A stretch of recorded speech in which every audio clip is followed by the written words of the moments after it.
All right, hello everyone, and peace of the Lord to all of you. I hope my voice coming good and clear. Please invite your friends.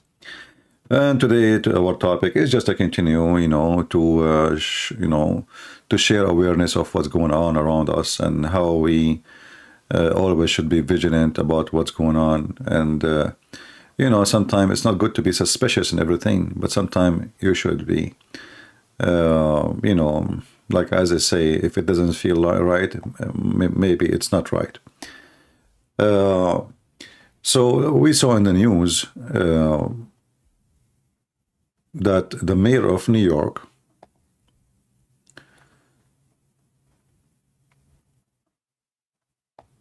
the FBI, they seized his phone. Why? Because simply they found some evidence that he is taking bribe from the Turkish government. If you remember, I think 2 years ago,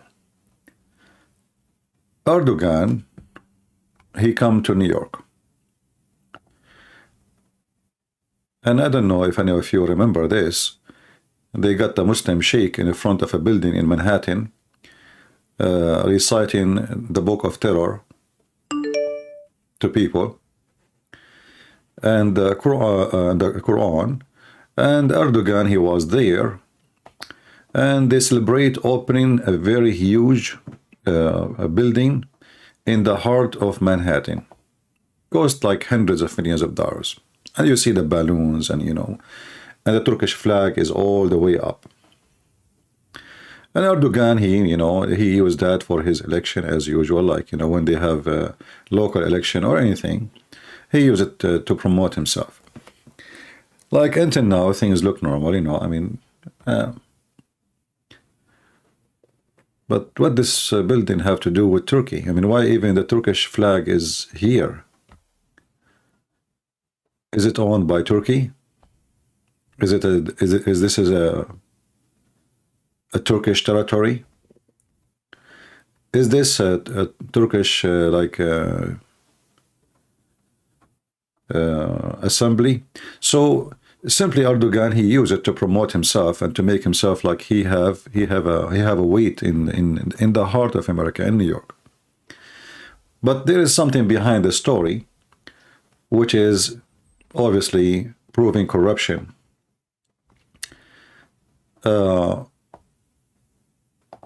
The mayor of New York, this man,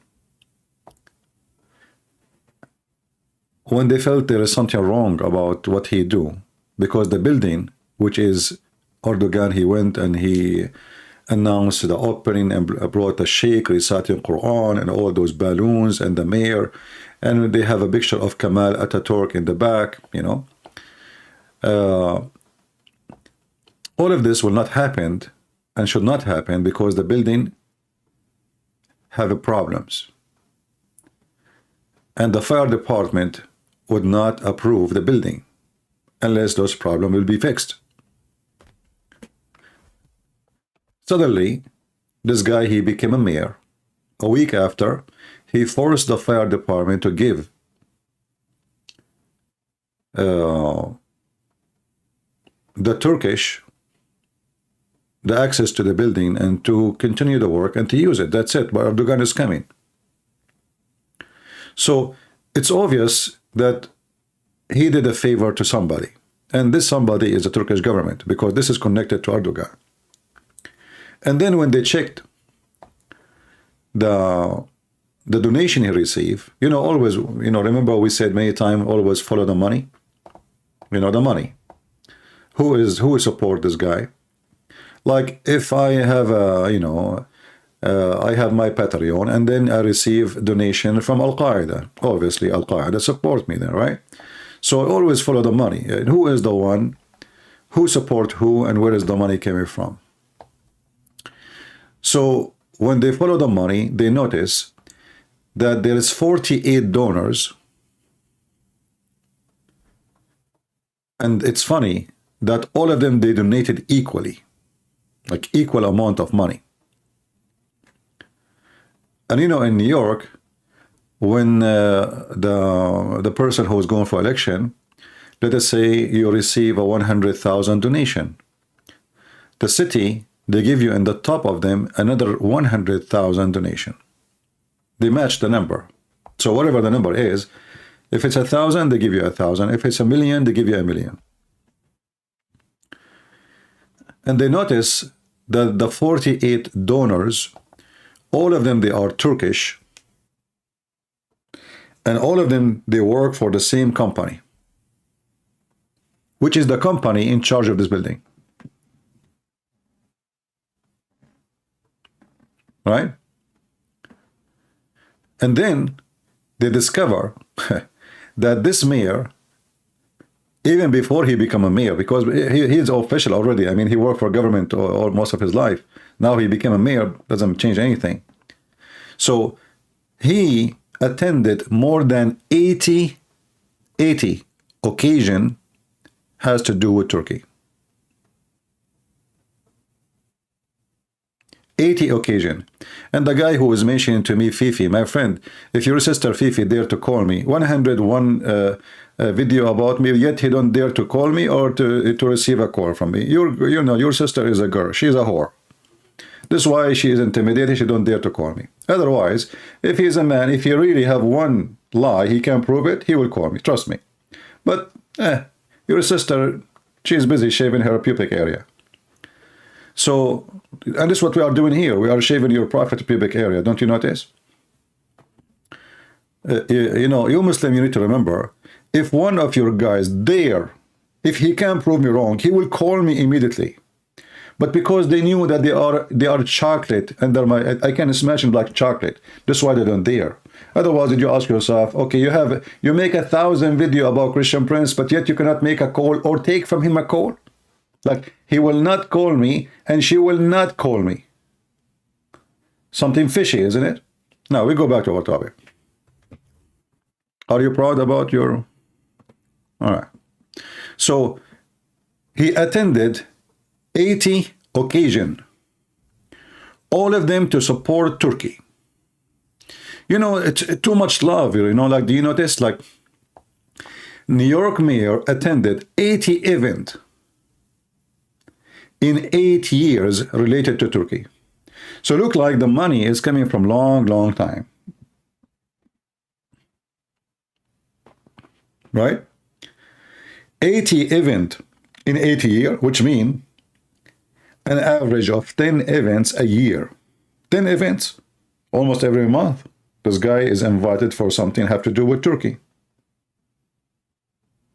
The year have a 12 month. Take the vacation, take the holiday. So this guy, every few weeks, he have an occasion he is invited to attend, has to do with Turkey.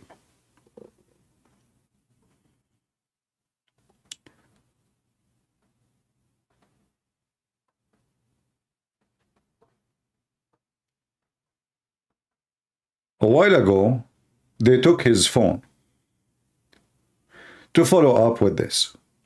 So you can see now how the Muslim money is involved in buying your highest official. Let us take another guy. A guy, his name is Mendoza. And he is a senator this time. This is not a mayor. This is way more important. And this is, by the way, not only a Democrat. No. Those Muslims are buying your official one after one, Democrat, Republican, it doesn't matter.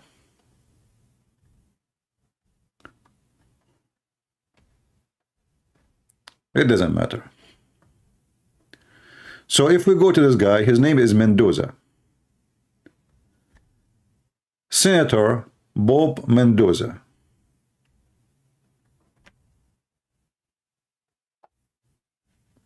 Who is the one is paying Senator Bob Mendoza? Egypt. So here we have Turkey. Here we have Egypt. What about Hillary Clinton? Qatar, Turkey, Libya. What about Trump? We mentioned 1,000 times about Trump, how his son-in-law, he got a contract for $1 billion rent for his building in New York. And here you see that the New York become the nest of corruption. The Muslim money reached all the way to the top, to the president.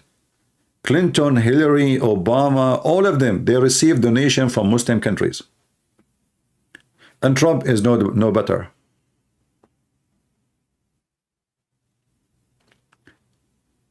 And then those poor Americans, they trust the garbage we see in front of us, that they are official serving. We are here to serve you. We are here to serve you. And then you find that they are here to serve Qatar, to serve Saudi Arabia, to serve Egypt, to serve the Qaddafi, to serve everybody except you.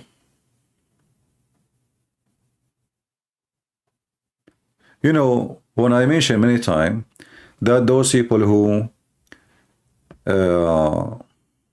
and by the way, I find it funny that they have this flag. I think this is the flag of Georgia. I mean, the Turkish are killing Georgia and they are killing everybody. And now you bring the flag of Georgia with it there. Look at the hypocrisy. So, the naive ones of us, they die to support those people. You go and you vote and you believe them and you trust them and you think that this guy will do better than this guy. And then at the end of the day, all of them, they are bought and sold in the auction market of the Mohammedans. You know the movie, it's called The Dictator? I don't know how many of you watch it. The Dictator.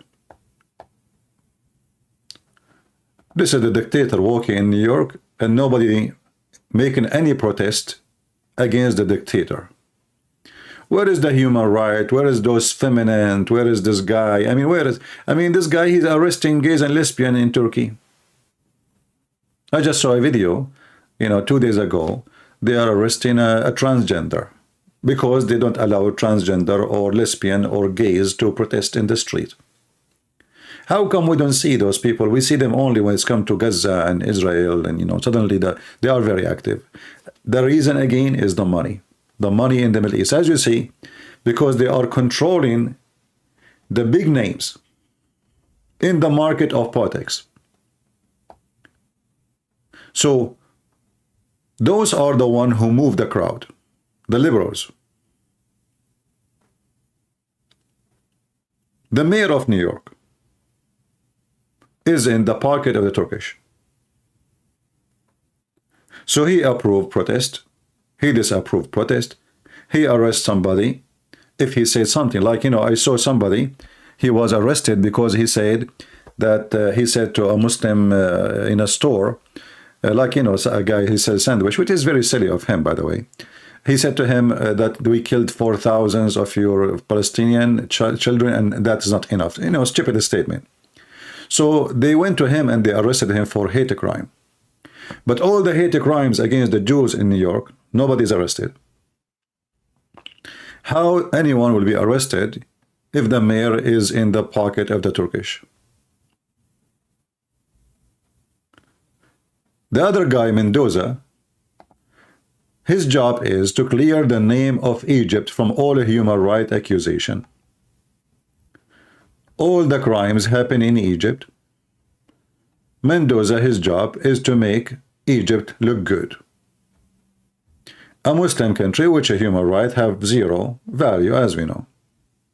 So this guy, he make, this guy here, the Democrat, he make Erdogan shiny in the heart of New York.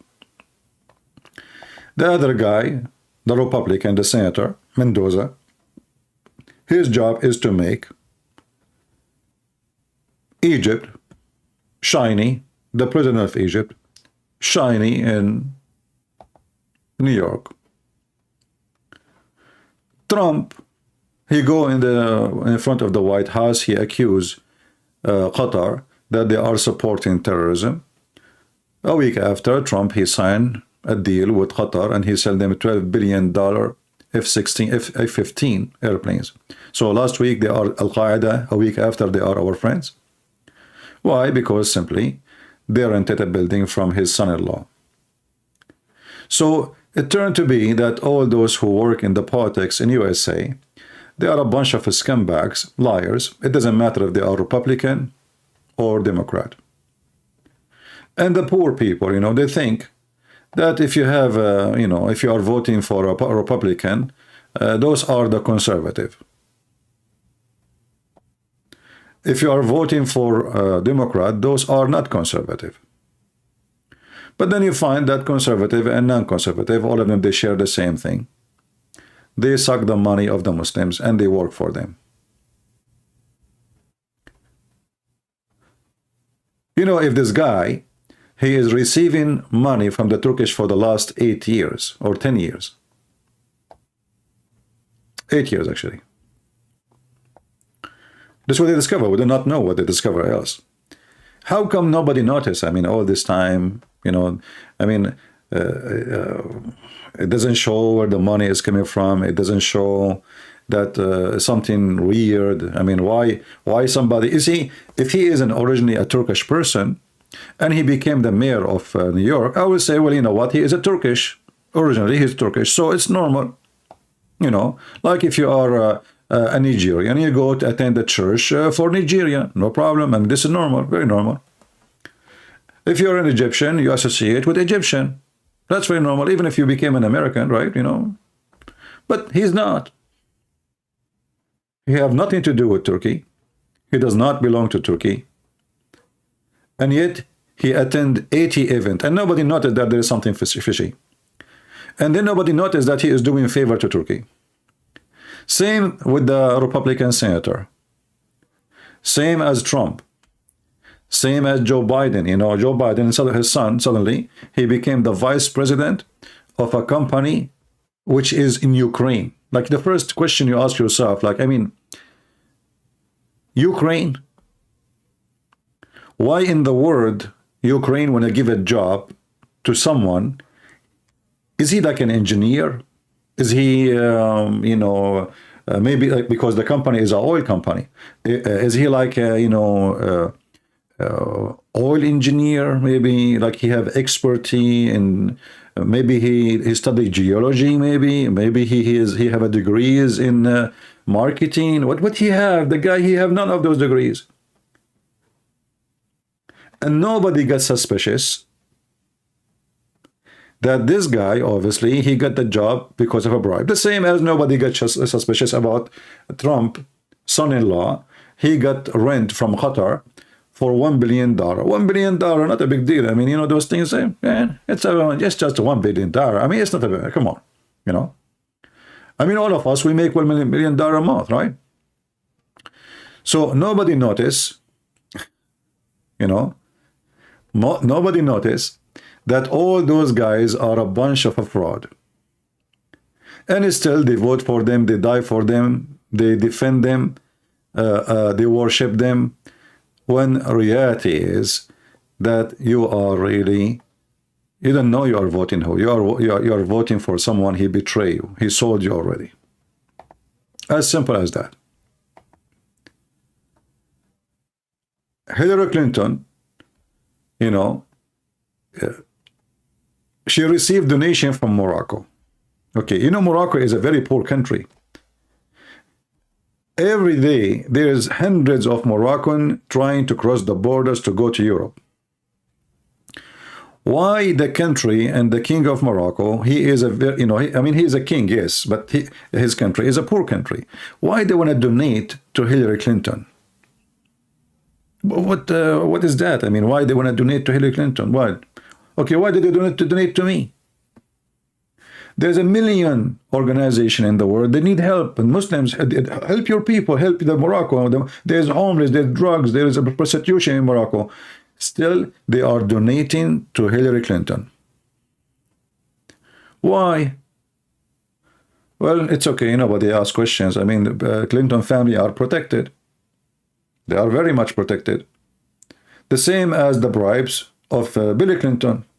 Don't ask. Same as Obama. I mean, Obama, all the house he is living in, shouldn't we ask where you get this from? How much money those people they make from being official? Clinton family, all their life they work as official, which means they never have a job, almost as a private business owners. So how much money you make a year? How you explain to me that Hillary Clinton, she have the cost of her daughter wedding is $3 million? From where?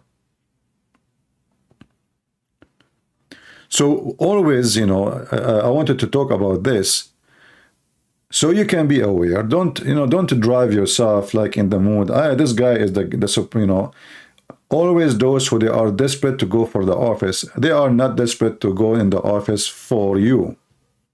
It doesn't matter how good the person. Nobody want to put himself in the stage, so everybody will talk against him, everybody will make fun of him, everybody will attack him for no reason. Because the second you became a public figure, politics, any citizen have the right to speak as much he wants about you. You cannot even sue him. You cannot say, I'm going to take you to court. You cannot. Why do you want to be in the stage? What is the benefit? Why Nancy Pelosi, she's a very old lady, hardly she can stand up. Why she want to be in the Congress until now? I mean, go retired. No, because she want to be in charge of the stocks. She never lost one investment. Any stock she buy is going to go skyrocketing a week after. Any sky she sell today is going to go down a week after, which means she never lost when she buy, she never lost when she sell. Somebody saying democracy is failing. By the way, America is not a democracy. Democracy is something else. In America, actually, let's say like a form of democracy, like a freedom of speech, etc., freedom to bear arm. But democracy not really is not really what America is about. The system of America is a republic, is not democracy. Republic is different from democracy. However,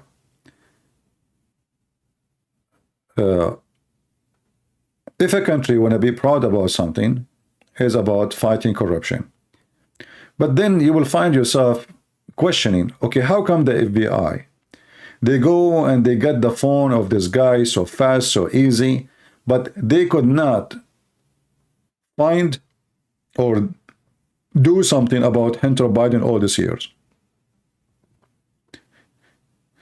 How come this guy suddenly, so we stop his car, we ask him for the phone, you know, we show him the warrant, and we take the phone from him.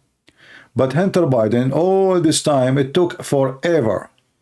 And even they made a deal even with him, like, you know what, if you admit your fault, we will let it go. But then things did not work because many people oppose it.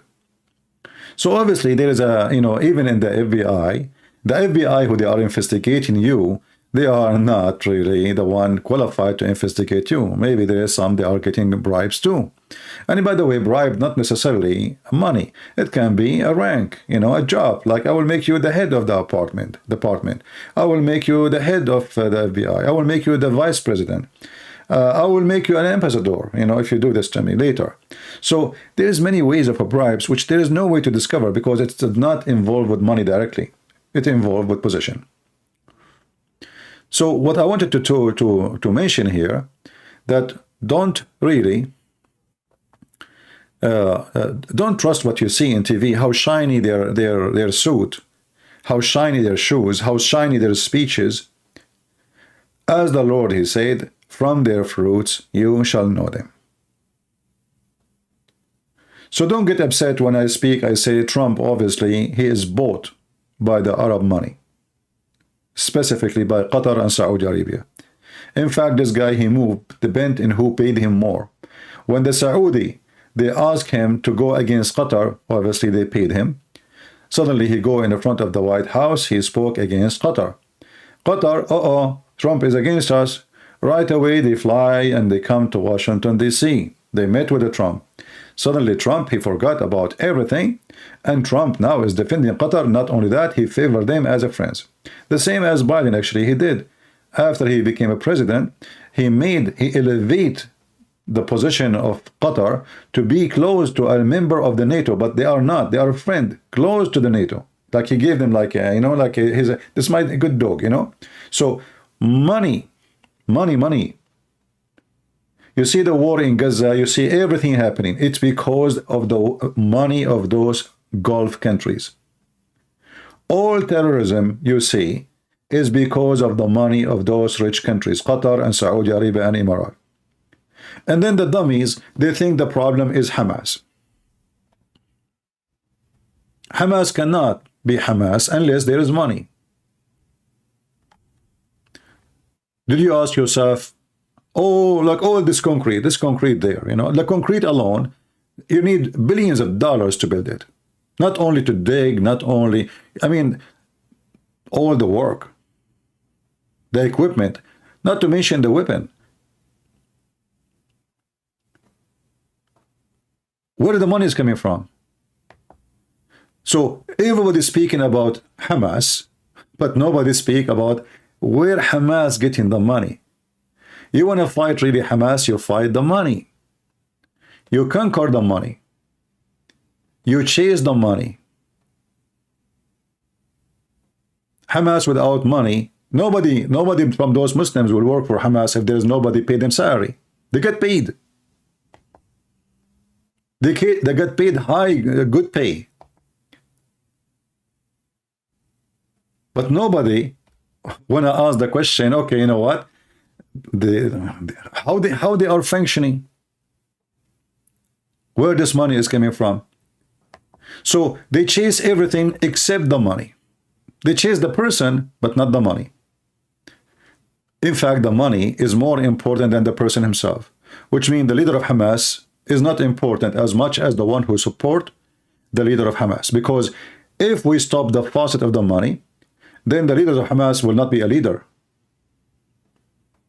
Nobody will support him. Money. People have families, they have children, they have etc. They need to eat. If Hamas don't give money to their fighters, nobody will fight for Hamas. They will go and find job in different organization, maybe somebody else.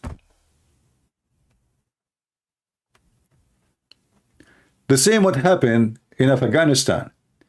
In Afghanistan, the Americans, they were paying money to the Afghani army. Who paid the salary for the Afghani army?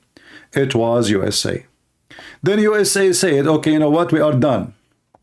This is the last month we pay you. The Afghani army collapsed over a week. It took 1 week for the Afghani army and the special forces to collapse. All the army of Afghanistan is gone. Money. You don't pay them, everybody go home. Why you want to fight? What are you talking about? Here we see some comment from my previous video. And I found some comments.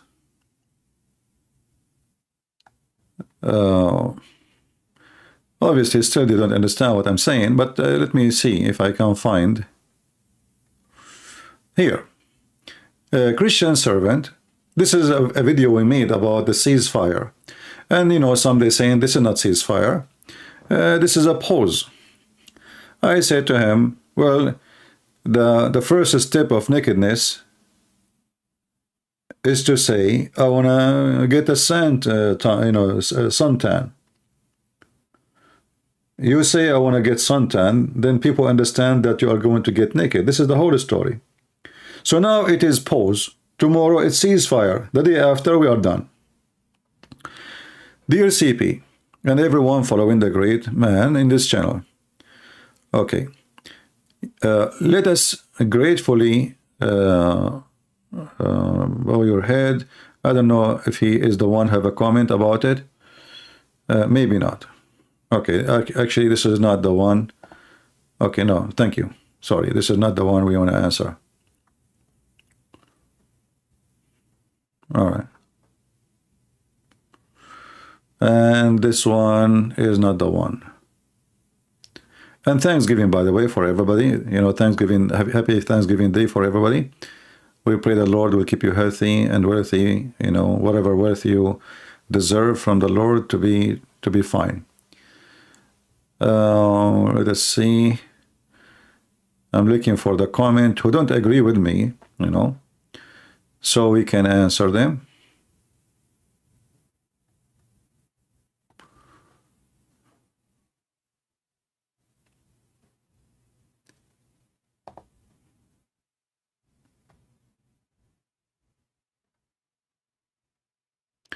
Here is saying you have one set of people are relying to support each other for sake of getting their loved one freed.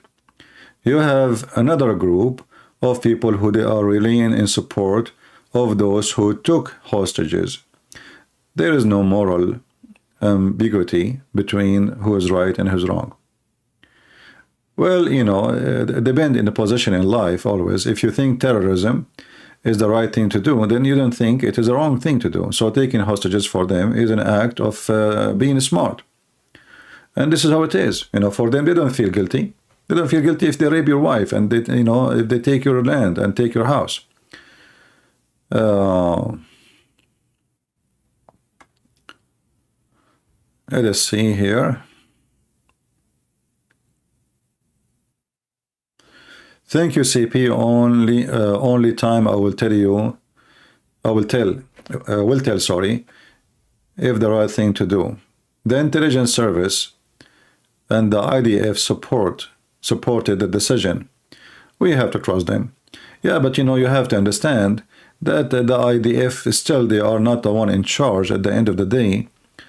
You know, the Prime Minister and his team in the government, they are the one who decide. And the IDF, they can give opinion. Same time, IDF officers, they are still employees too of the government, because you can change them. You know, the Prime Minister, he can fire them. So they have to agree at the end. And then he said, unlike our Palestinian enemies who value our women and children's lives, so we have to do everything in our power to save as many as we can at all cost. It says in the Talmud, you know, and the Talmud, it doesn't count for me, my friend. I don't think Talmud is the book of wisdom. However, I want to say to you something very important.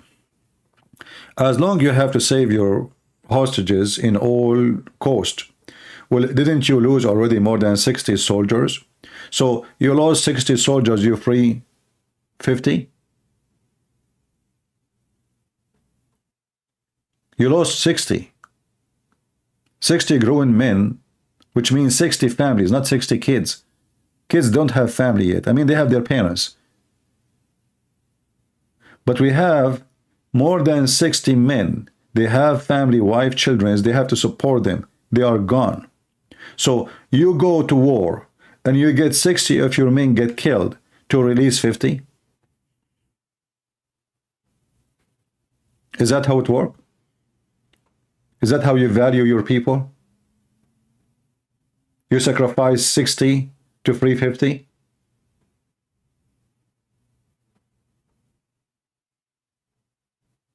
Are you with me, people? Is that a smart act? Like 100 die to save one guy? Or it should be the opposite? So if the purpose is going and saving those hostages because we support you, that to value your citizen, why not? I mean, we should. The whole issue is about valuing your citizen, protecting your country. But then releasing 150 criminals, many of them they killed Israeli already, which means they will go in the street and they will kill more. And now what you are telling the terrorist, you know what? Each time we arrest one of you, you kill one of us, you stay in jail for a year or two, and then Hamas, they kidnap somebody from us, and then we negotiate, and then we let you go, and then you come back and you kill any of us. You never execute a terrorist. You don't have a law of execution. Shouldn't those terrorists should be executed? You quote for me the Talmud. Didn't you know in the Torah that the one who kills somebody should be killed? Is that what the Torah says, that you can release a prisoner who killed your citizen? So if you value your citizen, you don't let the one who killed you already go. By doing that, you are telling your enemy, you can keep killing, because all what you need to do, we capture the guy, we put him in jail, we give him a TV, we give him a Quran, we give him health insurance, and he eats 3 meals a day. And then a year or two after, one of his terrorist group, they kidnap 1 girl, 2 girls, 2 women, 5 women here, there, and they force us to release them. So who is the winner? And who is the stupid and who is the smart?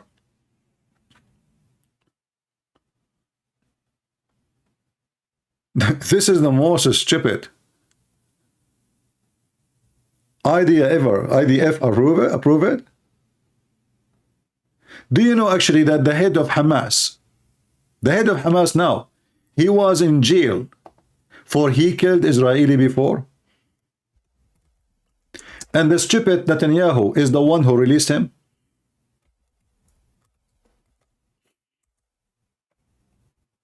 Do you know that?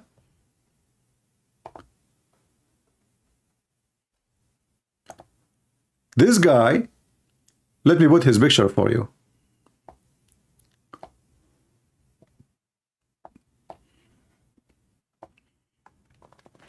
He was captured by the Israeli army for murders. Did you execute him? No. What you did? We release him.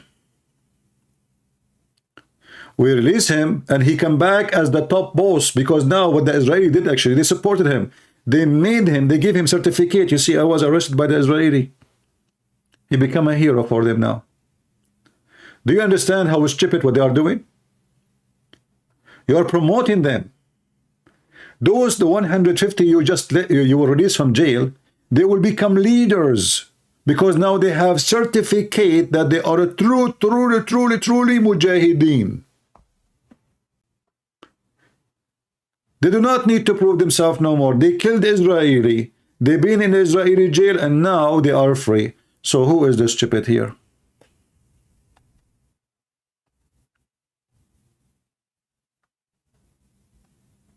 You are promoting them.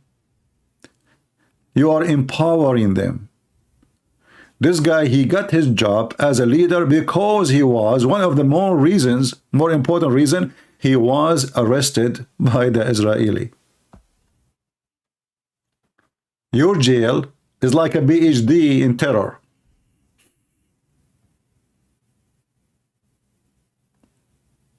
But people don't understand.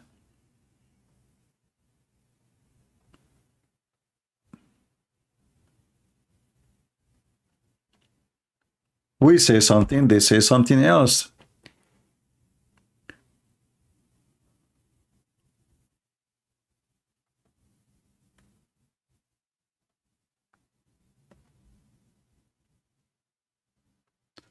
Let us see more comment.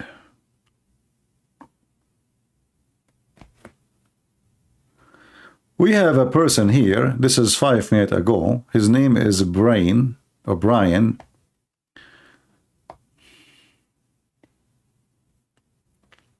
CP, I do not know what to think of Gaza West Bank war.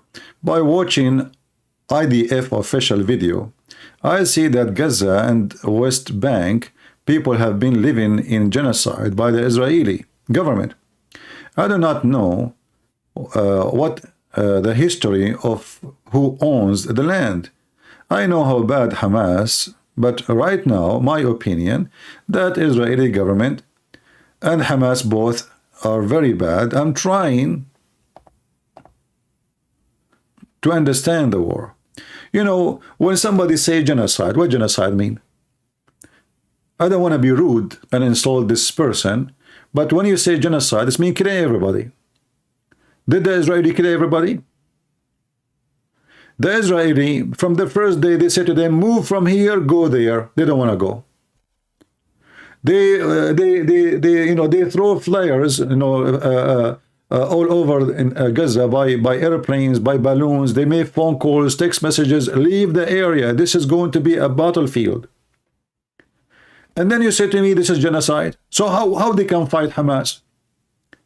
Hamas are between the civilians, the one you call them. By the way, they are not civilians.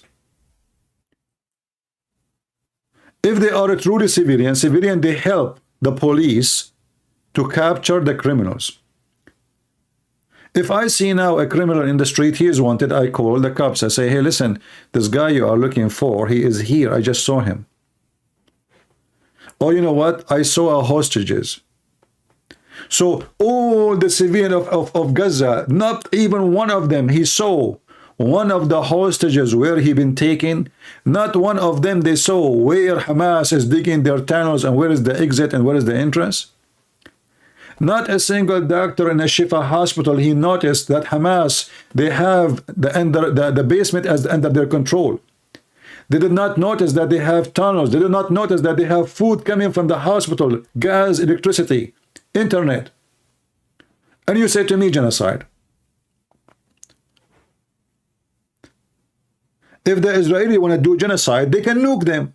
That is genocide. And let us, the whole world cry what they can do about it. They will talk about it for 10 days and then everybody will shut up. If the Israeli want to do genocide, they can genocide all their neighbors. But the fact is, all their neighbors, they want to do genocide to Israel. Iran, Egypt, Syria, Jordan, everybody pray to Allah for the death of every Israeli. So here we see the stupidity of the ignorance of those who live in the West. They watch news and they show them a picture of a girl. She is crying. Oh, look what the Israelis are doing. Did you see the girl? So they get emotional. They don't cry. Like, where was those who protest in October 7? How come nobody protests in the street after 1,400 Israeli being killed, slaughtered? We saw even it's a party. Girls dancing, they are, you know, wearing short and no arms, no weapon. It wasn't a military camp. How come nobody protests? How come nobody says genocide? How come even the Arab themselves, they did not protest the act of Hamas if they are against genocide? How come the Arab, they were glorifying Allah and giving candies and chocolate and baklava, celebrating victory? People are stupid. This is welcome to the West. All what I see now, they made equal. They made the one who is defending their people the same as the one who is going after girls and they are raping them in the front of their parents and they are 7 years old.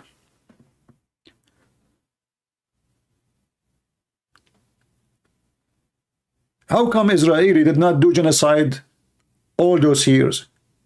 And so Gaza became 2 million population because the Jews, when they killed those 10, why they are waiting for them to become 2 million? They can do genocide 50 years ago. They told them this is your land. They gave them borders. They told them go and have your government. They give them free electricity, internet, water. And then still those people, they want to kill every Israeli. So, but this is an example of this guy here, his comment of what I called ignorance. Ignorance today is the flag, you know, for everybody.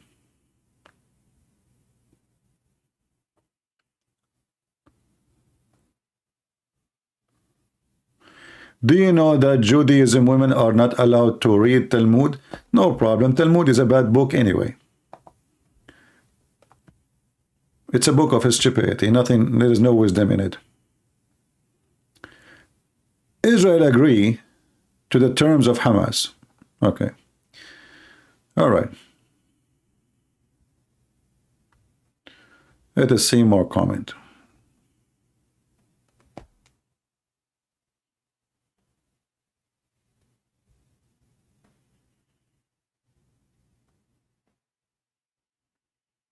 Yeah. Actually, before October 7, there was a ceasefire. Do you know that this was an agreement of ceasefire before October 7? So you want to have another ceasefire? And then another year, October 7 will happen again? You're right.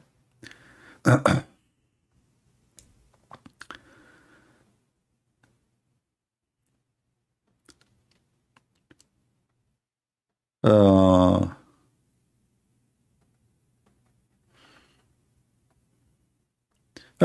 Here, a person, he is, I don't know, maybe he's a Muslim, you know, he might be a Muslim, acting like as if he's a Jew. He said, don't call Netanyahu an idiot.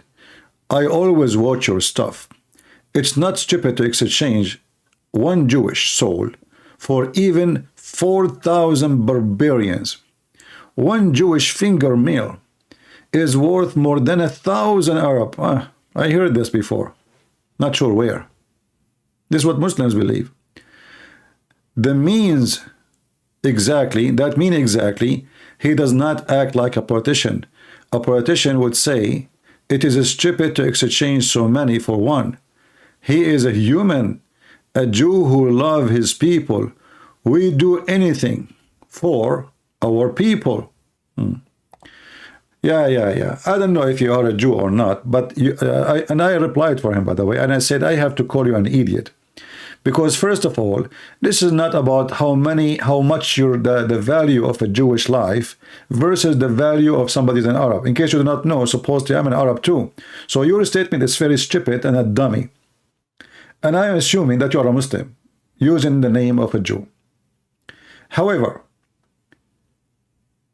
if you value the life of your people, then you don't release the one who killed your people from jail, because this is the exchange is about. It's not only about ceasefire for 4 days and let 50 go. No, you are releasing 150. Many of them, not only they attempted to murder, they murder Israeli.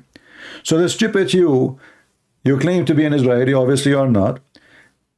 You are releasing the one who killed your citizen. So how you claim that you value the life of your citizen by releasing the one who killed your citizen? Dummy. We continue.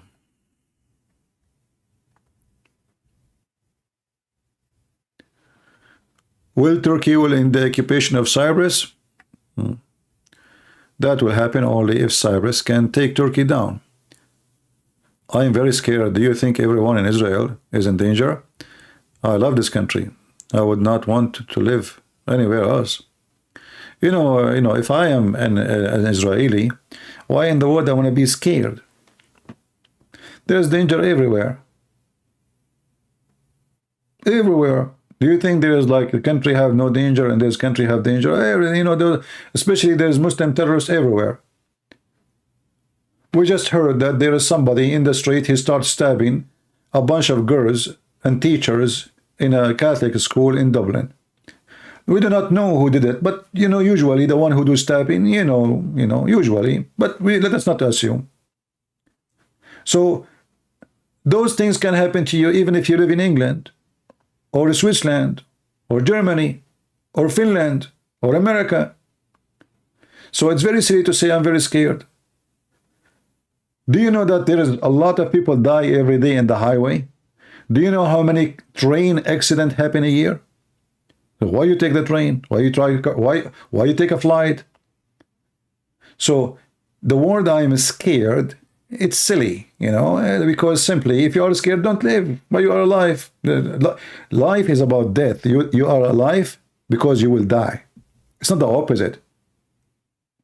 You are born to die. So death is in every corner. It can be normal. It can be by killing. It can be by whatever. You know, many reasons, but the result is one. All right.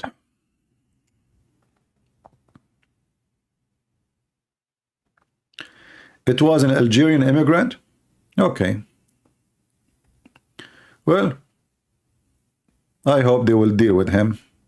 And now what they will do to this Algerian immigrant, they will put him in a jail and they will say he was struggling. He's not working. The media will find a million reasons for him. Right? They will find a billion reasons. Just wait.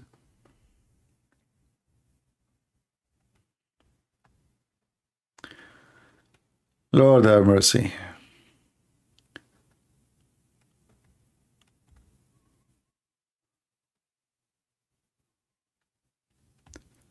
All right. I'm just trying to read more comment. Maybe the other comment, they've been deleted. I don't know, because I saw them. Where is the other comment? There's someone he did not agree with me at all, and he made a drama. I don't know. Maybe it was a comment of a comment, like somebody replying to somebody. Anyway,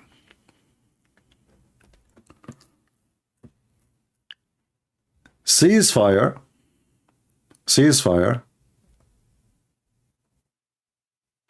The Algerian, by the way, they are not Arab. Just, you see, I mean, just to let you, I mean, you guys are ignorant. African are not Arab. Algerian, he's African. They are not Arab. Moroccan are not Arab. Those either they are Amazigh or they are barbarian. You know, you say the word barbaric, those are the ones.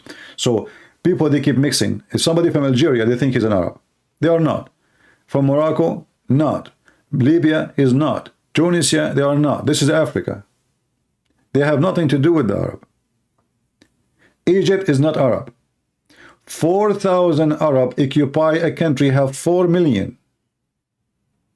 4 million. So do you think the 4,000 Arab, they were able to make the 4 million Arab?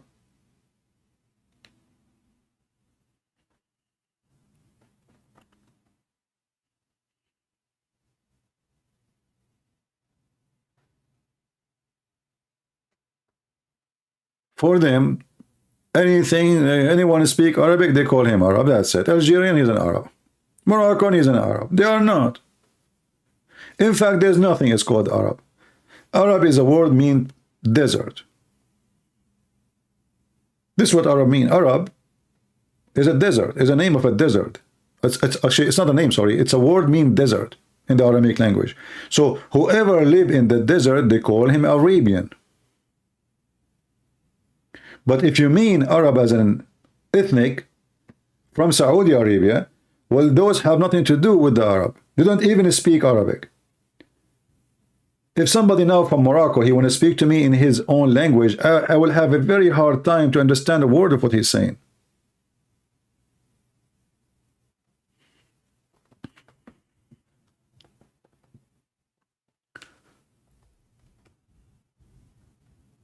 Well, I did read all the comment. I didn't see them, you know.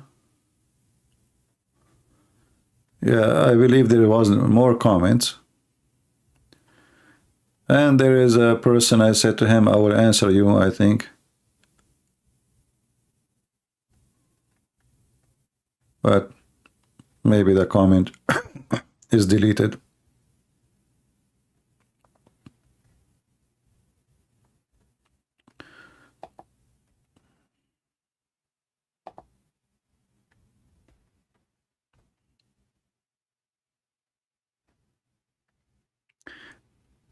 This guy is saying the army that are now in Gaza will are trapped and then death trap. That's false, because you know, the army in Gaza, all that area is clean. Whatever area they take over, the Israeli are very careful.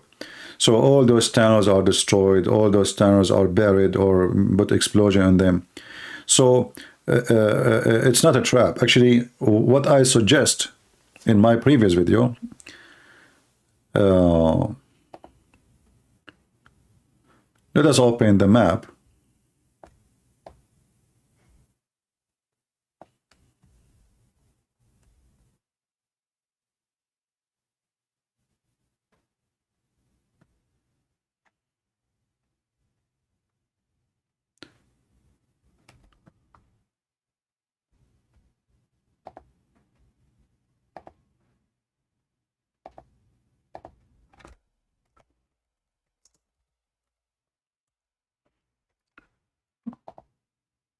What I believe it should be done, and I think this is the best way to deal with it,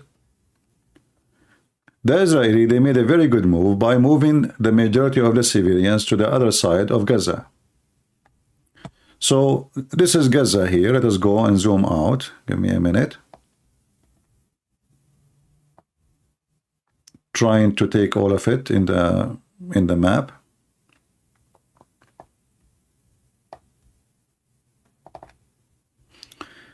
And now let us use the screen pen so we can draw on the screen.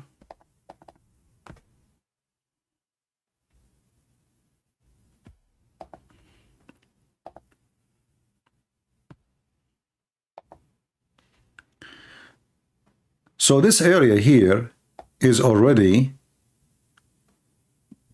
in the hand of the Israeli.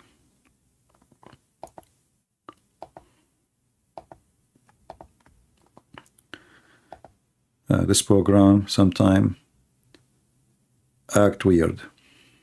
Let's try again.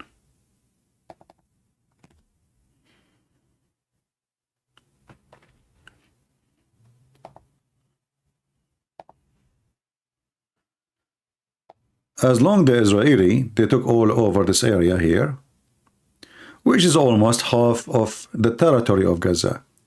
But it is the city of Gaza. So the important, first of all, is the city of Gaza, because this is the center of terrorism. Now here there's like Khan Yunis in this area, which is a big center for terrorism too, but I think later they will go for that.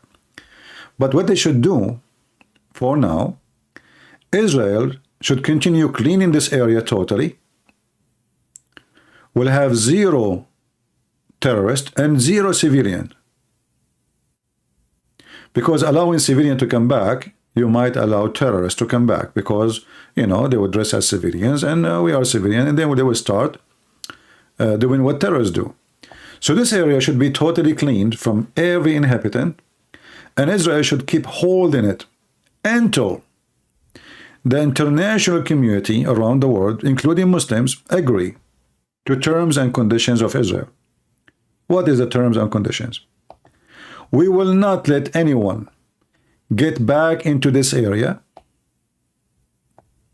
unless you Muslims, international Muslim community, secure our borders. So if the Muslims agree to send forces, police forces, not army, which means they are not allowed to have military equipment, it's just things for policing, to be sure that there is no terrorist, and they will be responsible for anything happened inside Gaza, then Israel will have no problem. Let the Muslims deal with the Muslims. If Hamas decide to play, the Muslim police will shoot Hamas, and then nobody can say that Jews are killing Hamas, and nobody will say the Muslims are killed by a Jew. Bring those Muslims, Egypt, Qatar, even Erdogan. Tell him, listen, Abdul, you want to protect them? Come over.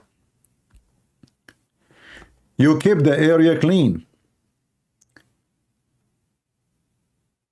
And you are in charge of security, not us. But if one rocket came from there again, all deal is broken, and we will do what we need to do with Gaza again. If you allow one rocket to be launched or to be even there, that means you are a partner with it. Bring many countries, even the Chinese, bring China. Let them deal with the Chinese. Bring Kadyrov, the dogs of Kadyrov. Then nobody can say the Israeli are the one killing Gaza. And I assure you then, those people of Gaza, they will start fighting with the Muslim police. They will start killing each other. But let them, this is their business. Clean your hand from it. Tell them, I don't want to do anything with this land. That's it. I give it to you. You have border with Egypt. Open the border with Egypt. You can have all your supply from there.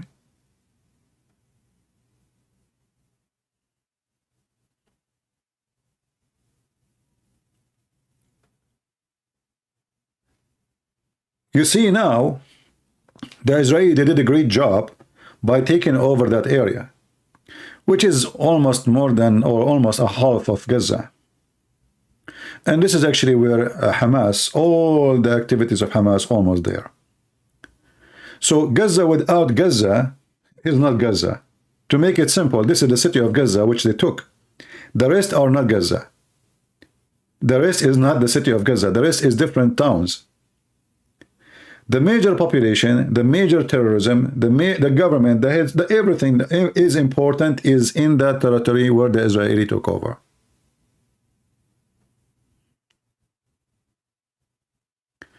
Please try not to use the word Jew. It is little anti-Semitic. That's very funny and silly. I will use the word Jew as much as you want. How that can be anti-Semitic? That's very silly. So what, I will call them Hindus? So if you say Jew, that's anti-Semitic. Since when? What happened? So what they are? What we tell them? Should I call them Arab? Who told you that if you say Jew, this is anti-Semitic? Your mom? Okay, Netanyahu is an Indian. And you know, Israel is a Tamil state, not Jewish state. Lord have mercy.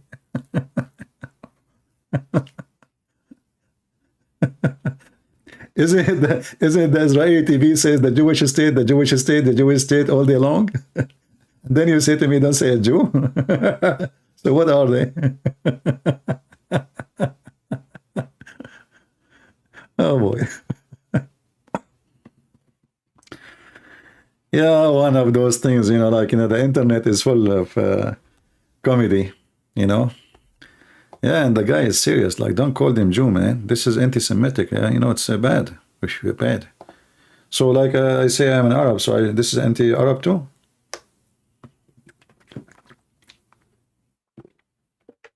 Lord have mercy.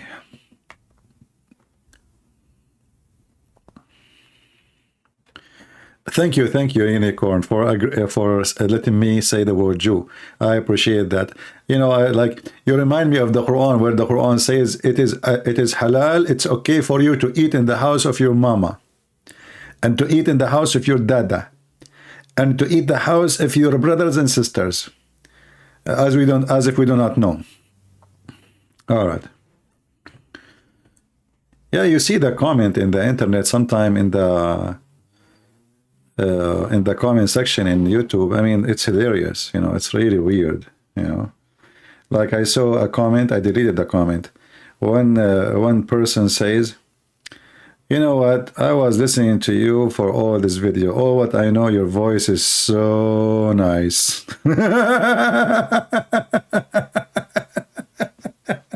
Drugs, you know. Hashish. So the poor Christian prince, he opened pages, he opened the map to explain to them, and that person who was listening, you know what, I don't hear what you are saying in this video. Oh, and I know that your voice is so nice.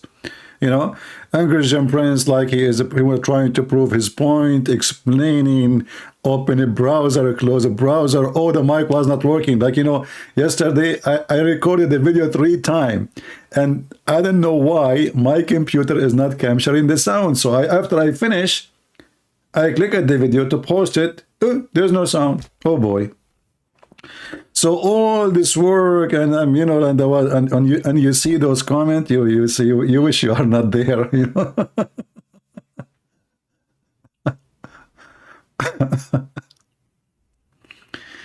They should turn that into Christian Palestinian area. Trust me, Christian don't want to be there. Actually, this was a Christian area. There was very old churches in that area, but there's nobody left. The Christians in that territory, you can count them even by your fingers. Nobody can live with those people. So this area, the best solution, that Israel should continue cleaning this area, and then extend, actually, not only that, they should extend the territory where they did the cleaning, you know, and keep pushing here, so they can keep them in this area. And all of this will be under the control of Israel. And then the condition will very be stop the war. No need for war, no more. That's it. Put your soldiers there. Make it a military camp. as long as you need, a year, 2 years, 10 years, who care? To take the land. And you tell them, nobody can get back here unless the condition of peace is granted. And they have to send enough forces, and all the world, Muslim world, they have to pay for it. What do you need? 20,000 soldiers to come here? Bring them. Police only, no tanks, no airplanes, nobody. To be sure that they cannot be themselves, they cannot be a danger to Israel. Bring international peacemakers, but they are armed, and they have the authority to govern, to secure, and to chase terrorists. Give them the territory, and then Israel will withdraw from that area, and then everybody go back to his house. Before that, this shall not happen. Why not force Egypt for 1 year refuge camp to clean up? There is no need. There is no need. There is enough space in this area. Actually, if you put them here in this area here, it's more beneficial. Why? Because when you put 2 million people here, they will hate Hamas for what they did. Because now they will notice, because of the stupid Hamas, look what happened. If you don't make the people notice the misery they are in them because of who, then you solve nothing. So if you let them go to Egypt, they might even have a better life. And they like it, so they will thank you, Hamas, do more. Because then maybe if they go to Egypt, the stupid European, they will start take them as refugee. That's what the stupid European do. They are stupid.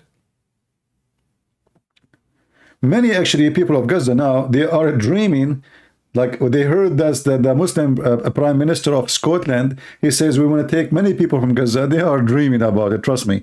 Actually, many of them already they called, but they told them there's no such a thing. It's just a speech he made in TV.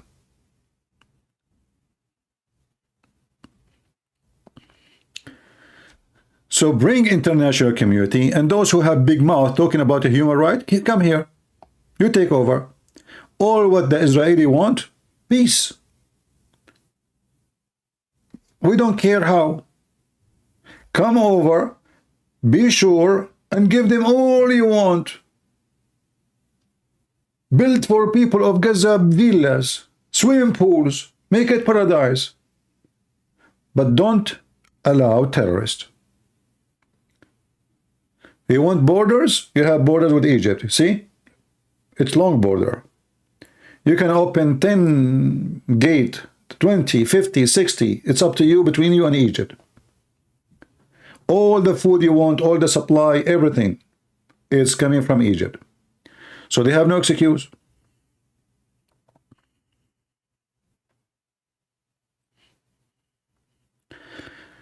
They are saying that Gaza is an open-air prison. You know, what about I say the same for Israel? Israel is surrounded by enemy all this time. They cannot use their air. They cannot use their space. They cannot use their water. They cannot go anywhere. Just to show you how hypocrite the world is. How come Israel, all those years, nobody allowed them to use their airspace to fly? Not to Egypt. Not to Saudi Arabia. Not two. Okay, how somebody in Israeli can fly to Thailand? Where is Thailand located? Let us zoom out. Just to show you how hypocrite they are. Israel is so small too. How the Israeli can fly to anywhere? They cannot. All those years, they cannot go fly over Syria. Okay. So if an Israeli want to go to Ukraine, and there's a lot of Jews in Ukraine, how he is going to fly to Ukraine? If an Israeli want to go to India, how he is going to fly to India? Saudi airspace is blocked. Iraq blocked. Iran blocked, Yemen blocked, Pakistan blocked, Afghanistan blocked. So how they can go to India? Egypt blocked. Libya blocked. So what they do? In order for a poor Israeli to go to anywhere, he have to fly to Europe and then take another airplane from different country so he can fly in the direction he want. So all this time, the Israeli, they've been blocked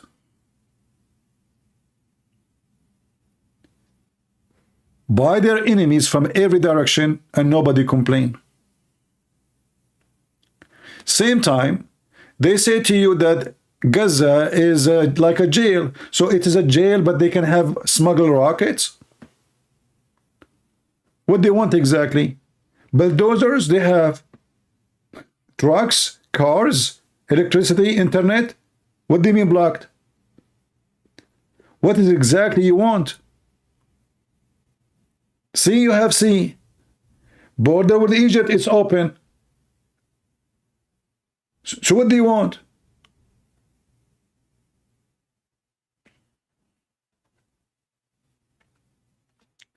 It is the opposite. Gaza is not a prison for anyone. It's a lie, my friend. Don't repeat what people say. Don't repeat what people say. But what we know, that the Egyptian, they don't want anyone from Gaza, because the people of Gaza, they have a very bad reputation. Extremely bad reputation. Drugs, hashish, crimes, etc. In fact, if you go right now and see the #1 crimes inside Israel, not in Gaza, not even in the West Bank, the Arab who live inside Israel, how they shoot each other in the street. They have a big problem with the crimes. Don't listen to me, by the way. As you know, suppose I'm an Arab too, right? So go right now, search in Google, and search for. Don't open a newspaper made by Jews. No, no, no. Find an Arab news speaking about the crimes between the Arab community in Israel, which mean Arab killing Arab. Every day there's 10 people die, 20, you know, they keep shooting each other. Drugs, hashish, prostitution, you name it, messed up.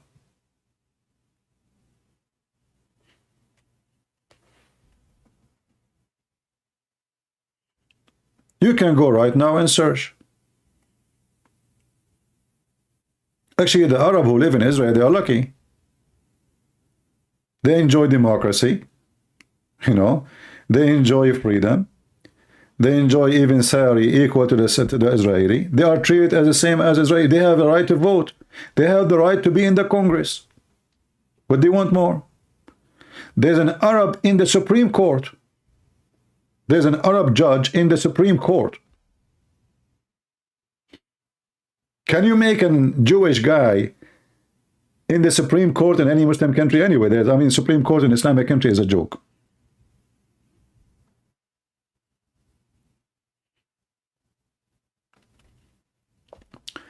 You know, we have to say, because Israel is a small, tiny country, and the population of the Jews is small, and on top of that, there's a lot of Jews who they are anti-Israel because simply they are stupid.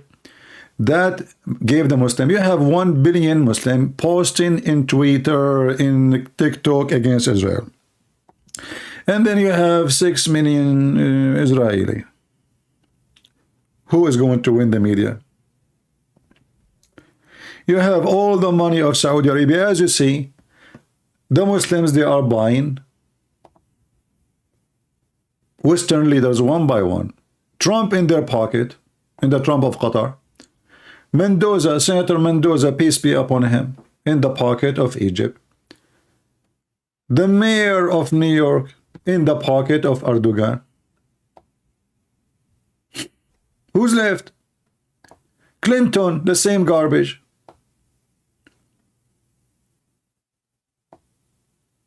The same garbage.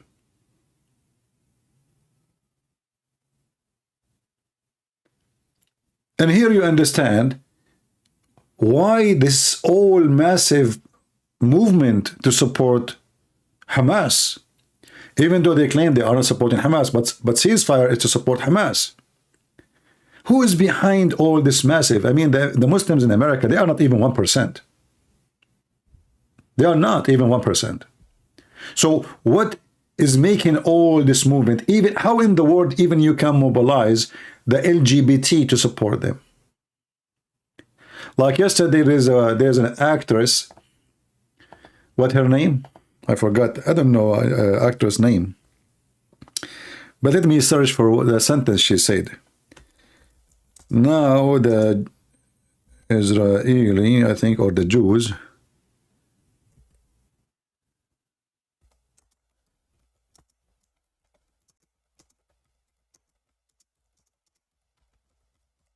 in this country. So this filthy woman, she said, her name is Susan. I think her son is a transgender, if I am not mistaken.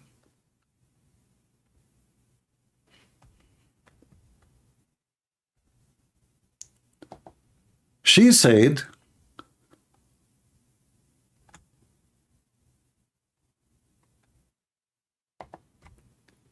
the Jewish people are getting the taste of what it's like to be a Muslim. She is claiming that Muslims are discriminated. This is scumbag women. She have a son, I think he is transgender. If we send her son, who he think he is a female, to Gaza, what will happen to him? How many moments will survive? What about we say to this filthy women, stupid women, what about you go with your son there and let us see how it's feel like to be a transgender in a Muslim country?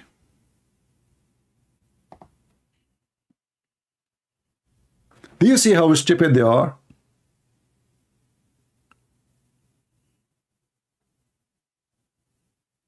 Can you imagine how stupid they are?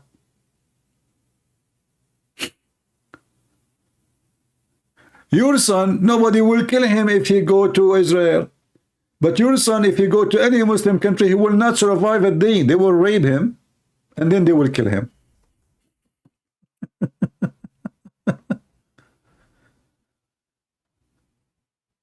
Can you believe it?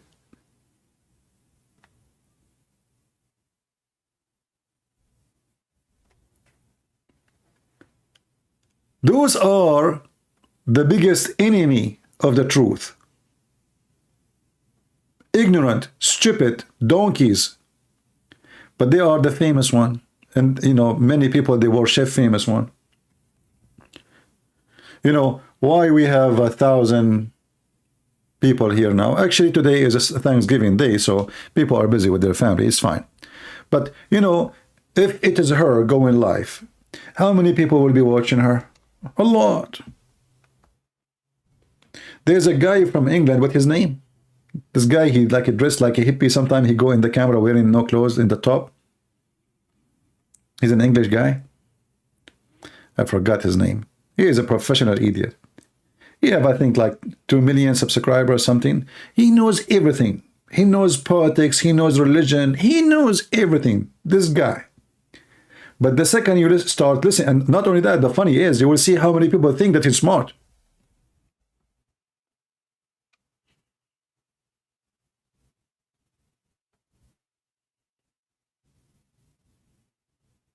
No, he's an actor. This guy is an actor. He used to be an actor before, but no, he's not. I mean, an actor. He take. I mean, stupid act. Russell. Yeah, Russell Brand. Yeah, this guy, Russell Brand. I cannot find a description for stupidity after him.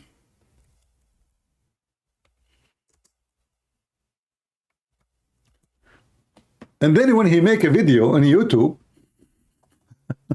look what he's wearing. And look at this.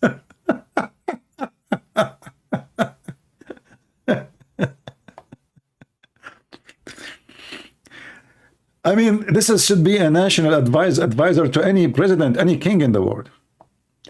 Look at this. Yeah. And he go like, he's in his bed, and he want to school the world about what's going on. And he knows everything. He is a specialist in religion, but he don't have any degree in anything. Mostly he don't even have high school.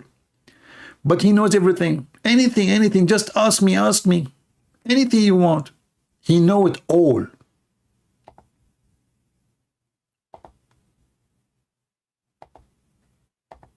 All. Nothing is missing. You know what? I did not hear what he is saying about Gaza.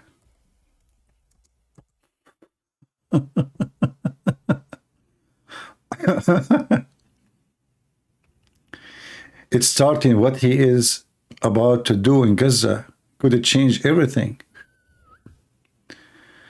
Prophet of war, U.S. congressional leaders, the Israel-Hamas conflict. Yeah, I mean, this guy, he knows everything. 2 weeks ago, 673,000 views. Look at this. I mean, and what the shirt is wearing? What is that? You just came from under the truck? Is that a fashion, supposedly?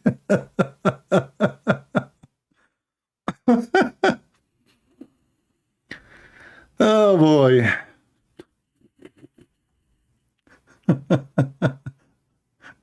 And look at the picture he have in his icon.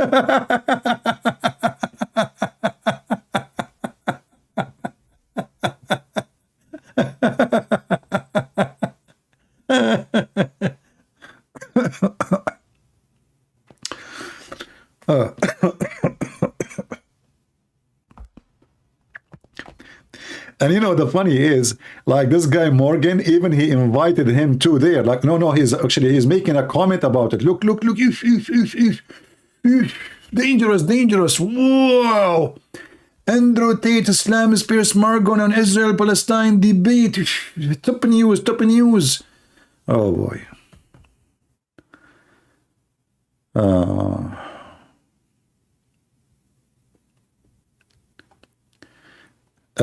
Grace Sunshine said, Christian Prince. Let us put this comment here. Grace, don't be upset for what I will say to you. Grace, isn't you the one who came here before? You said you don't want to come here before. You change your name, you come back again. Aren't you a Muslim? Anyway, look what Mr. Grace said. Suppose it's a girl, I don't know. God knows. Christian Prince, as a Christian, I cannot agree with you on this. Would you judge Jesus if he were dressed in a dirty clothes too? Grace, I'm very, I think your name should not be Grace, should be Greasy. Because you stupid. This guy is an actor, he is rich. He is filthy rich. So why he want to wear a dress or a t-shirt look like that? If he is a homeless in the street, I will not make fun of him. If he is a person who live in India and he is poor, I will not make fun of him. But this guy, he make it from YouTube alone fortune. So the stupid you are saying I am judging him because he is wearing dirty clothes, making me feel guilty. Who is the stupid here? If a Trump, he own an airplane, and he have captains, and he have a crews, and have a drivers, and have bodyguards, and then he wear a t-shirt like this. He's just being hippie, stupid. So you think I'm just making fun of him wearing the t-shirt. I'm making fun of his personality, and you are a donkey. He think he will become popular more by the way he dress. So sometimes he hangs something in his neck. Like once he was, hanging a clock. Those the one you put them next to the table. Even Mr. Bean did not do that. So obviously this guy, he dressed like a hippie, he talked like a hippie, and he's a hippie. And then you need to ask yourself, why even he do that? Like why this picture for? Look, let us go back. What is this?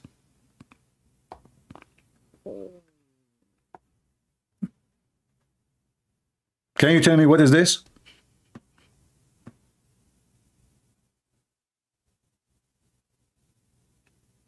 What is that? Do he think he's God? Is he like maybe the Messiah? He is a saint. Like, what is that?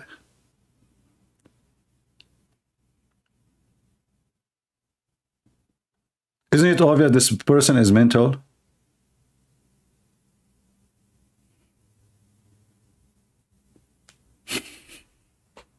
So now, excuse me, Christian Prince. Is that what how you treat people? You are judging people now because they dress dirty?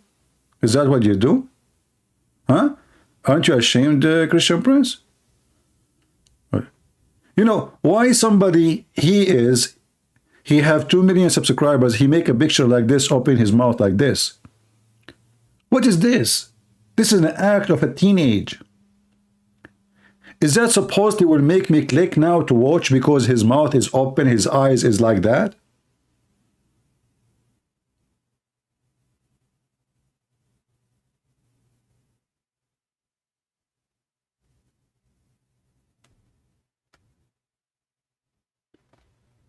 I find that all those people who open their mouth like this and they make such an act, they are fake and they are not a growing people. A grown man will not do this. What is this? So do you think really a person who have little intelligence, he respect himself, he will make such a picture, and then he take a picture, This is what teenage will do. If this is done by somebody, he's 18 years old, I say he's 18 years old. He think this is the way he can make people click. This guy have 2 million subscribers.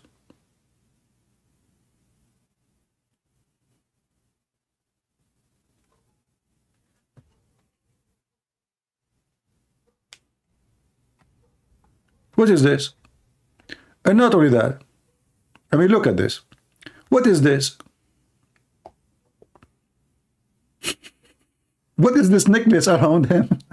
What the heck is this? He opened his chest all the way. Like, it's not even like a good, I mean, it's not even, doesn't look even good. And he is wearing like a guru necklace.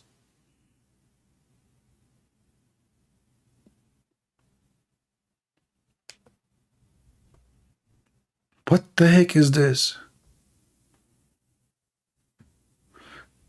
The ugliness of Islam saying, Christian Prince, the true Christian don't judge. My friend, I am the true Christian and I judge. This is why I fought at your prophet every day. But isn't it Jesus, he said, from their fruits you shall know them, you stupid Abdul. This is why we know that your prophet is a scam. Because he have a bad fruit, so every Christian should judge. You're an idiot like your prophet. You don't want me to judge your prophet, huh? Because he was having sexual intercourse with the goat. Do you think he was having sexual intercourse with the goat because he practiced the freedom of Russell? He's a hippie too. Right? Hippie, he's an example of many European hippies, hippie mentality. He knows everything, anything. Right? Anything. Just name it. He knows about investment. He knows about stock market. He knows about religion. But yet he never been religious. Yet he do not know one verse in any book. Yet he do not know anything about law, about order, about government. He never have a job in any of those things. But he's an expert. Why? Because he's an actor. I mean, how you can get your expertise? From what?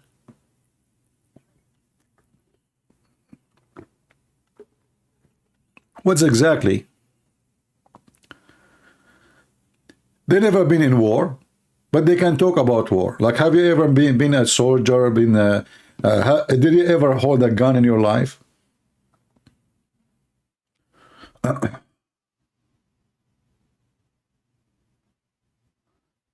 I meant official, GD official. Okay, Brian, don't. It's okay. Take it easy, my friend. No problem. I just give you a response, whatever you like. You know, I give response to people based on what they say, and you know, no personal. You know, don't take it personal.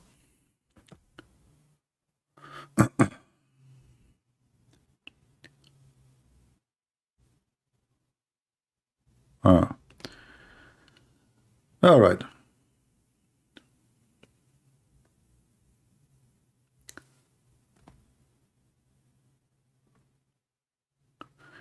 Yeah, you know, thanks to the internet. I mean, the internet have good and bad, right? So even this idiot, he have a place in the internet, and he have millions of subscribers. And this is telling you, the number of subscribers does not represent how smart you are. You might be an official idiot, yet you can have millions, because there's millions of idiots too. Everyone goes where he belongs.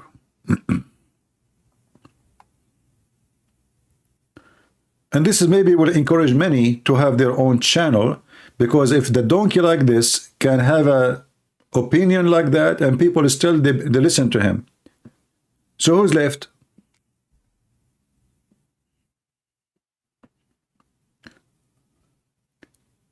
In 2 seconds you listen to him, you will go not.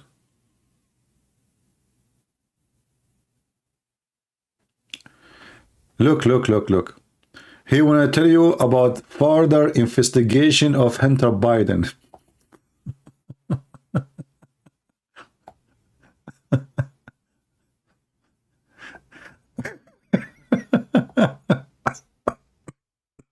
Good job, there's a further investigation into Hunter Biden's business dealings. Who should we get to do it? The person that's doing the investigation anyway and hasn't found anything? I'm here today to announce the appointment of David Weiss as a special counsel. I have today notified the designated members of each House of Congress of the appointment. Push in with the camera. Ooh, it's more important now. Beginning in 2019, Mr. Weiss, in his capacity as U.S. Attorney, began investigating allegations of certain criminal conduct by Robert Hunter Biden. They've been doing this investigation for 6 years. They've got a paper trail that leads them to Burisma. They've got Joe Biden letters saying, oh, I hope it goes well, Dev. By the way, he is here being smart. I cannot say no for what he's saying. But usually he say a lot of stupid things. To his business partner. 6 years. And they actually are only just learning that his name's not even Hunter Biden. Not even called that. It's called Robert Biden. I mean, isn't that the first time you've heard it? We've been working on this 6 years on the Hunter Biden case. This just in. That isn't his name. That's the end of the investigation. Thank you. Stay free. Usually he say really, especially if he speak about something, you know, let us say complicated, like about conflict between countries. But this is an easy one. It's obvious, you know. I mean, the guy is the son of the president. All this year they come with nothing.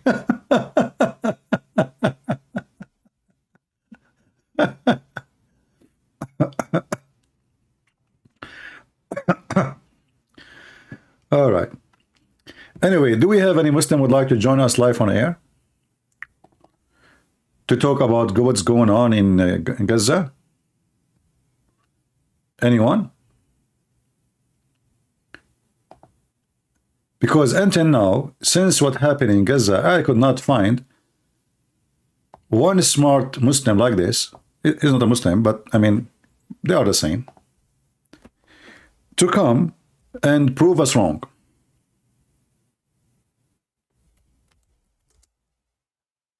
Anyone?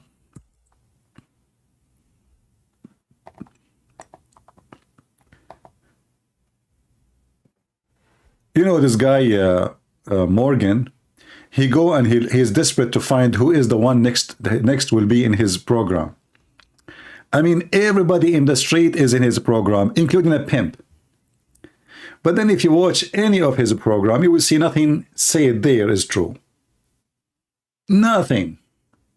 Even when he tried to be smart, because many people, I think even when he respond based on comment he see in the comment section.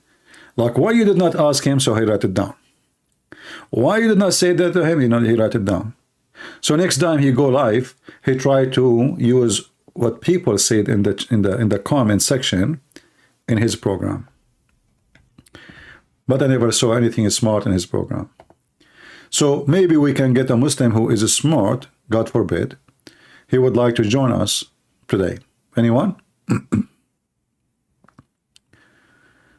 A private conversation. Somebody invited me for a private conversation. I did not do private conversation. Any Muslim would like to join us?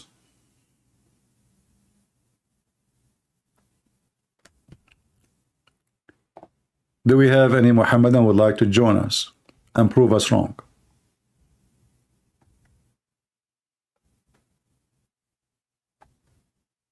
Nobody?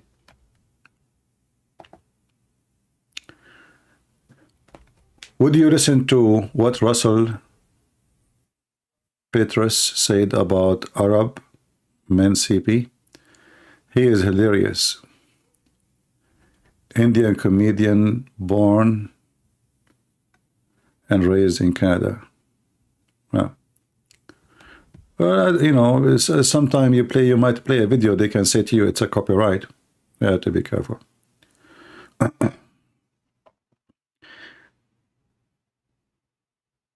Any Muslim? What is your thought about Muhammad saying that the paradise is under the feet of your mother? The appearance of this hadith, it sounds good, but in reality, it's the opposite. Because he is not saying the mothers will go to the heaven.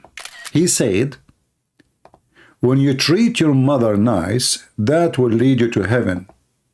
Yet, according to Muhammad, he said that women, they come in the image of the devil and they retreat in the image of the devil. Are you with me, guys? Muslims, they might use this statement to show you that being good to women is a must in Islam. This is your mother. I mean, who do you even need to advise me to be? In the Old Testament, if you insult your parents, you get killed. You know the punishment? Death, literally, not jail. In Islam, there's no punishment or penalty or anything if you beat your parents. Go check it out. So, teaching to respect your parents is not something Muhammad came in with. It's in the Old Testament that respect is beyond respect. To the point, if you do mistreat them, you die. Literally. In the same time, Muhammad, if he mean what he said here, but isn't it him who said that women, they come in the image of the devil and they retreat in the image of the devil? But isn't it the mother is the woman? Correct? Isn't it the mother is the woman? For Muhammad, all women are shaitan.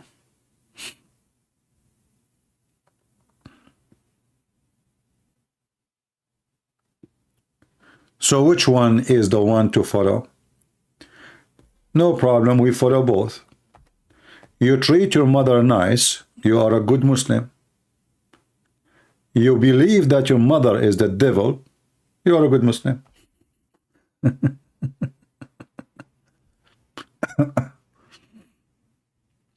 Who of you Muslims would like to print this in the top of his mother's grave or in the bedroom of his mother? Anyone? Any one of you would like to print this? I mean, this your prophet said, nothing wrong with the printing it, right? Print it and put it in the bedroom on the top of your mother's bed. Why we don't see Muslims printing this, put it everywhere, in their saloon, in their... How come they don't use it?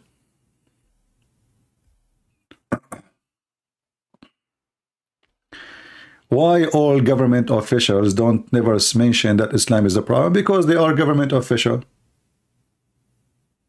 You serve your boss, my friend. When you are a government official, your boss is government. You don't have a freedom. And they are hypocrite, coward.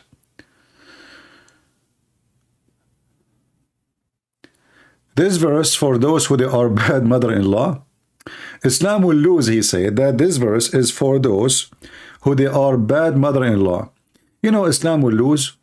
I mean, you said your name Islam will win, but you lost before you start the war with me. Look what you just said. Just to show that everybody that a Muslim is an idiot until he proved the opposite. We're here first, it's a verse. This is a hadith. Obviously, you do not know the difference between banana and cucumber. This is a hadith, not a verse. Secondly, potato. Your prophet in this story, he saw a woman walking down the street. He was not talking about a woman, she is his mother-in-law. And then his penis start moving. Boing, boing, boing, boing, boing, boing, boing. So he got so horny. So he went to his wife and he effed her. And then he came back and he says the woman, she advanced in the image of shaitan and she live in the image of shaitan. What mother-in-law, you idiot? Are you saying that your prophet, when he saw his mother-in-law, his penis start moving? Are you saying that? Do you know why I say I never met a Muslim, he is smart?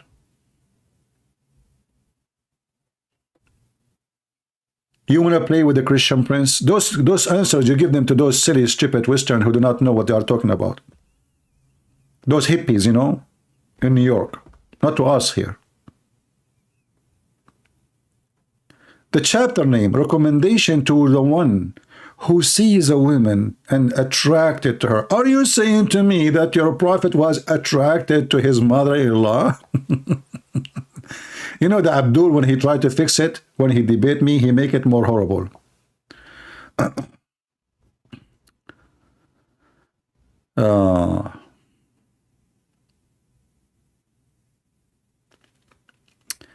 All right, Brian. Welcome, my friend. No problem.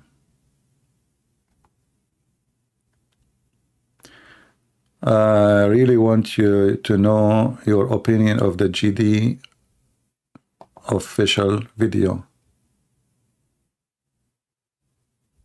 Well, I don't know. I mean, I'm not watching all those channels. I see, you know, I use what I need.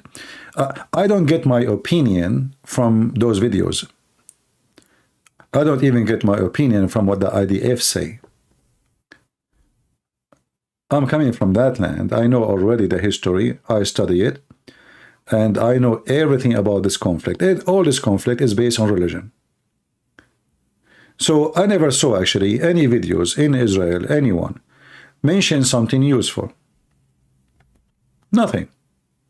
Because nobody's saying that this is because of Islam. Nobody's saying, everybody talking Hamas, Hamas, Hamas, Hamas. The problem is not Hamas, the problem is Islam. Why all of them, they want to hate you? Why all of them, they want to kill you? Because of Islam, with Hamas. Why somebody, he is Iranian, and he is a Shia. He want to kill every Israeli and every Jew. Because of Islam, not because of Hamas.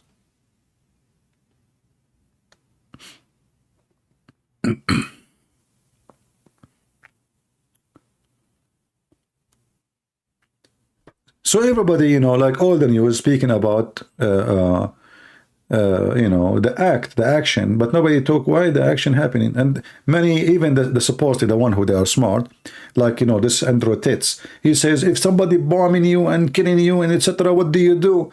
But he did not, you know, anyone have little brain should know that every single war happened in that territory. It was because the Arab Muslims started the war, not the opposite. Every single war. You will not find one of them started by the Israeli. Not even one. So the Muslims, they gather themselves. They prepare for war. They attack, they lose. And now we blame the Jews. Then we prepared ourselves again. Few years after, we attack, we lose more ground. And then we blame the Jews and we say, see, they took our land. And then we prepare again. And we attack again. And then we lose. Every single war, you Muslim, you lose. And then you cry, claiming that they took your land. And now Gaza is no different. You attack them, you started a war, the Israeli already they took half of Gaza, and soon they will take the rest. What do? The Jews took our land. But 4 weeks ago, you have the land. They don't care for it. But you came, you attacked them, and then they will give you what you need. What do you deserve?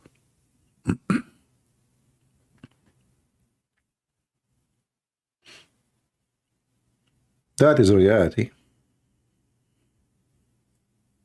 You never won a war, and you will never win one. In fact, you depend on those fools in the West to stop the war for your benefit.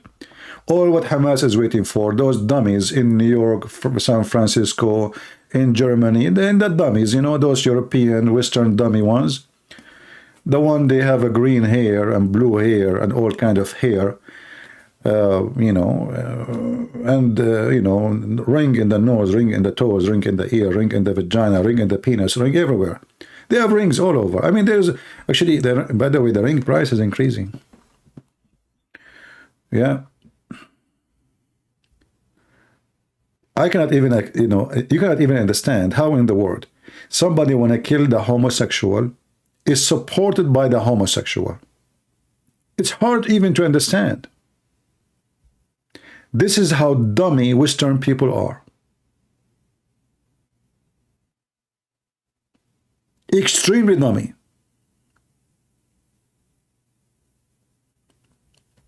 Yeah, the Israeli, they agree that at 7 o'clock, 7 in the morning, they will not have ceasefire. They call it a pause. But we don't know, you know. We don't know really the game of politics. Right? We do not know what is behind the scene. Always remember one thing. There is something you see in TV and there is something else happening beside what's happening in TV. We do not know. They say it's a pause, and immediately after the release of the hostages, 4 days after, they will start the attack again. But I'm afraid that Hamas, they are playing a very dirty game, and most likely, I'm thinking about it, what they want, why they want the 4 days, and they don't want any drone, etc. Most likely, those trucks are coming from Egypt. With the United Nations, they will be full of very nice weapon. Otherwise, I don't find any reason. Why do they want a drone in the sky? And how in the world even the Israeli accept? So the enemy can move as they wish and we do not know what they are doing? Now I know that there is a drone which we can see and there's a drone we cannot see. But obviously the drone which is so high is not doing a good job. Otherwise, why they are using the drone, the small one, which is close to the ground? Obviously, both are needed. Some of the Muslims in Israel support Hamas in the low level, but they don't dare to say it. For sure, we know that. Same as Muslims here in USA, many of them, they pray for Osama bin Laden. Any one of those you see in YouTube or in England, all of them, they support Osama bin Laden. But they don't dare to say it. If they get a chance, if the tone of the government change and the people, like now, they start supporting Hamas loud, because they notice there is protection. Like if you live in New York, you know, and then you insult a Jew or you do some anti-Semitic behavior, the mayor of New York simply, he is bribed by Erdogan. So he will, you know, he will close eyes in your action.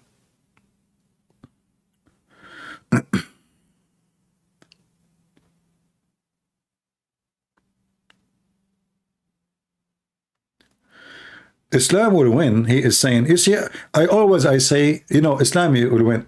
Are you sure you are not being paid to be stupid?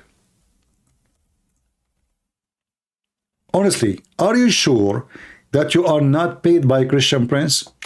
Guys, just to show you why, again, I say Muslims are so stupid in my eyes. Look what he said. Islam will lose, said Christian Prince. Let us say those Europeans get their curse because their ancestor used to invade whole world. Abdul, isn't it you who invade the whole world too? You forgot. Is it you who took half of Europe and Spain and you went all the way to China and Ukraine and Russia? You are just a stupid man. So you agreed that the one who invade the whole world is going to be cursed. But this is your case. Are you saying to me that you Muslims are doomed for this reason? I agree. Look at you. You hate each other to death. And in the front of the TV, you support Gaza. And behind the TV, you spit at Gaza. In the front of the TV, you are a Muslim. And behind the TV, you welcome only Christians and Hindus into Saudi Arabia. Do you know, guys, that the Christians are welcome in Saudi Arabia, but Muslims are not? They don't trust them. Go check how many visas they give every year to Christians and Hindus and non-Muslims from any country, and how many, there is a limit of how many Muslims, and not only that, they have to investigate who they are. If they knew that you, anyway, you support any group, any Islamic group, if you are too much religious, you are not welcome. If you are a Christian religious, you are welcome. No problem. Honestly, this is the truth. They don't trust Muslims. Same in Emirat.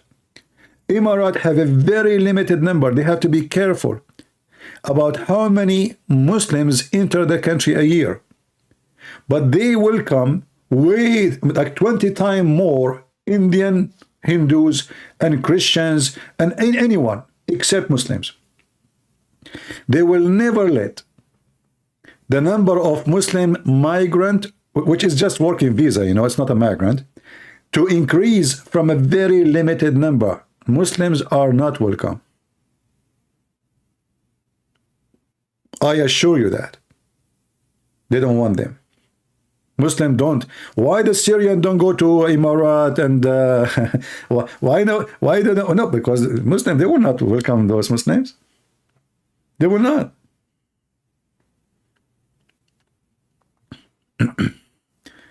What is the name of those Muslims in Myanmar?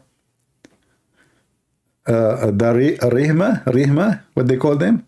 I forgot the name. Go and see how they dump them in the sea in Malaysia and Indonesia. They throw them in the sea, literally. They don't want them. The same they do to Gaza, because they are the same. They have a very bad reputation. Drugs, hashish, robberies, etc. So nobody welcome them.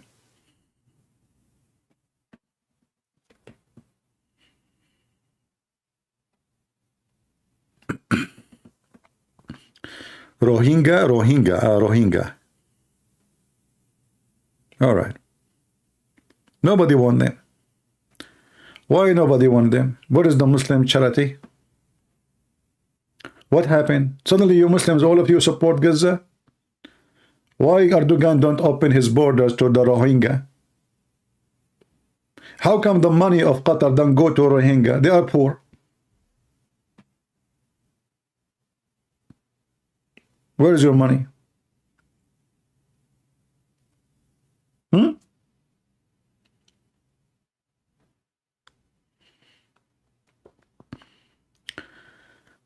All right.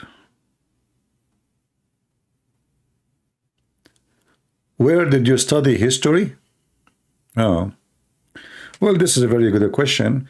You know, the first thing I learned, there's a professor, his name is Joe Biden, and he wrote a book, it's called You Know the Thing. So after reading the book about You Know the Thing, I learned about everything. Ask me. And I will answer you. Right?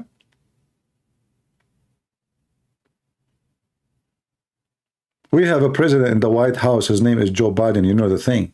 And you are asking me where I learned? Are you serious? We have the most smart people in the world. I watch Oprah. Are you kidding me? I watch Dr. Phil.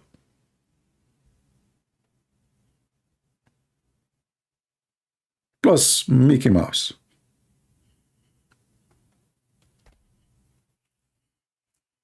Right? Yeah, you know, Dr. Phil is teaching people how to keep your marriage, and he keep marrying and divorce. How to keep your marriage.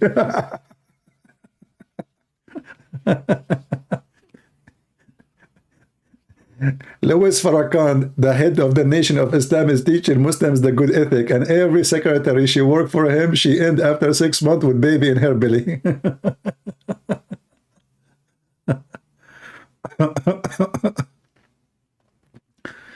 I mean, come on.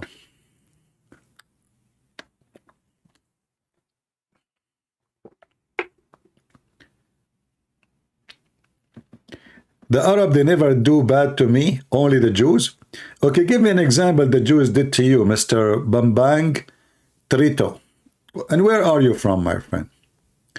Here we go. We are going to take what the Jews did to you, and we will put it in the screen. Guys, this guy, Bambang, his name is Bambang. Okay. So, Mr. Bambang, where are you from and what the Jews did to you? I'm listening.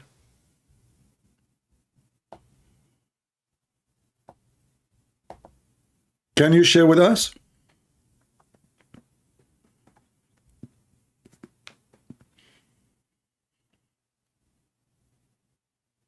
You are an Indonesian and the Jews did something bad to you, but as I know, there's no Jews in Indonesia. What the Jews did to you, they ate your banana? And your wife, she could not find it when you are in the bed?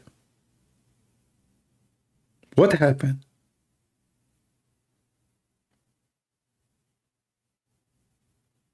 Do you like to call me and tell me what the Jews did to you?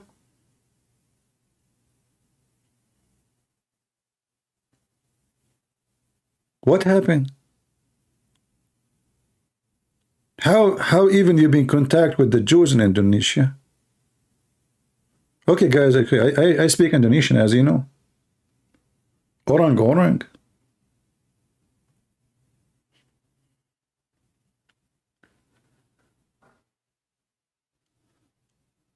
So, how you met the Jews in Indonesia, Mr. Bambang? Are you sure your real name is not the Big Bang? I mean, your lie is so big, man. So you live in Indonesia and you're an Indonesian and the Jews, they did something bad to you? How?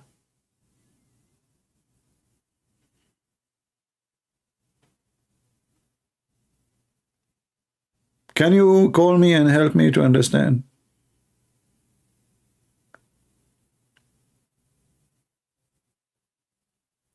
No. You cannot stop me from speaking my favorite language. I am actually an Indonesian originally, you know.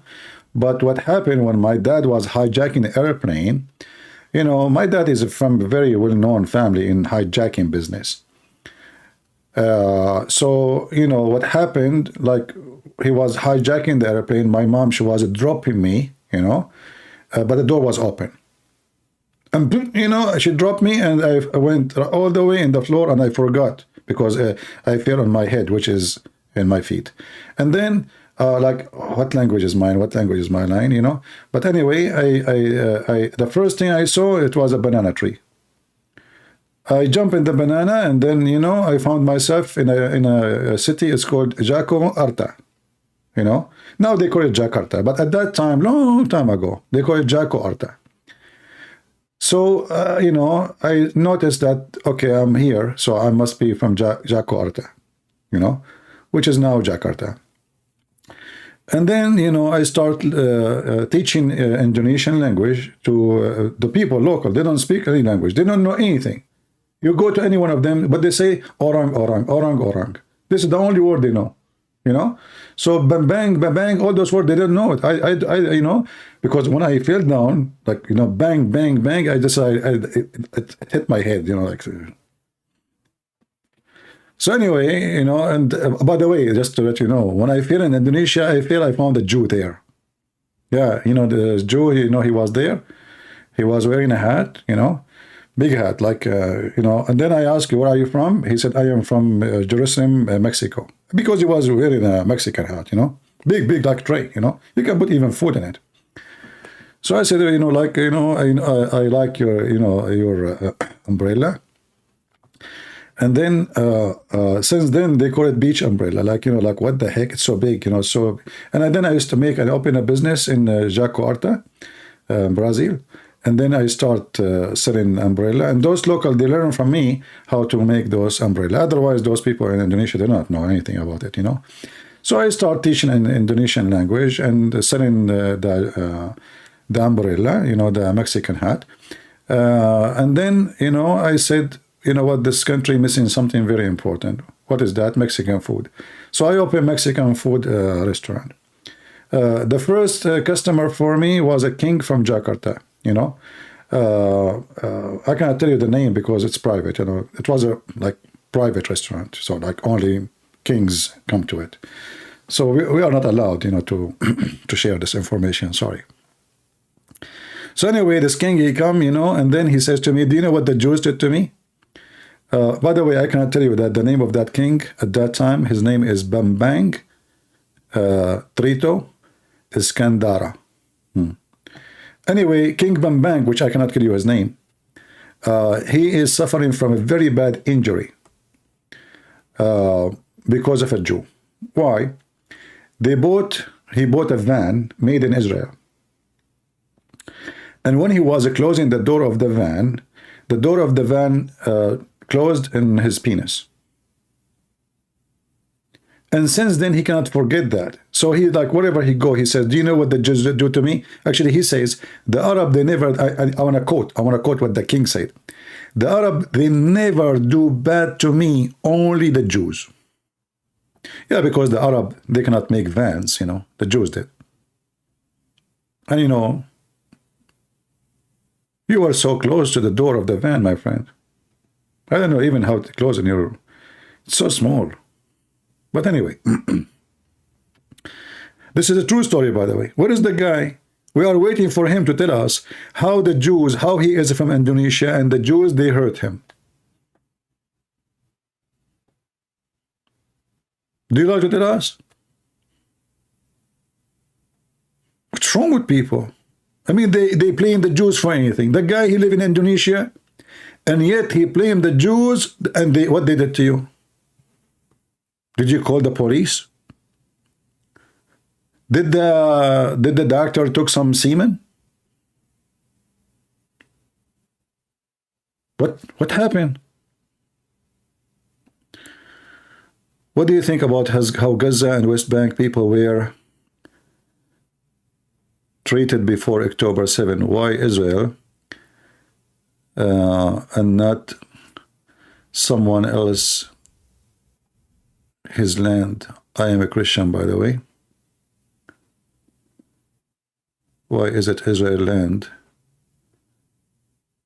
I'm not sure what you mean. Why we are saying this is Israel land? Are you saying why this is why we are saying this is Israel land? Well, even the Muslim, they believe this is Israel land. Even the Quran. If you go in the Quran, you will see even the Quran witness in chapter 5, verse number 21, that this is the land which is assigned from Allah to the Jews. If you ask the Muslims in their books what their prophet he said about who is the one who built the temple of Sulaiman, they will say to you, Sulaiman. So it's not us only saying that this is the land of the Jews. Even their stupid books say this is the land of the Jews. If you don't believe me, ask Bambang.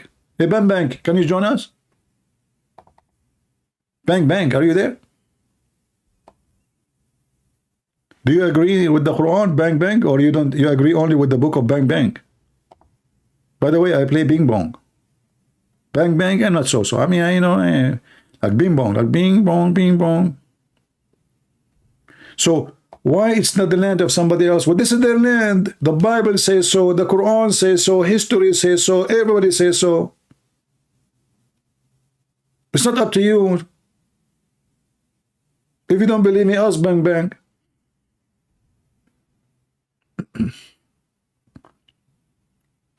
You know, Bang Bang, what, when your wife, she call you to bed, what she call you? Is that really your name? I mean, how you know that she want to have sex with you if your real name is Bang Bang? I mean, I don't know. I don't know, your name is Bam Bang, sorry, Bam Bam. Bam Bang, not Bang Bang. Okay. Sorry, it's my yeah, you know, because sometimes I speak Tamil language, not just Indonesian. You know, I mix it. Many languages, what you can do. I speak 70 million language only. -1, by the way.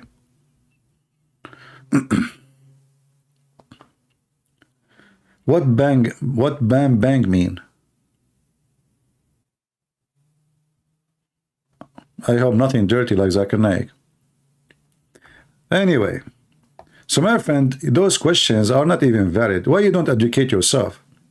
Why people don't ask themselves, okay, where is the Jews? Where was the Jews and where was those Arab? None of those Arab was there. If you ask anyone in Gaza, are you an Arab? They will say yes. Well, let me tell you the bad news then. They are not from Gaza. For Arab, they have nothing to do with that land. Period.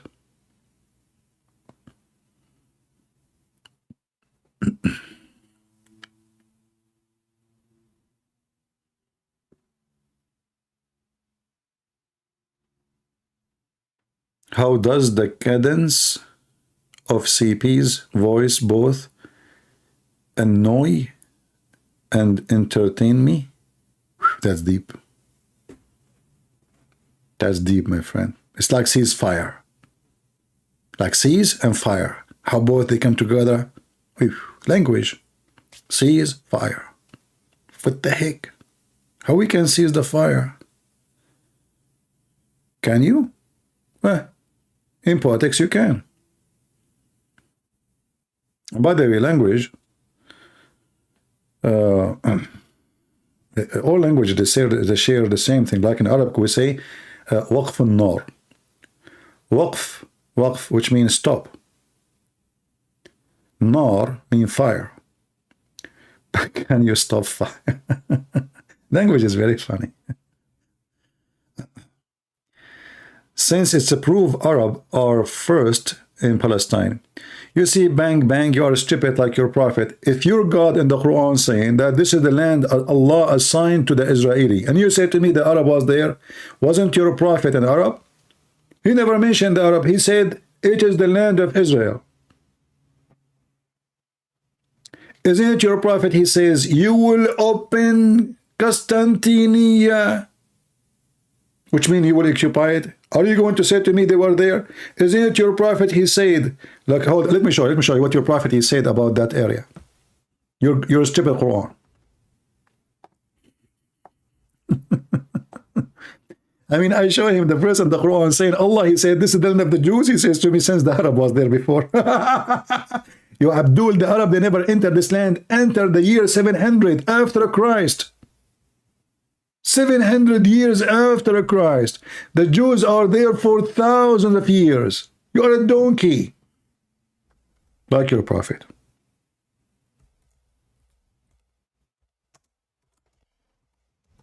Just to show you how stupid those idiots. If you go to the chapter of the Roman, or Rome, you will see that the one he was in that land in the time of Muhammad was the Roman. Where was the Arab? He didn't say the one who defeated is the Arab. Where are they? Read carefully with me. just to show you how stupid you are. The Roman have been defeated in the near year. في أدنى الأرض. Here the translation he adding this thing. This is stupid. According to the Muslims, أدنى الأرض is the lowest area, where it is the Dead Sea and Jerusalem. Where is the Arab? And then your prophet says, in a few years, the Roman will be victorious and the believer will be happy. So where is the Arab? Who is there? This is in the time of your prophet. Who is there?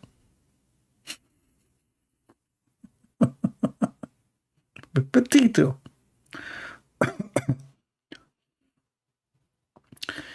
Do we have any Muhammadan would like to join us? And this is a chapter 30, verse number 1, 2, 3. By the way, verse number 1 is the most amazing verse.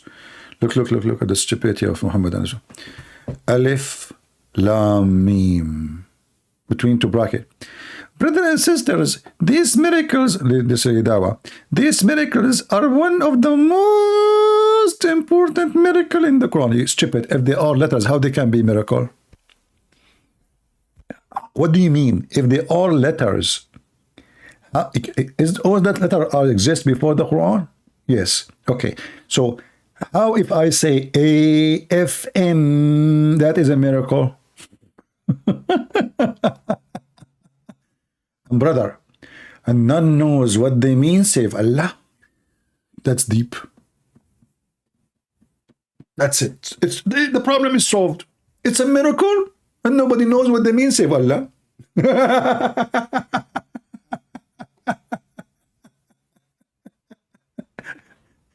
You know what is the real miracle? That you Muslims are so stupid at the point you think this is a miracle. This is the real miracle. That you are so stupid, each time you go into war, you lose, you think you won. You get defeated, you celebrate. We take Jerusalem, you celebrate the loss of Jerusalem.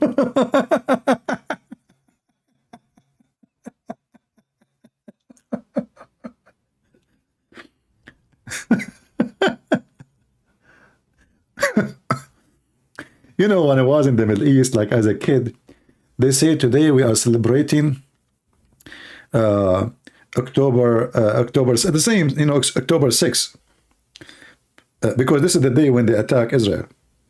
So I said to the teacher, I said, but isn't it this is the day where Jordan lost half of it, the Egyptian lost like a land in the size of Israel, and the Syrian, they lost all the Golan Heights and all the mountains area. So what we are celebrating exactly? He said, shut up. We are celebrating that in that day we attacked them and they lost. Okay, how we lost? If they took the land, now we cannot get it back. He said, this is not the point. It's not about what you lose. It's about what you gain. I said, but we gain nothing. He said, listen, next time don't come here without your parents. Your Pope, he said sexual or need support. Yes, my friend, I support that. As an example, don't you support your prophet? Isn't it your prophet is a transsexual? Isn't it your prophet he wear his wife clothes? And he said he never received Quran unless he wear his wife clothes. So we have to agree. You Muslim, you support that. And look, the Abdul now, he found that he cannot refute me about the Jews. So he changed the topic. All of you are transsexual. Isn't it your prophet he put eyeliner 3 times a day? And he wear women clothing? And he pee like a woman? Was your prophet a man? Prove it. Let us start one by one. Oh, what about your prophet kissing men down their belly? Did your prophet do that? Call me and I will make you read the reference, and we start from Bang Bang. The book of Bang Bang. Your prophet is a homosexual. Actually, Even you Muslims in your book, you say that the uncle of Muhammad and Umar al-Khattab, his anus don't find comfort except with the semen of men. So they claim that he don't feel, he have a problem in his anus, and his pain will not calm down unless somebody do bang, bang, bang to him.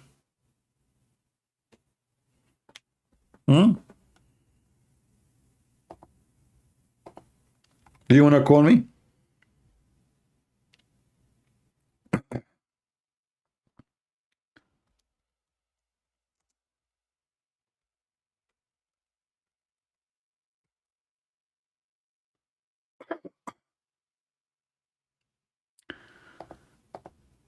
If we go, I will use Muslim, by the way, Muslim website.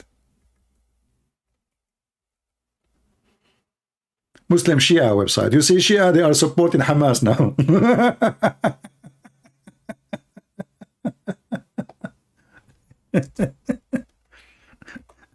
They support Hamas in Gaza. They killed the Sunni in Syria and in Iran. Anyway,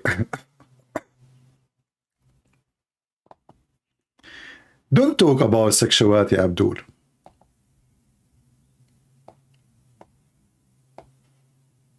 You are the most awkward sex maniac in the world.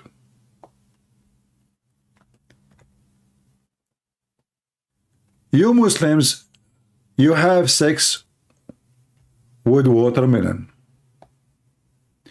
You Muslims have sex with donkeys. Watermelon, statues, goat, cow, halal.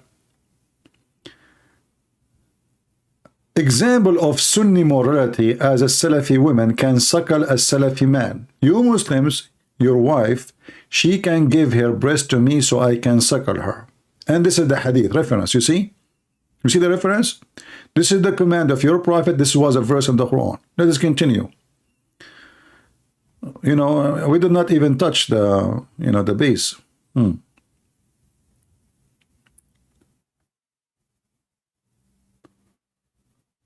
For example of a Sunni morality, pedophilia, bestiality, and necrophilia can be performed while one is fasting. Bada'i al-Fawaid of Ibn al-Qayyim, page number 603. See, I like this website. They are giving you a reference for everything. And I do not need to do translation, because all those hadith, you will find them in Arabic only. But thanks to the Muslims, they translated those hadith for us. What he's saying, what you Muslims do? Example of Sunni morality, pedophilia, bestiality, and necrophilia can be performed whilst one is fasting. Hey, bang, bang, do you fast? Do you? It was narrated by Ahmad that a man came to him that feared that he would ejaculate while he was fasting. Guys, look at this. He came to the big Imam, brother, I'm almost there. What I will do? And I'm fasting. Ahmad says, what I see, that is, he can release semen without ruining the fast. He can masturbate using his hand or the hand of his wife, or if he has an amma, which means a slave. Another, or whether it be a girl or a little child, little boy. What? Abdul, are you there with me? You want link to the page? Are you serious? Guys, people are asking me for the link. I cannot give it to you, sorry. You have to be 6 years and old, like Aisha, so you can receive such a link. If you are mature at the age of 6, because Prophet Muhammad, he is not a pedophile. He married Aisha according to Muslims because at that time, Aisha, she used to masturbate 10 times a day. She was very mature. In fact, they say that the boobs of Aisha almost 25 pounds. each. This is why the wives of Muhammad, they used to call her a booby trap. Yes, because there's nothing there. Actually, the whole girl is a booby, you know? What are you talking about? And then he continue. So he can masturbate using his hand or the hand of his wife or the hand of his slave, Amma, whether it be a girl or little child. She can masturbate for him using her hand. And look, so decent. He's not using his hand. Be careful. If he uses his hand, he lost the fasting. Haram, haram. But little child playing with his willy, down his belly, is okay. Fasting is good to go. Allahu Akbar. Hey, Indonesian guy, are you with us? And then he continue. If she was not a believer, he can sleep with her.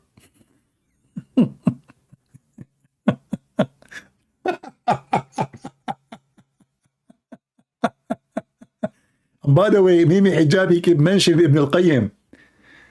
Mimi Hijab, he keep mentioning this guy, Ibn al-Qayyim. He could consider him like a top scholar.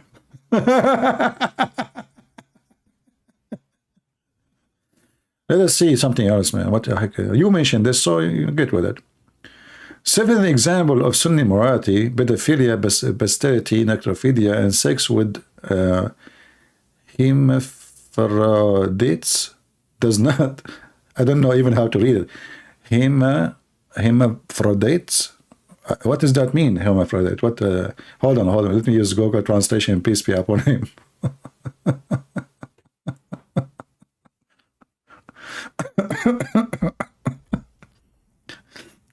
This is a new word for me. Sorry, guys. When I go to Walmart for shopping, I don't see those words. So I will know. What hermaphrodite mean? Hold on. Let us go to hermaphrodite.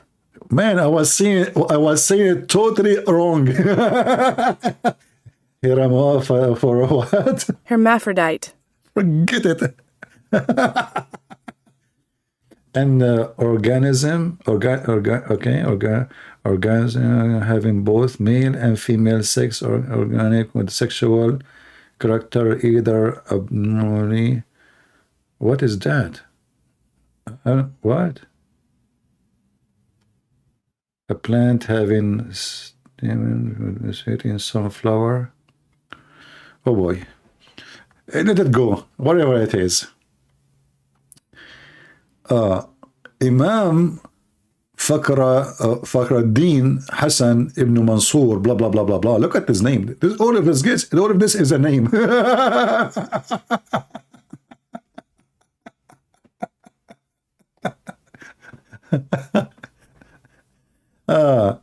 What? Khuntha. Okay, thank you, Nicole. Thank you for the help. Good, Nicole. I will. You are my translator from now on. You speak Arabic. Guys, you remember I told you, like in the school, the first day, the most day I hate in school when I was a kid is the first day, because each one have to stand up and say all his name. And those Arab, they have a name. This guy is not an Arab. This guy is Afghani. It says Afghani, which means he's from Afghanistan. But Muslim names is, bin, ibn. This guy is even short. If you go to Yemen, the name is like 70 names. Anyway. All right, he says, and penetrating an animal or dead body. Hey, God. Mr. Bang, are you there? You are talking about sexuality? We did not open your book yet. Listen, and penetrating an animal or dead body and a child that cannot bear penetration. Pedophile with animals. Look, it's not even a human being. Dead body, they have sex with dead body. Does not make ghusl obligatory. If he does not ejaculate, as mentioned, blah, blah, blah, But the correct opinion, look at the correct opinion, that is what killing me, man. I mean, this is the religion you want to follow. The correct opinion, like, listen to this. This is where Sheikh Uthman is coming from. Is to, if he is able to penetrate the smaller child.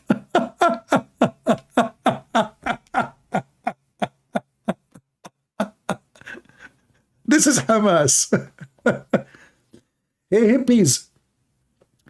Hippies. Those liberals in the West, this is the garbage you support. By the way, they are with you in total agreement. I'm sure many of you do not mind to penetrate a small child, because both of you have a very high ethic. Very. Oh boy. Okay, in the place of intercourse, and does not cause her ifada, sorry, like, you know, to open her, you know, like, explosion, i.e. tearing the tissue between the vagina and the anus, imagine, and making them one canal.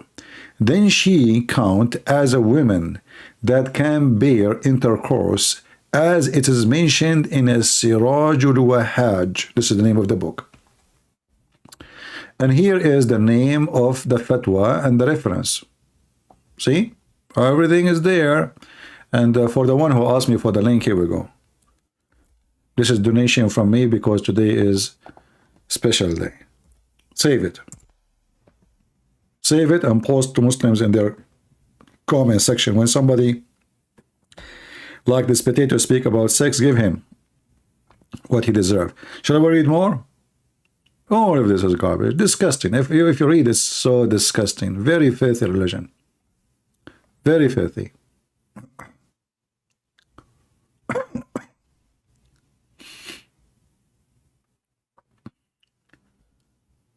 All of this is in their books.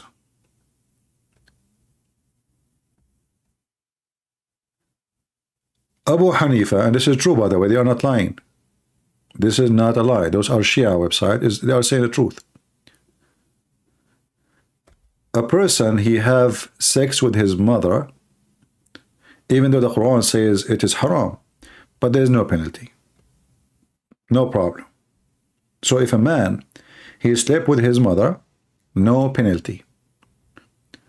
It says here, in the, you see the book name and fatwa, page number, volume 4, page number 820, of the things which are haram, but for which there no Islamic penalty. These include marrying your wife's sister or her mother, or a woman who already married. No penalty. Fatwa.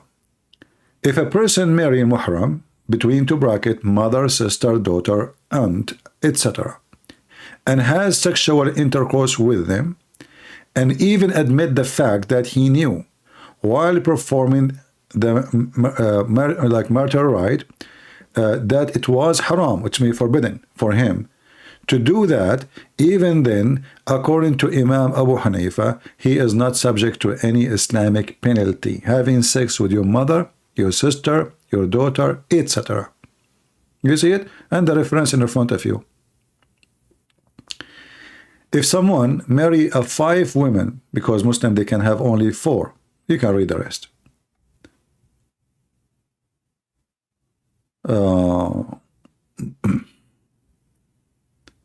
The tactic of Umar ibn al-As.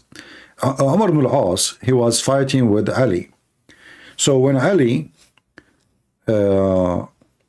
attack him, because the Muslims always kill each other, almost he put his sword on him to kill him.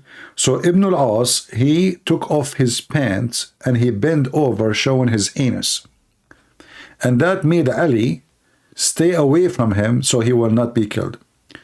One day Ali attacked Umar ibn al-As, and this is the one who ruled Egypt, the first Muslim who ruled Egypt, Umar ibn al-As. He's a big hero for the Muslims, supposedly. He threw a spear at Amr, fell to the ground, Amr fell in the ground, and then he exposed his buttocks.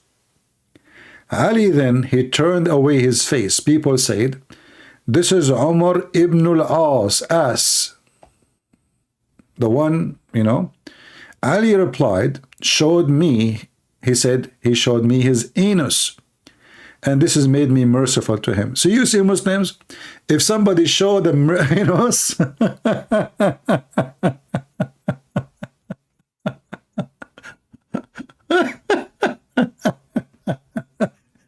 and this is the guy who was the ruler of Egypt, he showed his anus to avoid to be killed. Aman Rabbi Aman, where are you, Erdogan? Oh. The Sunni morality of the Bondi death ritual.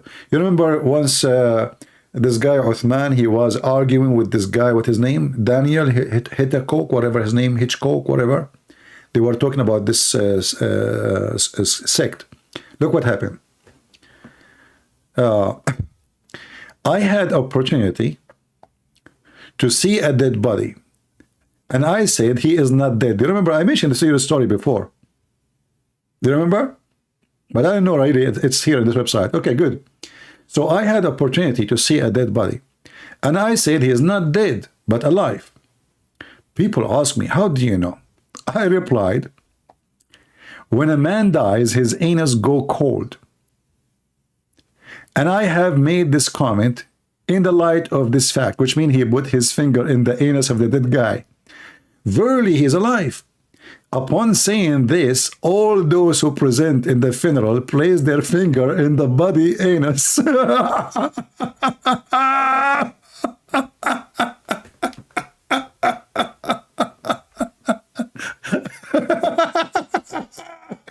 Imagine at that time there's TikTok. Unbelievable. Those Hamas. Hey Muslims, how we find out if Hamas is dead or alive?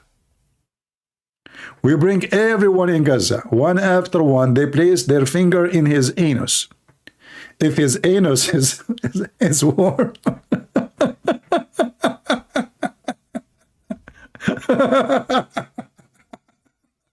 I have to go. I can't stay here. I'm dying from laughing, you know. I can't breathe.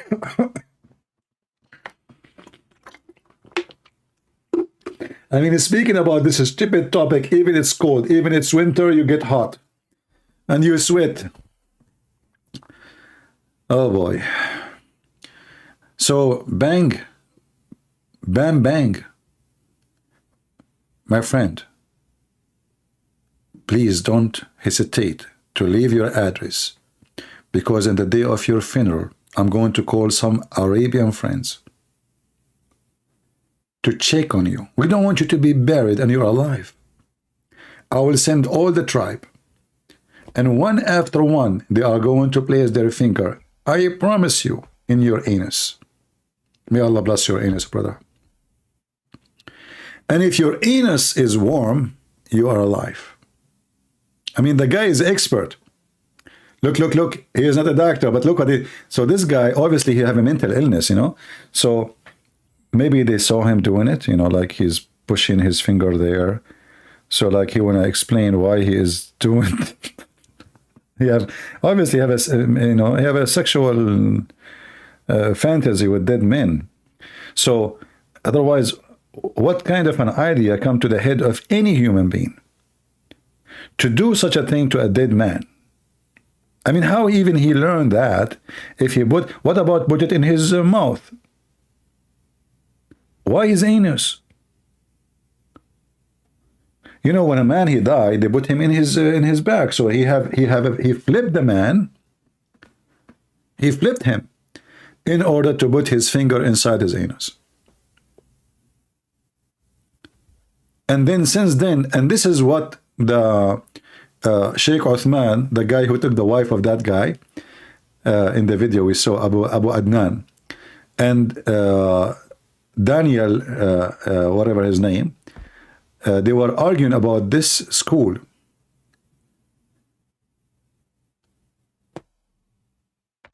Unbelievable. Those are the Sunni. This is Li Dawa. This is Mimi hijab, this is Uthman, this is their religion. If somebody died, they have to place their finger in his anus. One after one. And here you notice, by the way, you see, when you read a story, you have to analyze. How come nobody from those who they are present in the funeral said, what are you talking about, man? Don't do that. Nobody. Every one of them, he start placing his finger. It's like a baklava. It's like an opportunity, you know? It's like they could not believe they can't do that, and they start rushing into it. It's like you invite them to eat the best food or something. Not a single person, he says, I'm not going to do that. What are you doing? What about the family of the guy? Everybody there. He starts placing his finger in the anus of the man. Are you there, bang, bang, bang, bang? Do you have insurance over your anus? Because look what will happen to you when you die. You are in Indonesia and you are a Muslim. And then all your family and your people, they will come to your funeral. All what they need, you know what? I will send one from he is in Indonesia. And he will go there in your funeral. He says, hey guys, how you know he's dead? I said, what? He said, okay, do you know that in the book of Yahya ibn Sa'id al-Madani, in page number 26, Maqama 8, it says that we should put our finger in his anus to check out if he is dead or alive? If his anus is cold, then he's dead. If his anus is warm, then he's not. And then all the Indonesian of your family, they will start placing their finger in your anus. Be careful what you eat before you die, my friend, because you don't want to make the fingers of your family stink. Imagine your wife, she put her finger there. I mean, you are dead now, and your wife, she loves you very much. And now she found an opportunity to finger you, finally. And even if somebody saw her, what are you doing? To your husband, he's dead. Oh, you got me wrong. I'm just trying to find out if he's dead or not.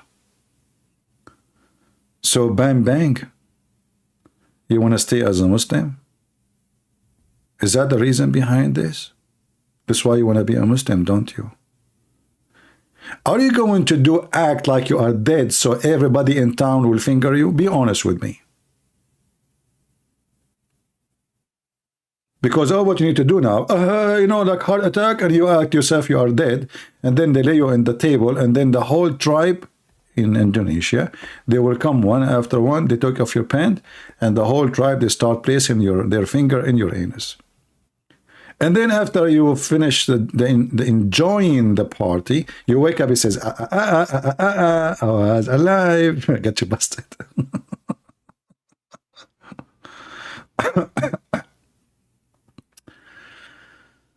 Oh boy.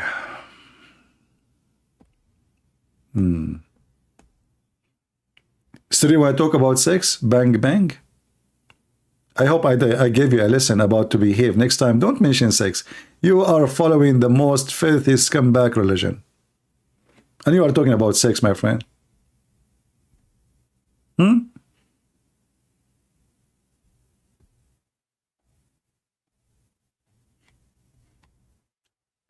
Your prophet wife, she was a sex consultant, by the way.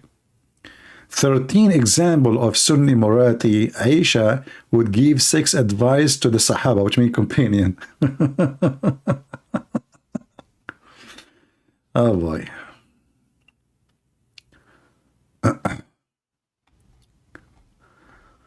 All of this website. Did you save the website? Islam is the future. I don't know about that. You know, you tell me. Okay, you know what? If Islam is the future, so why your prophet saying the opposite? Are you accusing your prophet to be a fraud? Shame on you. I mean, you see, guys, I always try to defend Islam. Look what the Muslim they do. A Muslim, he come here and he says Islam is the future.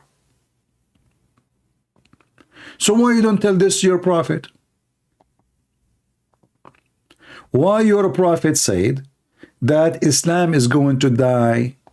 Are you accusing your prophet? Here we go. I have it in the top of my page. Muhammad said, Muhammad's come back, peace be upon him, hadith. Sahih Muslim 146, Islam will crows as the serpent crows back in its hole. A hole? Now I know why they say a hole. So Abdul, you say something, your prophet says something else. Which one is true? I will take what you say because Muhammad obviously is a liar. Aren't you happy? I'm siding with you.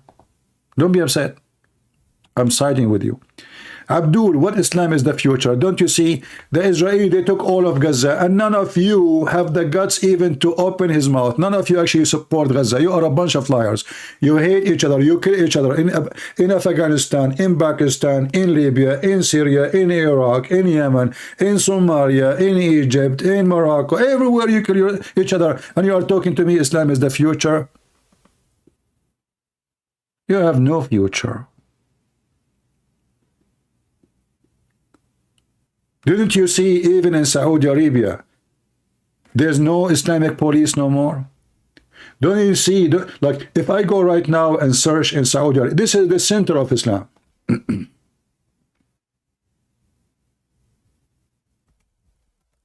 If I say Saudi Arabia nightlife or nightclubs, what I will find?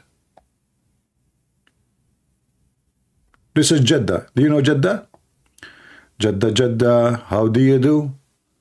And what those women are wearing, what they have around there. I mean, why this area? It doesn't sound right. What is this? Are you with me, Abdul? What? Why that area is like, what they have there? It's like a bag or something. And then, let us go to different video. Look at this. Oh, this is Jeddah. It's called what? Cornish Hotel. Cornish Hotel, peace be upon him, Jeddah. This is Saudi Arabia. Islam is the future. I can tell. It's a future in YouTube, as you see.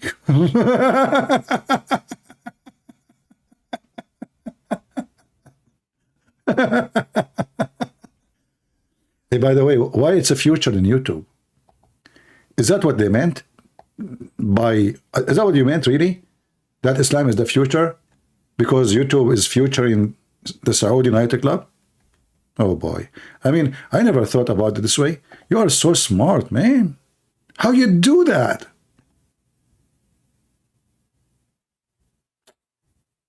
I cannot believe that you are so smart. Unbelievable. Look at this guy. This sheikh is upset. Guys, look. The sheikh, obviously, he don't speak English. Allahu Akbar. Saudi Arabia allowing dance. Salman Khan concert, Muslim and Muslim in danger. Dajjal. Allahu Akbar.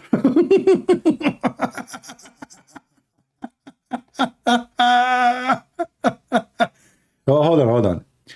He's allowing dance? Are you saying to me that Muslims, they are dying to dance and they are waiting for the day where the law will change and they can dance in public? I thought this is a Muslim religious country. So you want to force people not to dance, but people want to dance. To the point when he allowed dance, everybody is dancing. Are you dancing too? Look at this face. Look at this. Allahu Akbar. Oh boy.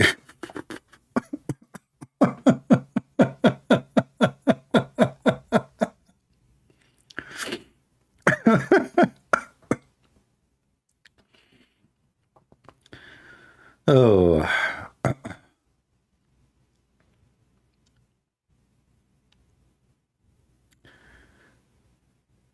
Oh, buddy.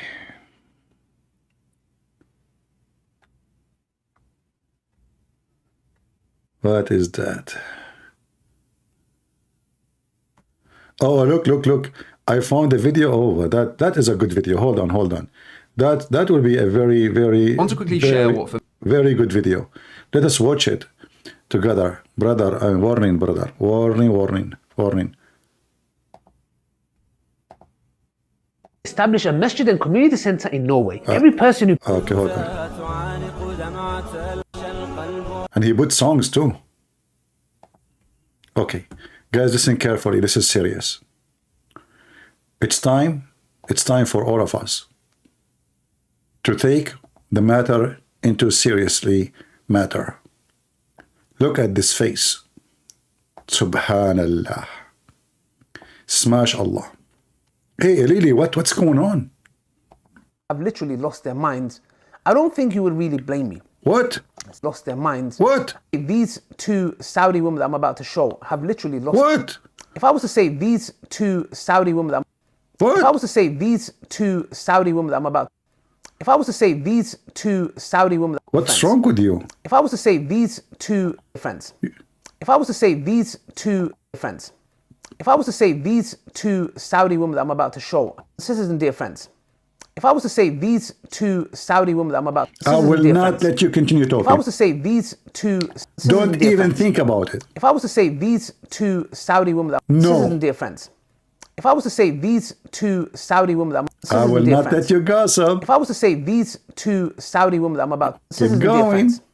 If I was to say these two Saudi women that I'm about, sisters and Bite dear your friends. tongue. Bite your tongue. If I was to say these two Saudi women that I'm about, sisters and dear friends. If I was to say these two Saudi women, Keep saying, keep saying.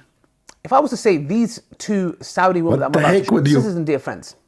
If I was to say, What? Are you going to spend the whole day doing this? What is the topic? And why you are biting your tongue each time like you go like a lizard? Look at this thing. Look. This is deep conversation, brother. This is dangerous. This is dangerous. Assalamu alaikum wa rahmatullahi wa Salam, barakatuh, salam. brothers and sisters and dear friends. If I was to say these two Saudi women that I'm about to show have literally lost their minds, I don't think you would really blame me. Really? Saudi Arabia, or the Arabian Peninsula, alhamdulillah, when Islam came, Brother, can we take them as secret wives? Or this question for later? I mean, those you said two women. We can take four. So are they like ready for secret wife project? it was full with filthy, the most filthiest thing on this earth, which is idol worship, shirks and mushriks. And alhamdulillah, Islam came and abolished that. If Islam abolished that and you show us a video of you guys going around the bathroom. So Islam abolished worshipping idols and you go around a rock and you kiss a black stone, and this is how you abolish idol worshipping, by going around the Kaaba, the same place where idol were placed, and the Kaaba itself is a place which is an idol. And your prophet kissed a black stone and he claimed that it's a holy stone. And one of the signs of the Day of Judgment is that the region, the Arabian Peninsula, will go back into idol worship. But what is the guy saying Islam will win? What is the guy who just said to me Islam will win? Where are you? Islam will win. Are you there? A second ago, you gave me a speech saying to me Islam will win. Your sister Lili Dawa saying you Muslims are become Buddha. Look. This is Hindus. Who is this guy? Is that my video or this is your Muslim video? Did he just say, oh sorry, did she just say that Islam will go back to worshipping idols that your prophet said? Guys, did he say that? Or Christian Prince saying that? Let's go back a little bit. Maybe you did not hear it. And by the way, this is your prophet? I thought this is Hori Butar. This is Prophet Muhammad? Read out, he said Prophet Muhammad said, and then he put this picture. What he's holding. I have a broom like this. It's in my kitchen, I can show you. Actually, I have a tree. I have a tree broom. Anyone want a broom? I am the son-in-law of Trump, and I'm willing to rent my broom for $1 billion for the coming 99 years. So if you're interested, just let me know. It's not a bribe. No. So what happened, Rida? This is Prophet Muhammad. He said what? He said that the people of Saudi Arabia, the Arabian Peninsula, is going to be worshipping Buddhism, Hinduism? Ism? The region, the Arabian Peninsula, will go back into idol worship. But obviously Shaitan takes his time. That's the end. Shaitan take his time? I thought Allah take his time. Isn't it the Quran says wait and I'm waiting? They asked Muhammad, why you don't have miracle? So Muhammad, he gave them a verse, says, Allah told me to tell you this. Tell them, they are asking you for a miracle. Tell them, wait and I am waiting. Allah is waiting too. They are waiting for the miracle. Allah is waiting for what? So hold on. Saudi Arabia and Mecca will go back to paganism, and you put the idols of the Hindus? What the heck? What? Hindu-Muslim religion? I would love to see those Hindu priests going around your Kaaba taking over it. And then they throw curry everywhere. Like curry here, curry there, curry everywhere. You know? And then we will see Lili Dawa go and doing Hajj, and he put a red dot in his forehead with his 4 secret wives. Go. But today we're going to be watching a video and reacting to called Like Heaven. You will react? That's something. You know what? I love reacting videos. CP behaving like a child. Okay, Arham, I want to go with you. If I am acting like a child, why you are watching and listening to me? Are you a pervert? What's wrong with you? If somebody is acting like a child and you don't like to watch children's acting, you better leave. But maybe you are the kind of adult who like to act like a child. I mean, you like to watch children, don't you? Don't go to school anywhere, they will arrest you. So, sorry, how you can wear even that shirt and it's closed all the way to your neck? Unbelievable. Can you breathe? Saudis enjoy sun, sea with opposite sex. Let's watch this video and let's see if we can hold our stomachs and not be sick. Oh, guys, please, everybody, container, you are going to vomit. Look, Lili Dawa, since he saw his video, he gets sick. Here it goes.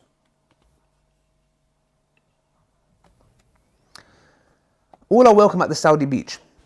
Yeah? In a change to the usual gender segregation and modest clothing, this beach in Jeddah allows men and women to mingle. Listen, brother, don't you live in England? And look who is talking. So he live in England, and women wear short skirt, and women, they wear long dress, and they wear etc. Muslim women, they sleep around. As long you don't like to live in such a society, so why you live in England, you hypocrite son of Muta? So according to you, they are going bad, that you move and you live there with the one you think they are bad. Huh? If they do it there, they are bad. So why you move to England? What about you go to Muslim country where Afghanistan, there is no beach. Nobody mingle there. They have only bachabazi. Now let's listen carefully. She makes me cringe. She makes me sick to my stomach, like Mohammed Hijab says. Yeah. She makes me sick. She makes me sick. They are so religious, you know, sex. And he invites for women to talk about divorce and sex and having secret wife. And this is sex. This is sex. What a bad actor, corrupt man you are, Muta boy. Look at this. Listen very carefully. Yeah. Race here. And a few years ago, we were... Look, they cover her chest. Brother, Lili Hijab, she is so conservative. Look at his look at his face. Look at his disgusted. How many times you watch this video, Mr. Disgusted?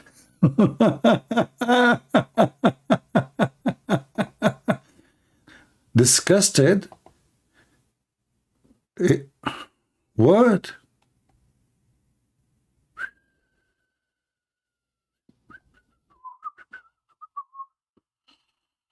Actually, let me see if I can find the original video.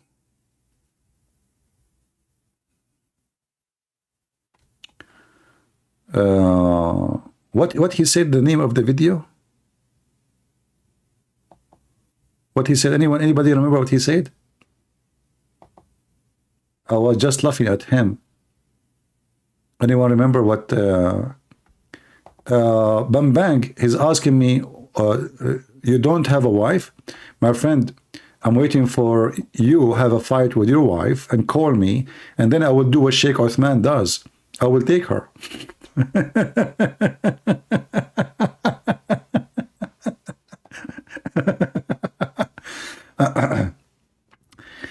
Saudi Arabia, maybe he said Saudi Arabia like heaven. Hold on. Beach like heaven, he said maybe. Beach like heaven.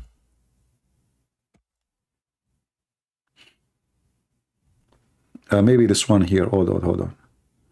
Like heaven, Saudi enjoys sun, sea, and the opposite sex. Maybe this is the one. Yeah, but this guy, he muted the video. I found the video, but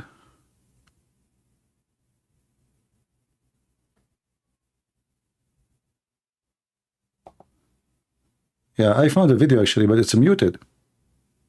And here, by the way, hold on. Did you notice in the video of Lili Dawa, they blocked the chest area? When you see this, what do you think? You think the woman, she is maybe naked, right? Do you see? Do you see how dirty Lili Dawa is? Look. Do you see what they pearled that area? Why? I found the original video, and the woman is dressed.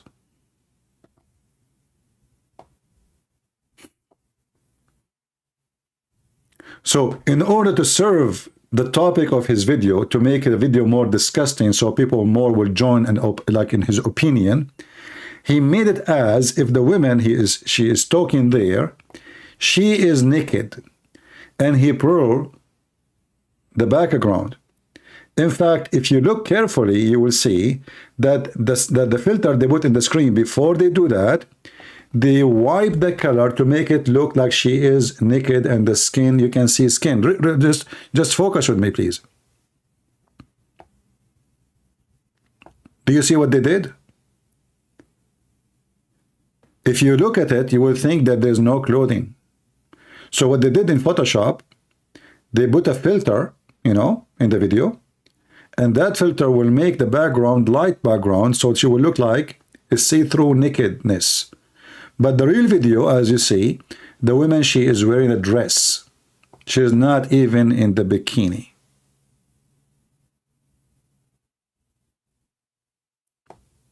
But here, the video I found, there is no audio. The one who posted, there's no audio. So let us see what the video is saying. Even allowed to listen to music. So this is like a heaven. This is like I don't know. I can't even explain it to you. You can't imagine it. I swear. I mean, look at the faces of Lili Dawa. He's so religious. He's so disgusted. Brother, they are allowed to listen to music. Lili Dawa, you know what? You are a biggest fraud liar ever. You Muslims, you and your wife, don't watch and listen to music? Do you have a TV at home? Do you have TikTok? You coward liar, you claim that you Muslim don't listen to music? This is the disgusting. She makes me cringe. She makes me sick to my stomach, like Mohammed Hijab says, yeah? She makes me sick. She makes me sick. Look at this. Listen very carefully, yeah? Raised here. And a few years ago, we weren't even allowed to listen to music. So this is like a heaven. This is like a. Look how disgusted he is. I can't even explain it to you. You can't imagine it. I swear. I mean, that really sums it up. You know, it reminds me of the hadith of the Prophet ﷺ, who told us The that when Allah Prophet, subhanahu wa ta'ala the Prophet, Mr. Hooker, what he said, subhanahu wa ta'ala, what he said? created heaven and hell. And he told Angel Gabriel, from what I remember. Pizza guy, Muhammad, he talked to Jibreel all the time. Hey, Jibreel, let me tell you something. Is that he sent him to hell. And when Angel Gabriel saw hell, he came back and said, "Oh Allah, I don't know of any creation except that they would run away from that. They'll run away from the hell." Okay. Then Allah subhanahu wa ta'ala said to the angel, "Go and look at Jannah." And when he looked at Jannah and came back, he said, "By Allah, I swear by you, that there is no one that would run to it." Yeah, I'm paraphrasing, yeah? Would want to be there. Okay. Then Allah subhanahu wa ta'ala sends him back to hell. And this goes exactly with what this woman says. When he goes back and he sees Allah adorned it with temptations and all these kind of things, he said, "By Allah." So listen. So having 4 wives and secret wives and divorcing wife and going after sex from women to women and having sex with the childrens and taking the booty and kidnapping women and raping women and all of this is not immoral. And now those listening to music in the beach are the most disgusting people. They will go to hell.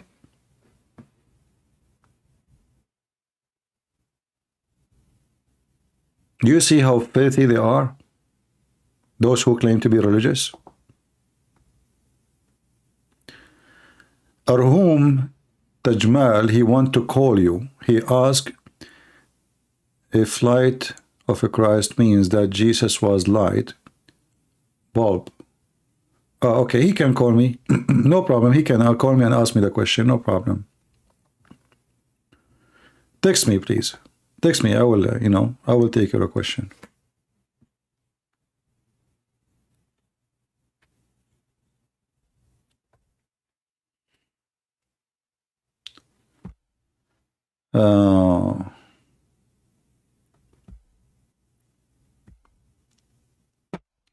All right, I receive a message from a person. He says to me, "Thank you so much." I will not show his name. Let us see what he is saying.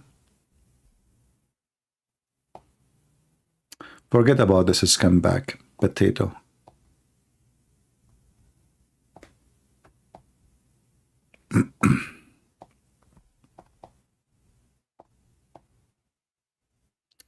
Thank you so much, CP.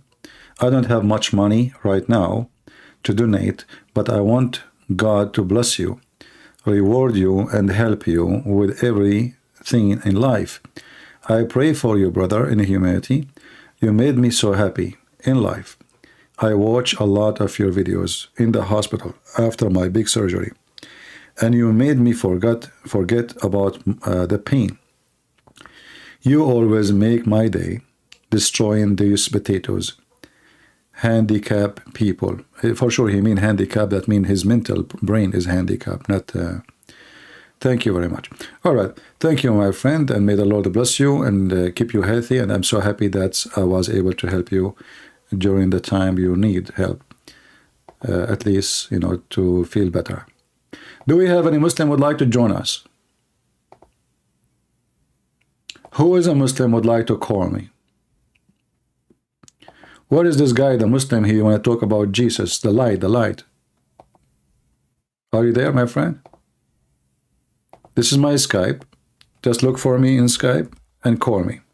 Just text me first. Just text me first and I will take you immediately. I like your question, actually. Your question is very powerful. And you are very smart. I mean, how you come with this? I mean, this is so good. Always I notice that Muslims are very smart. Since I was a kid. Once I went to eBay, and in eBay I found like there's an auction for brain. There was like a, Buddhist, Hindu, Christian brain, Muslim brain. And then I noticed that the most expensive brain on the auction market, it was a Muslim brain. I got upset really as a Christian. I mean, how come? I mean, I saw the Christian brain is for so cheap, you know. I mean, why? Why? I mean, I said to them, this is discrimination. Why the Muslim brain is the most expensive? They said, because it's never been used. It's brand new.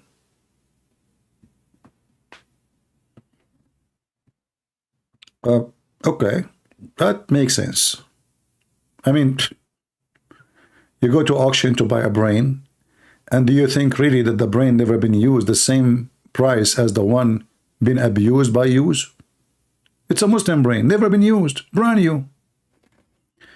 You texted me, my friend. Are you sure? Okay, what is your name there? I see somebody texted me with the private message. Is that you?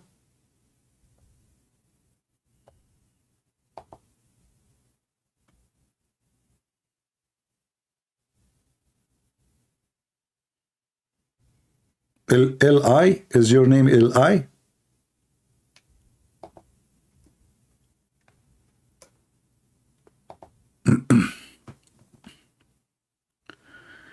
Is your name in Skype L.I.?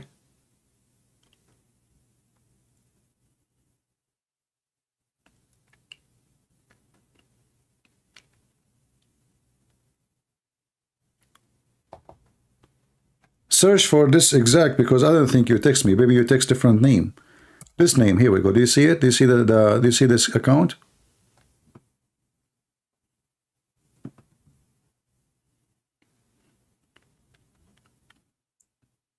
Because I didn't see any text from anybody.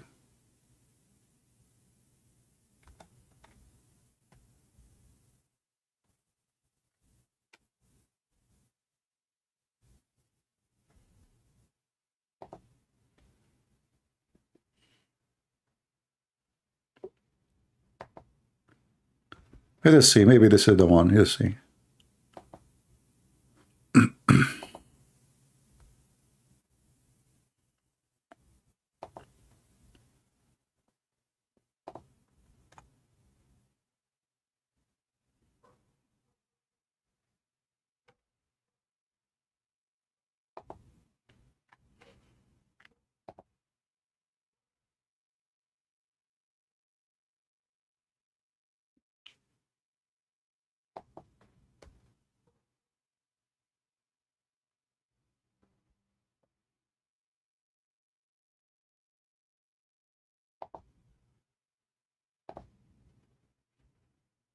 Okay.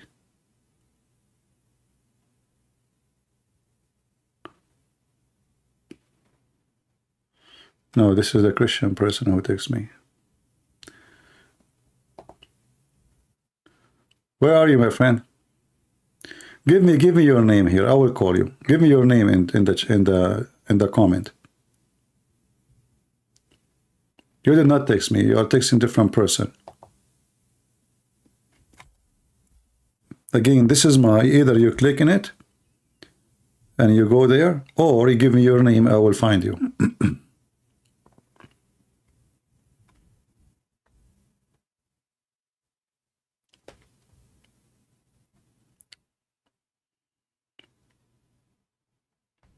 Yeah, I don't think he is trying to text me, because there's only one person tried to text me. He is a Christian.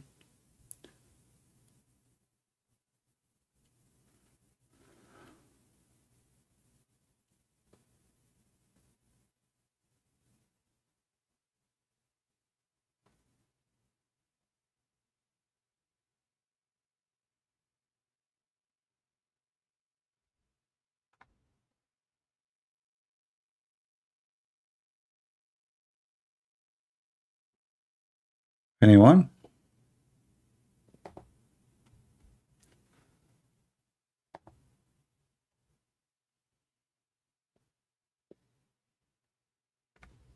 What happened? Are you going to call me or not?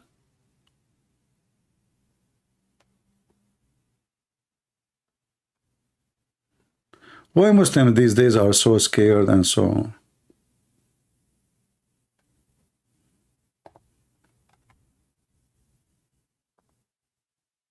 Yeah, yeah, I can add you. Give me your name. How I can add you if you don't give me your name? Post your name. I will add you. How come you cannot add me? Here we go. This is my account. Just to click in it, and you will go there. However, you can give me your name, no problem.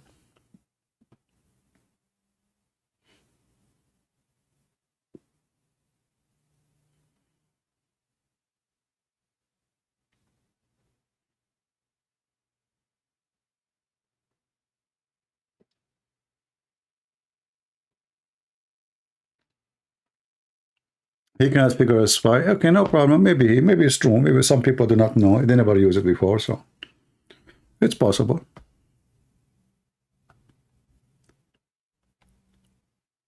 Try. No, we need his name exactly. You know, the address.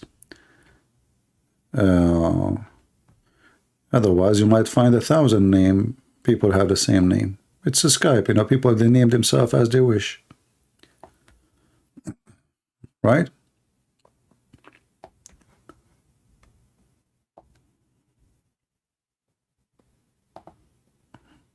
Let us see.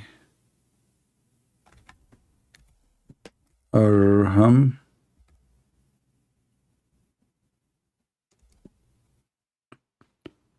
Taj. Amal. Are you from Australia? Are you a person who lives in Australia? I found an account here. It says Australia. Are you the same person?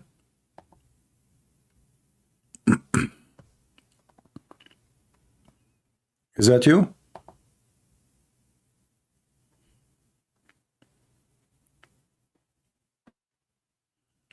Arham, is that you? The one in Australia? It says Skype Australia.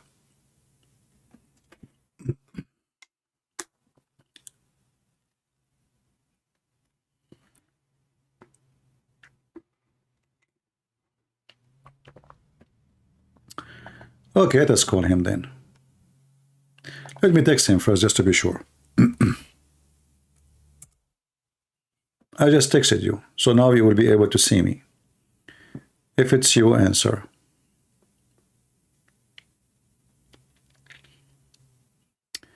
Islam will lose. If you want to insult me, I will return the insult to your prophet. So be careful. I can wipe the floor with the face of your prophet as a return of your insult to me. So you behave yourself. If you don't want me to, be all over your prophet. All right, Islam is lost already. You're a potato like your prophet. You don't even dare to call me. So in Discord you can debate me, but now in Skype you cannot. Why you don't call me in Skype? What will happen if you call me in Skype? You will lose your virginity? Arham, I just texted you. You're not answering.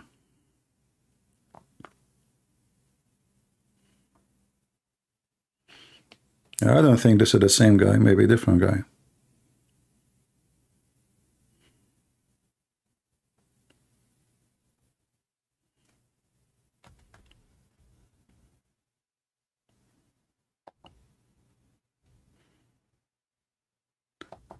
Saddam Taj? Oh, your name is Saddam now? Ah, this here you have a name, Saddam. Hold on. Saddam is calling.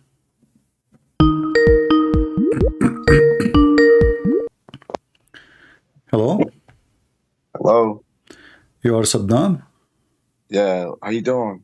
I'm fine. You are the same guy who his name is Arham or different person? No, I'm a different person. Are you a Muslim? Yeah, I'm a Muslim. What does that mean? What does that mean? That's an interesting question, man. Yeah. For me being Muslim, it's a variety of different things, man. Like what? Okay, for me, it's more of like, okay, so I feel like it's phases, meaning like, 3 to 5 times a day. See, the thing with the reason why I don't really get too much into, praying like 5 times a day or 3 times a day, I feel like it's a phase thing. So it's like growing up, if that makes sense. So 3 to 5 is like, you're praying, you're trying to practice as much time as you can throughout your life, so you can get a better explanation of what the Arabic language has, so you can it's like a flow, if that makes sense. But So once you get what this have to do with explanation? If you are praying, repeating the same prayer, which you don't even know what the word is, how that will help you with Arabic? I agree with that totally 100%. Okay. See, I feel like it's more of a respect thing, like coming into another country, how you were talking about earlier about people going into other people's countries and not really understanding the Arabic language.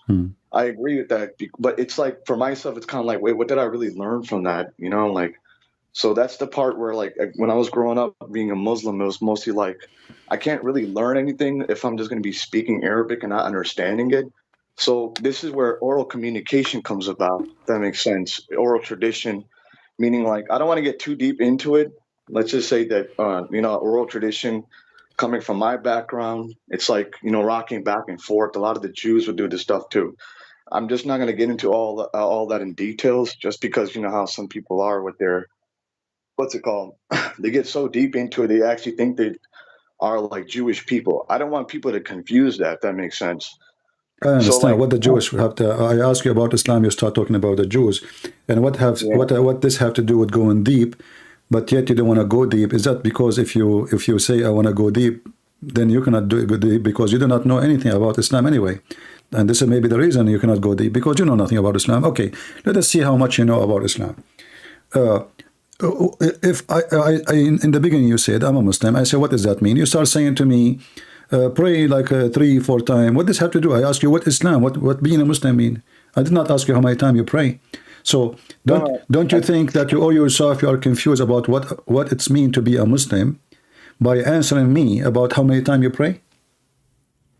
Where are you asking me a question? Is that like a question you're asking me? Like how many times a day am I praying? No, I did not ask you. I did not ask you about how many times you pray. You said I'm a Muslim. I said to you, what does that mean? You said to me, this is a good question, correct? And then you start saying to me, I pray 3 to 5 times, but this does not tell me what a Muslim mean. You pray 3 times, 5 times, 6 times, who care? What it's mean to be a Muslim? Okay, what does it mean to be a Muslim? I could break down to you, like, look, I've been doing this stuff for like a while now, for about 4 years now. So I've been covering this up by using, I've been making my own books, they're called toolkit books. So these toolkit books, what it talks about in the Quran is creating your own books and how we can use your own hands to create this. This is in chapter Yasin, if you look this up. It also okay, I will go. I will stop with you. You mentioned chapter Yasin. Do you know what Yasin mean? Yeah, to me, this is what I mean. Like in the Arabic language, it's just how some people take it as. So I don't want to get into miracles and everything, but this no, don't tell me. You see, I just asked you a very simple question. You mentioned Yasin, not me. What Yasin mean? Yasin, to me, what does it mean? I can't really answer that. It's like different. So why you mention to me something you do not know what it does mean, and what is the point of talking about books, but you do not know what you just said mean? Yeah, that's what I'm saying. There's a lot of different meanings. One of them meaning no, there's no different. There's no different meaning because no Muslim know what the meaning. Yes, they do. Okay, what does it mean then? See, that's why I'm asking you, because you're a person that speaks Arabic. Okay, but those who speak Arabic, the Muslims who speak Arabic, do not know what Yasin mean. No. Okay, then tell me what Yasin. Then tell me what Yasin mean. Then tell me what Yasin mean. Okay, that's why I'm asking you. You speak Arabic, correct? I'm asking you. You are the Muslim, not me. So you are asking me. I don't know what Yasin means. I'm asking. Okay, so why you mention the chapter Yasin if you do not know what Yasin mean? Because I read it in English. They said from your own hands you can create your own. It says in chapter. I don't know. So how you can create something you don't understand, and then you mention to me that this is a Quran, and you speak and you mention this is a miracle. What is the miracle of something we cannot understand? We don't even know what that word means. That's what I'm trying to. First, you have to like calm down, because I feel like like there's a lot of hostility going on. Right? No, we are having a conversation. Did I call you any name? Did I insult you? I actually thought we can set something up over here. This is something good we can set up together. Okay, so I'm asking you, please, my friend. Listen, you mentioned to me Yasin. It's not me who mentioned it. I said to you, you're trying to explain to me your religion, and you voluntarily you mentioned to me Yasin. In front of me, this is the chapter of Yasin. And this is the Tafsir al-Jalalain saying, Yasin, God knows best what he meant by these letters. Allah knows best. Come on, man. You already know this. Huh? I said Allah knows best. That's the first thing I know about Islam. So what is religion if Allah only knows what this religion is about? Come on, you should know this. What? So what is this religion if Allah only knows what does that mean? So what did Allah give you a book for you? Okay, did Allah made the book for you or he made it for him? He made it for the Christians. He made it for the Jews. He made it for the idol No. You see, he made it nobody. This is not even a book. Secondly, this is now I will tell you. I am a Christian prince. I am a Christian prince, and you said you speak Arabic, and I will tell you what this is. This is not Arabic. This is an Aramaic word. Okay. Okay. Yeah is a word mean God. Sin is the moon god, and that is your God. No. Okay. Go right now and search in Google. What is sin? No. I'd say I don't. I'm not saying I don't believe you. I believe it says Yasin, God of the moon. God of the moon can also be a king. Chapter 54. My friend. God of the moon is a king. Focus with me. God of the moon is a king. Yeah is a word meaning God, and sin is the name of the God. And this is the name of your God. And when we ask the Muslim, what does that mean? They say only Allah knows best what he meant, because this is what is your religion about. Hold on. This is the part we can mingle with one another and say something like this. First and foremost, I hope I'm not I hope I'm not getting to the minds or hearts or anybody that's homosexual right now. I apologize if that's how I'm coming off, but I want to say something like, I'm a straight heterosexual person. What does this have to do with our topic now? What sex and has? Because I'm going to say something right now with a lot of people get triggered words. So if you look at chapter 12, the wolf never devoured Yusuf. If that makes sense. What chapter? Why you are jumping from a place to a place to a place to a place to a place? What did you? Okay, hold on. You mentioned to me chapter Yusuf. What Yusuf mean? Okay, here's the thing with most No, hold on. I mean, you keep mentioning things you do not know. Okay, what Yusuf mean? Because you just said that, like the God of the moon, right? And I'm giving an explanation of what it probably could mean. A lot of people when they talk about like what do they call it? Zoroastrianism. Are you saying properly?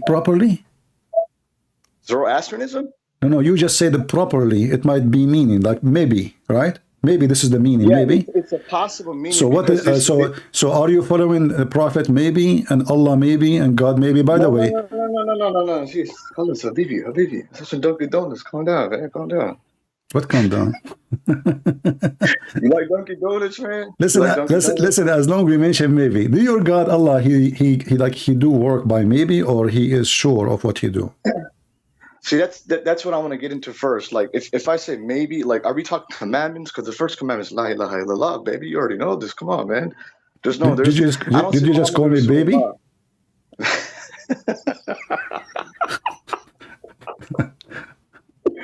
I say La ilaha illallah. I don't say Muhammad Rasulullah. You see, you just say it. You don't want people to think that you are a homosexual and you are calling me baby. What's wrong with you? I'm telling you this because this is exactly the reason why I'm saying like some people get really some people listen, as long as you mention homosexual, what is the punishment of a homosexual in Islam? In the Quran. In the Quran. Homosexual in Quran. In the year 2023? I don't care about 23. I'm saying about Islam. Islam is the year 23. Like did your God is he's just born, he's born in the end of the year. So I'm asking you, what is the Quran saying about somebody is a homosexual? You are the one who mentioned it. So let's go there. What is the penalty for homosexuality in the Quran? What is the penalty for homosexual? I can get into politics with you if you would like. You can get what? I can get into politics if you would like. We talk about the angels being politics as well. What politics? Right? What politics? Are you Joe Biden? Listen, I'm asking you what the Quran says about the penalty of homosexual. In the Bible, there's a penalty. In the Quran, what is the penalty? Nah, dude, I know what you're trying to do over here. What? I know what you're trying to do over here. But what I'm trying to do. No, get me busted. No, get me busted. CP, you're cool, man. No. You're getting me misunderstood right now. I'm not saying like I have anything against you. I don't have anything against the audience, the viewers, and millions and millions of people that are attending and watching right now. Okay. So what I mean by that is this. See, I don't want to come off very derogatory. Okay, that means like I don't want to come off like. Now people are gonna start hating me because you know how you say like Jesus loves all, well Allah loves more, baby. You understand what I'm saying right now? If you use that word one more time, I will hang up on you. Are you a man or a kid? Why? No, no, no, Why no. you I'm keep not a saying kid. baby? What baby? Are you Because I'm sure are you a every time they gay? speak about Are you a your gay? If body you are a like gay, that. say you are a gay. Why you keep saying No, baby? no, no, no, no. Wait, what? Dude, I just said the Why children you of keep heaven, saying to man. me baby? Because we gotta have a little conversation going on. Come on, man. Okay, okay. Take a hike. Take a hike. When you become a man, just let me know. What an idiot. What is this guy, the potato? He don't know what he's talking about, obviously. All right, this is Arham. He is here. Arham, how do you do?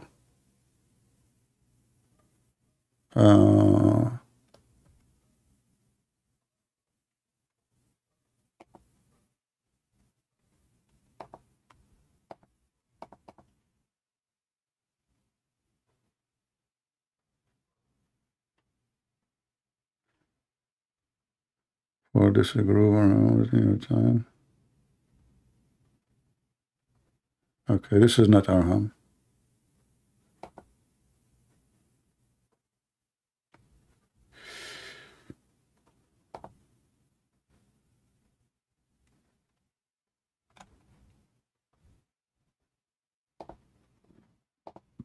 Where is this guy? You see now Arham? Yeah, he's just a kid. Just go.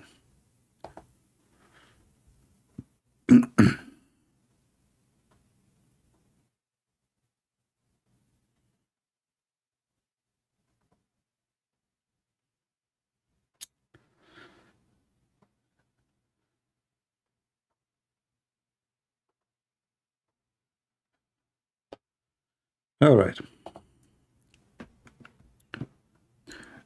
As you see, this is a religion. It's the appearance. It's look like a religion, but the second you go in details, you will find it's very empty, very fake, very stupid. And here we go. He pray. He think he pray to 3 times. That is keep him whatever practicing. What does that mean? They don't know. They don't know even the names they use. What they mean. They don't know even what Allah mean. They don't know even Yusuf. He said Yusuf. He don't know what does that mean. They don't know because all of Islam is a theft. Islam, all of it is a collection of theft. The names is theft. The language is theft.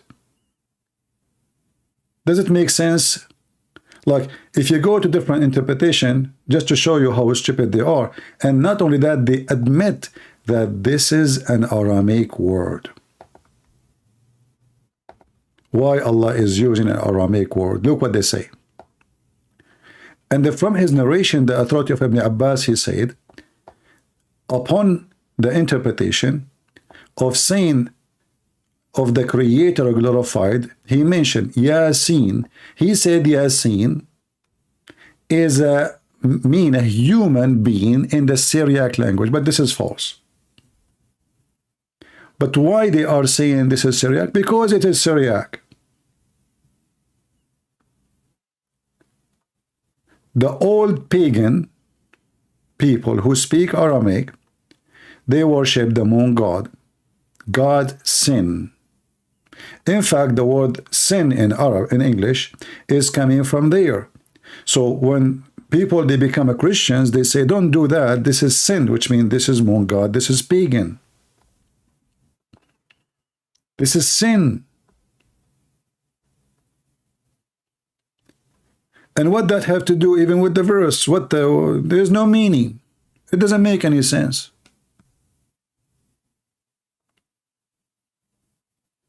So they do not know the language. They don't speak the language. They have no idea what this book is saying. So they start guessing.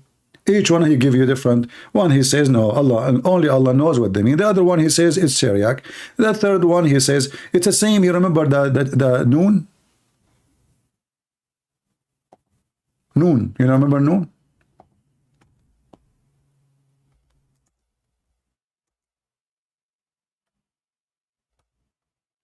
The Muslim, they try to explain to you what noon is. And then each one of them, he give you a different answer. Actually, even in the same interpretation, They give you a million explanation because they don't know what they are talking about.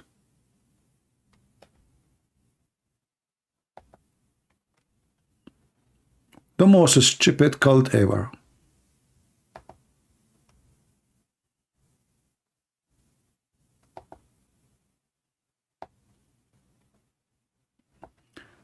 Chapter 68, verse number 1, Noon. Tafsir Ibn Abbas. What Noon mean? Let us find out. And from his narration of who? Ibn Abbas, the cousin of Muhammad, the highest authority. He says, Noon, which is a letter by the way, he says Noon, Allah swear by Noon, which is the whale that carried the earth on its back, while in water, and beneath which is the bowl, and under the bowl there is a rock, and under the rock there is a dust, and none knows what is under dust save Allah. Huh? Wonderful. Now we know what Noon mean. So Noon is a whale who is carrying the earth. Where? In the water. Blop, blop, blop. And what is under the whale? In the water, a bowl. And what is under the bowl? There's a rock. And what is under the rock? Well, there is dust, you idiot.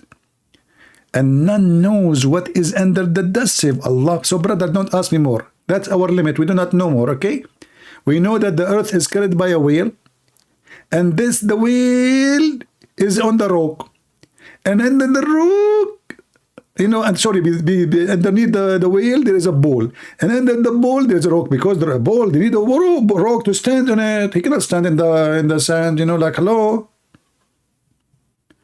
And then under the rock, there is sand. Are we done? No. The name of the whale is Lewish. They knew even his name. I mean, come on, his family, they have to call him, hey, whale. They cannot call him whale. He have a name because he have a brother, sisters. They cannot just say whale because then all the whales will come. So the whale has a name. What his name is Lewish, not Louis Farrakhan. And it said his name is Lotaya. They are not sure about the name. No fingerprint. And the name of the bowl, even the bowl, he have a name. And by the way, if you search the word Bahamut, you will find it is exist. Where I will leave that for you. Search it.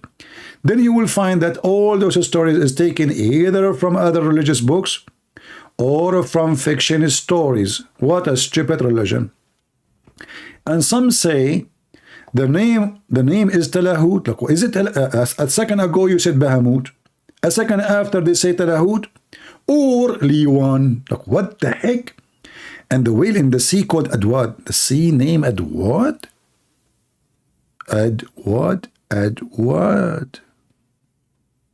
And it's like a small ball in a huge sea.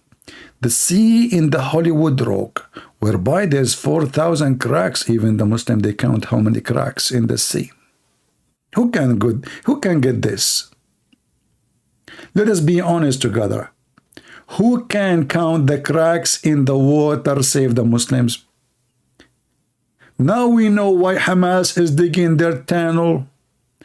They are trying to find how many cracks under Bahamut. 4,000. Don't waste your time. It's 4,000, okay? 4,000 crack.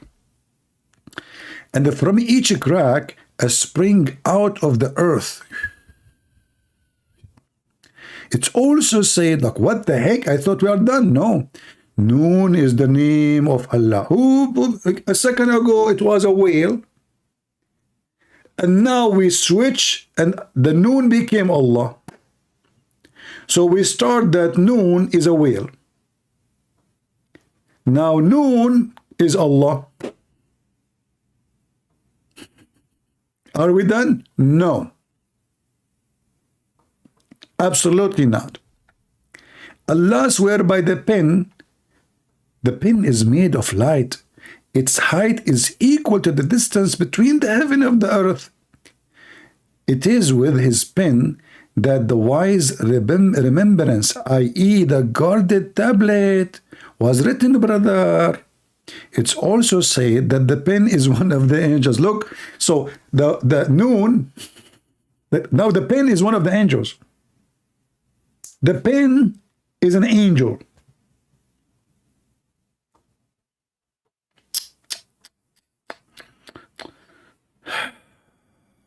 So now noon became a pen, and that pen is angel. But in the beginning, noon was a whale. Then noon maybe is Allah name, and then noon most likely maybe he is a pen and he is an angel. All of this explanation of the Quran. Are we now explaining the Quran, or we are making more people confused? Where is the explanation? This is the explanation.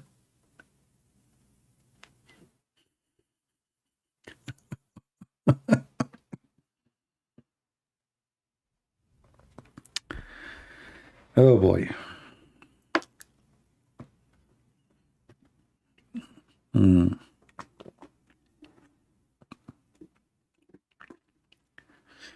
Is it true that the mark of the B666 is Bismillah from Allah, one Muslim forehead? It's possible, but I don't think so. But like actually, if you, as an example, if you read the word hilal, it leads you in that direction. Like hilal is the opposite name. Yeah, actually, this is one of the very weird things. Let me see if I can write on the screen. Let us use this empty screen here.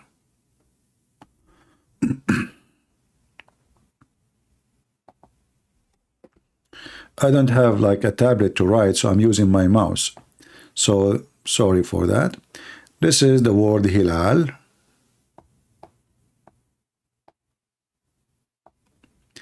The first letter here is H.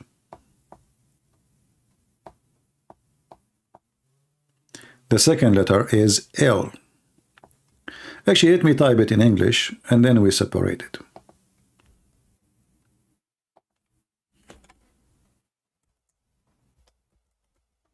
Oh, we type in Arabic.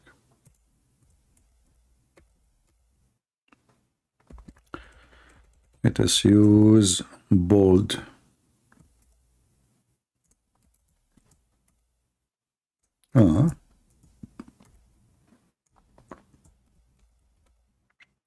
So hilal. What is hilal? Hilal is the crescent moon. Hilal is the crescent moon.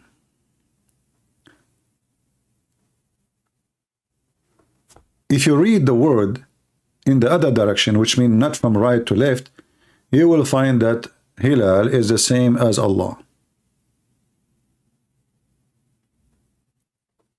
Allah is the crescent moon.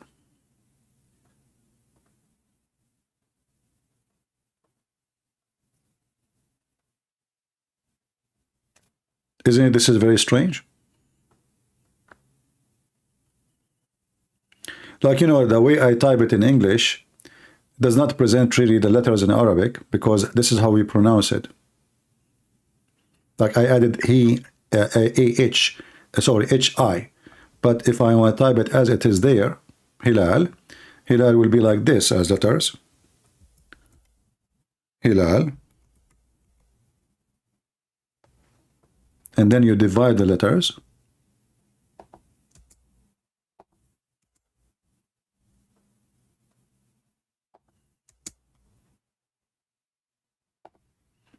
That will make it Li Allah.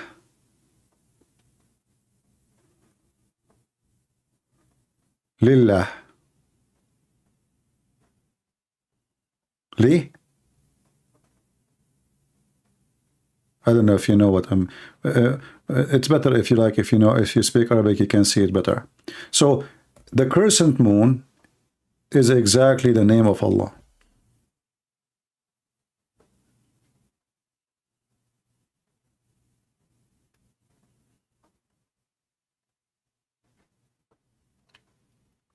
Just read the opposite direction, you will find it. You see in the Quran, chapter 1, verse number 2, it says, Alhamdulillahi Rabbil Alameen. Alhamdulillah.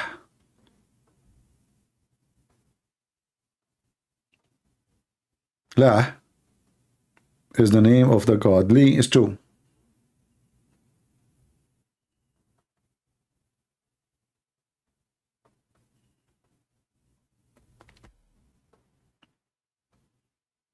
And La, you know, is the name of God. L, you know, we taught you that before. Al always is a word mean God. Al, even in Hebrew. In the old Hebrew, actually, Israel was not Israel, was Israel. Mikael was Mikael. So all the names in the old Hebrew was attached to the word Al as God. The new Hebrew, Al became El. So Mikael became Mikael. Israel became Israel, etc.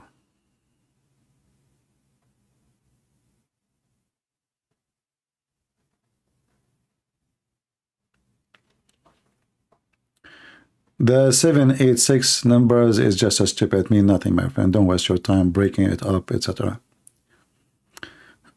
All right. Anything else? Do we have any Muslim want to join us? Or we are done for today?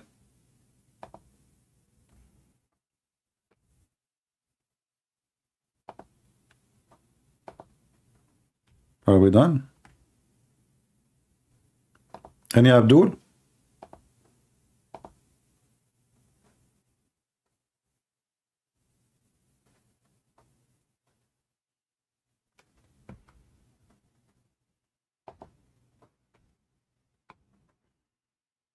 No Abdul? All right. Look like we are out of customers for today. Maybe next time Erdogan will call us. What is the name the Jews give to Lucifer? It doesn't matter really what the name they give. Lucifer is a Lucifer. You can give a name of someone else you hate. I can call Lucifer Muhammad, but doesn't mean Muhammad Lucifer. And if you are trying to make me hate the Jews, you fail.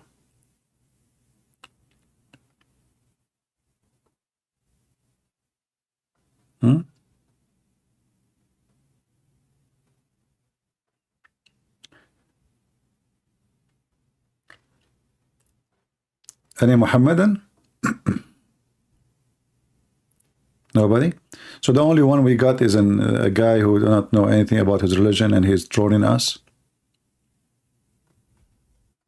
That's it. Not even one of you knows what Islam is about. And the conclusion that the land of the Jews is the land of the Jews, even the Quran confirmed that this is the land of the Jews.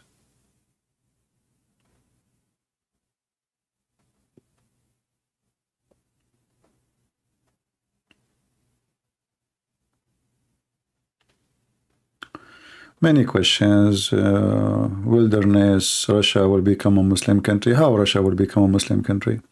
The Muslims still, they are a small minority.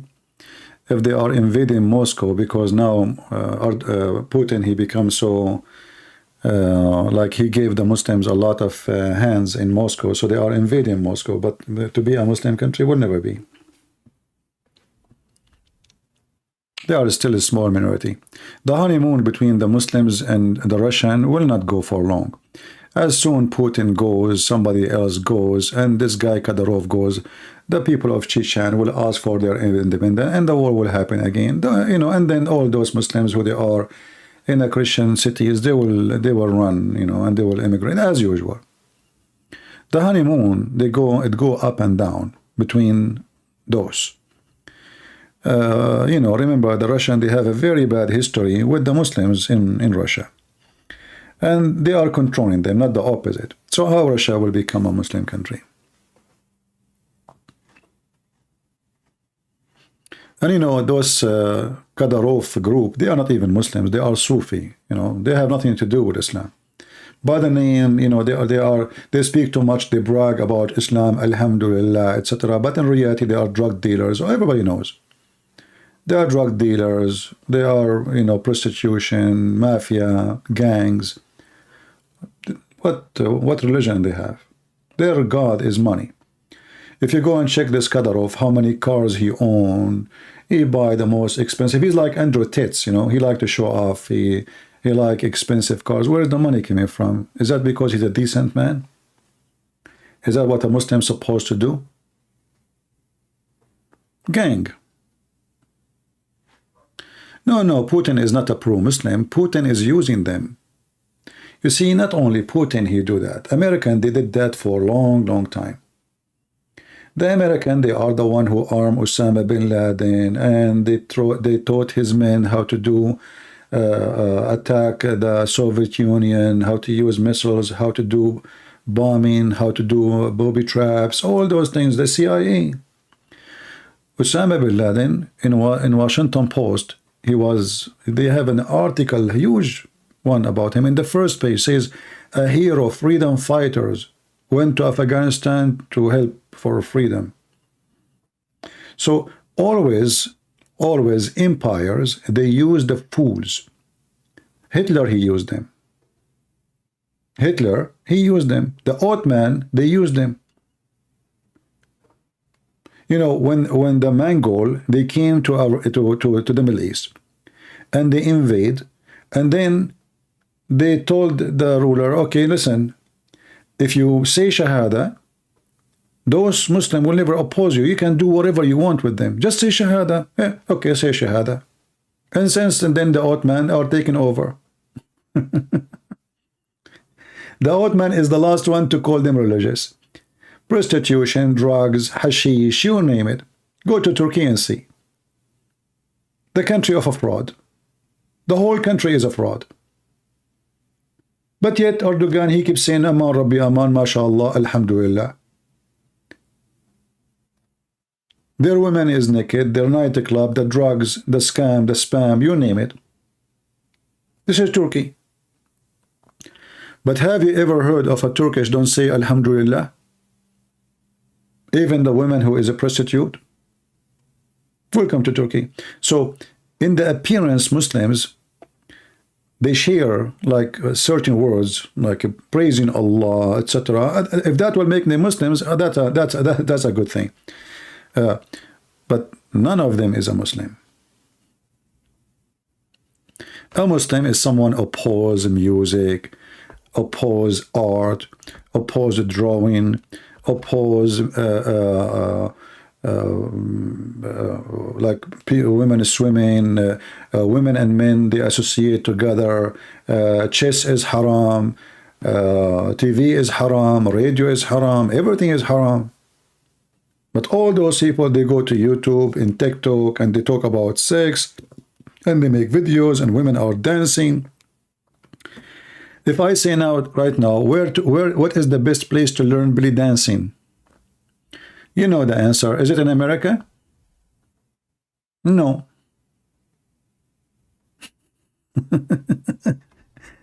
Either they will say to you Egypt or they will say to you Turkey. Is that correct or I'm lying? Is that correct? We are not learning about religion. We are learning about belly dancing, nakedness. A smart Muslim asking to me, this is why I say Muslims are really smart. Slave of Allah saying, what religion was Jesus, peace be upon him? You know, a Muslim is very smart. What is the religion of your God, Allah? According to Islam, Allah is a Muslim and he took Shahada. According to me, Jesus is God. So what religion he have? He is God. But according to your religion, Allah himself, he took shahada, which means he cannot be God. Have you ever heard of someone, he claimed to be God, yet he himself, he believed in God, and he took shahada for the God? He converted to Islam? شهد الله أن لا إله إلا هو.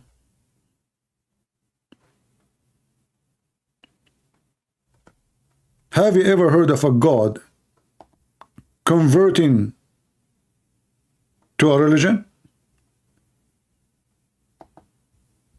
And you are asking me, what is the religion of Jesus?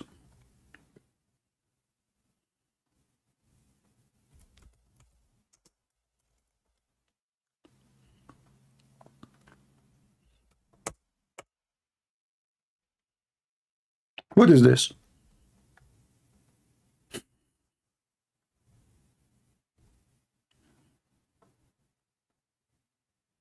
Can you tell me what is this? Allah bear witness? I thought you Muslim, you convert to Islam, you bear witness. Allah bear witness to who? I bear witness in the front of somebody. Somebody is higher than me. A judge, a court,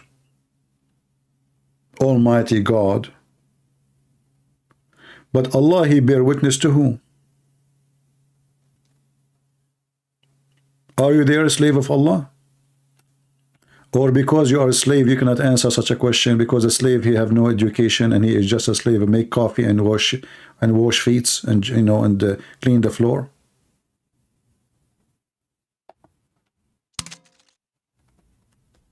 What is this?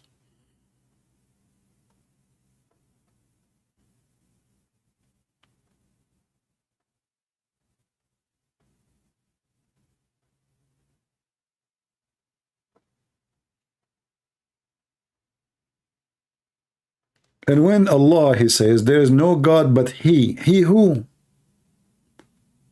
He is speaking about himself by saying He. Shouldn't he say I, if he's talking about himself? And then you Muslim, you claim that the Quran is a very powerful Arabic.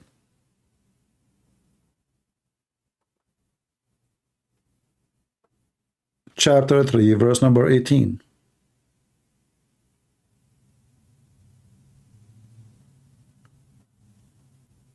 Was your question, what is the religion of Jesus? If he is God, he have no religion. People worship him. Didn't the disciple of Jesus worship him and they call him Lord? Isn't it Jesus tons of time he says, I am he, I am the Lord, I am God, I am the living God?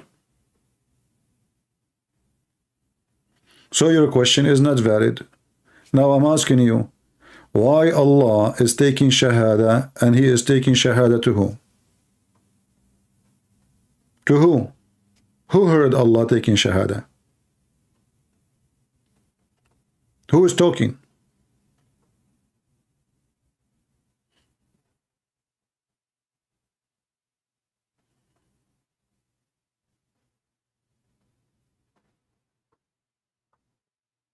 And you will notice that the whole book keeps saying it is he, it is he, it is he. But is the one is talking is Allah. There's no way he keeps saying he.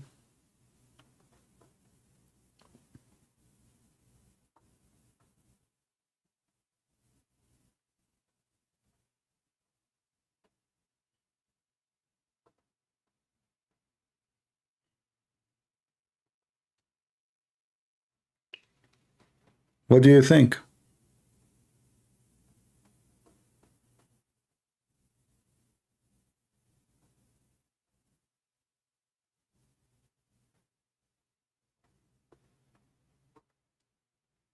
Any Muslim? All this book is a joke. And look, the religion for Allah is Islam. So how he say that those who they are Jews, they will go to heaven, if the religion for Allah is Islam? And if you say to me, well, he meant that those are Muslim too. No, because he is calling them Jews. Why he don't call them Muslims? He never called them Muslims. He called them Jews. He called the Christians Christians.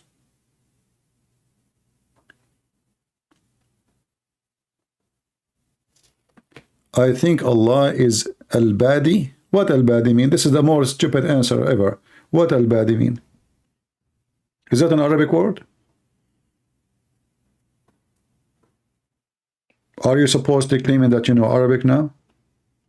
What Al-Badi mean?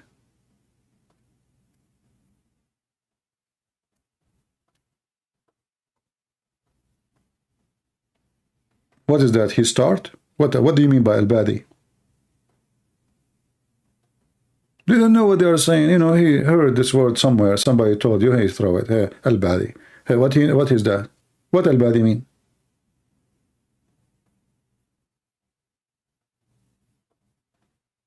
What?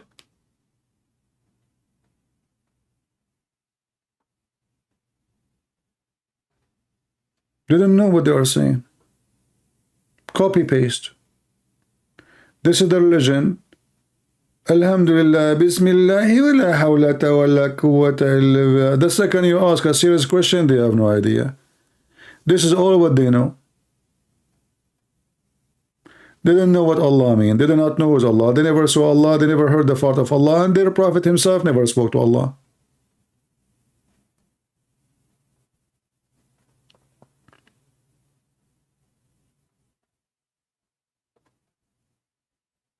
They have no idea what they are talking about.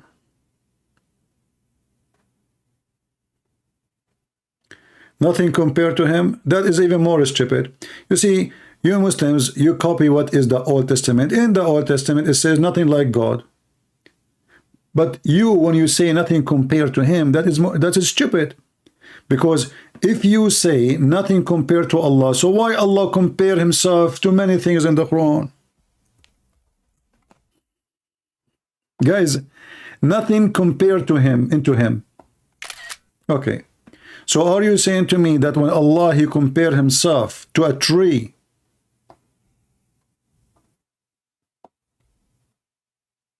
is making a mistake? Did Allah in the Quran compare himself to many things and they are physical objects?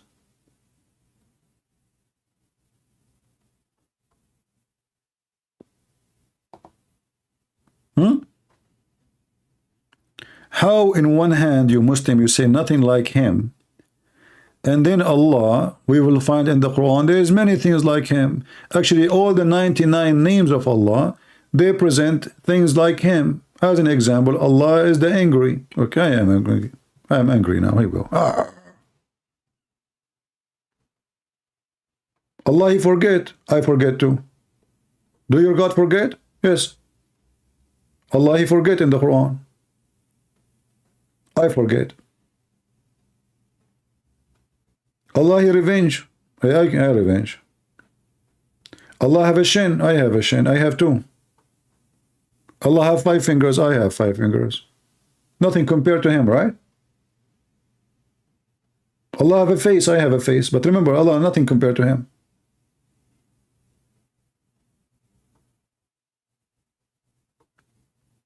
Yeah, nothing compared to him. Yeah. How you say nothing compared to him, and then Allah, he says the similarity between Allah is the same as a tree. You remember, you Muslim, you claim the Quran says that if this is a book made by other than Allah, you will find in it a lot of contradiction.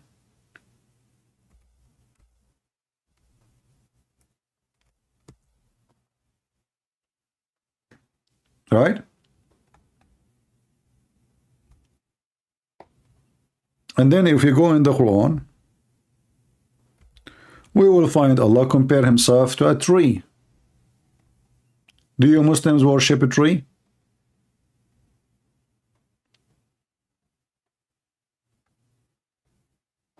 Huh?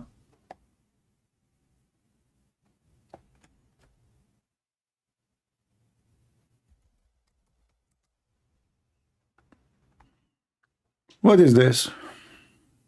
Who is a Muslim would like to join us? Remember, nothing like Allah, and then Allah, nothing to compare to Allah, and then Allah, he compare himself to a lamp, to a glass, to a tree, to a brilliant star, to a fire, to an olive tree.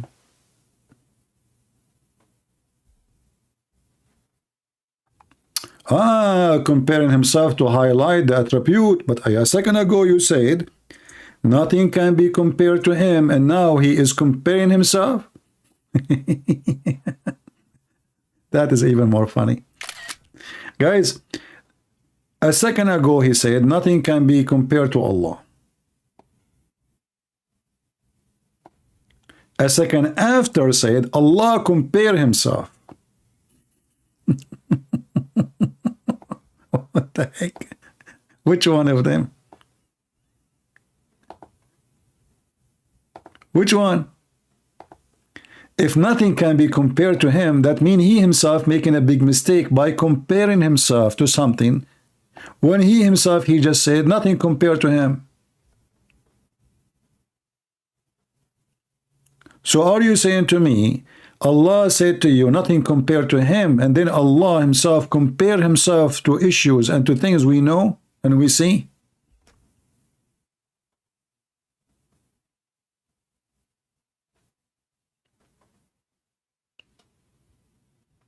What is this?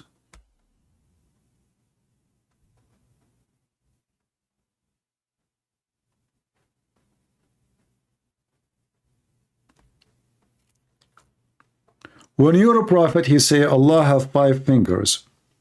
Is that a compare to fingers? Or those fingers are like those we see in the restaurant, they call them spicy fingers. Fingers is fingers. So if your God, he says, if you're a prophet, Muhammad, your God says, Allah have 5 fingers. Okay, we know what 5 is, and we know what fingers is. So now we are comparing. Because he gave names to the same object we have, fingers. He did not give them different names.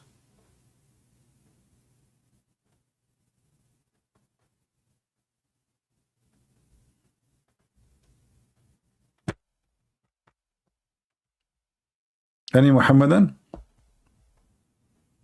Obviously, Muslims do not know really what they believe. And you know, this guy, he copy-paste and he pays for us. Nothing like Allah. Well, nothing like me. Does that mean I'm God? According to science, according to everything, proven scientifically accurate, nobody, no human being is the same as any other human being, even the twin. Is that correct, people? Even twins, they have different DNA, different fingerprint. Even they have fingerprint of their eye colors, eyes. So does that mean the one nothing like him is God? Well, that means I'm God then.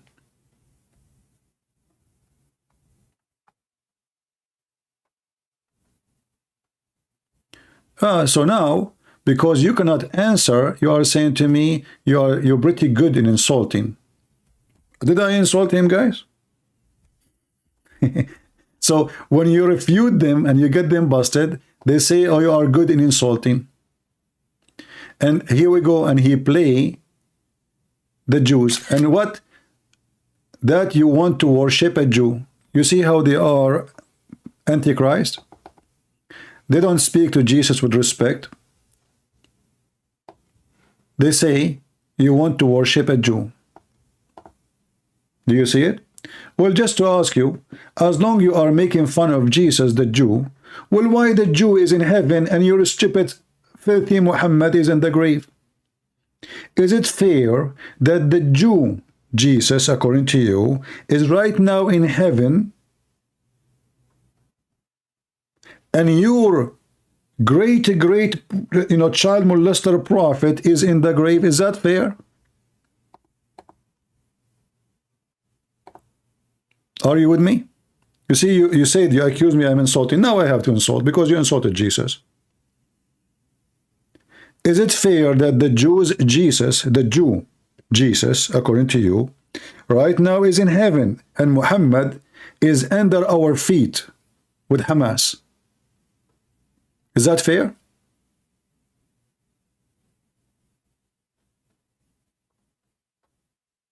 Coward, like your prophet. He could not answer, so now he wanna, well, you got what you deserve.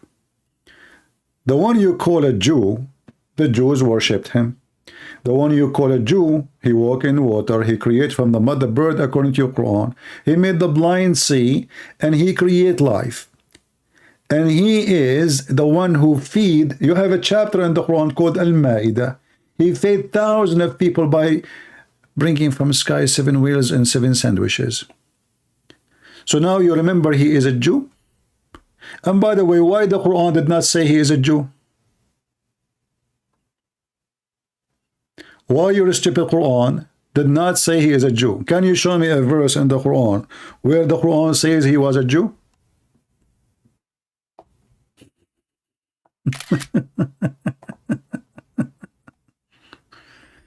And Jesus, peace be upon him. You know, the more stupid thing about Muslims, that they say things which I find very funny. Okay, I want to ask you, when you Muslim, you say Muhammad, you say Sallallahu Alaihi Wasallam. When you say the name of Jesus, you say peace be upon him. So why you don't say the same sentence about both if both are just prophets? Why Muhammad is the one Allah pray on him, and why Jesus, peace be upon him? You don't say Sallallahu Alaihi Wasallam. No, you did not hit anything, because trust me, your prophet don't even have a penis.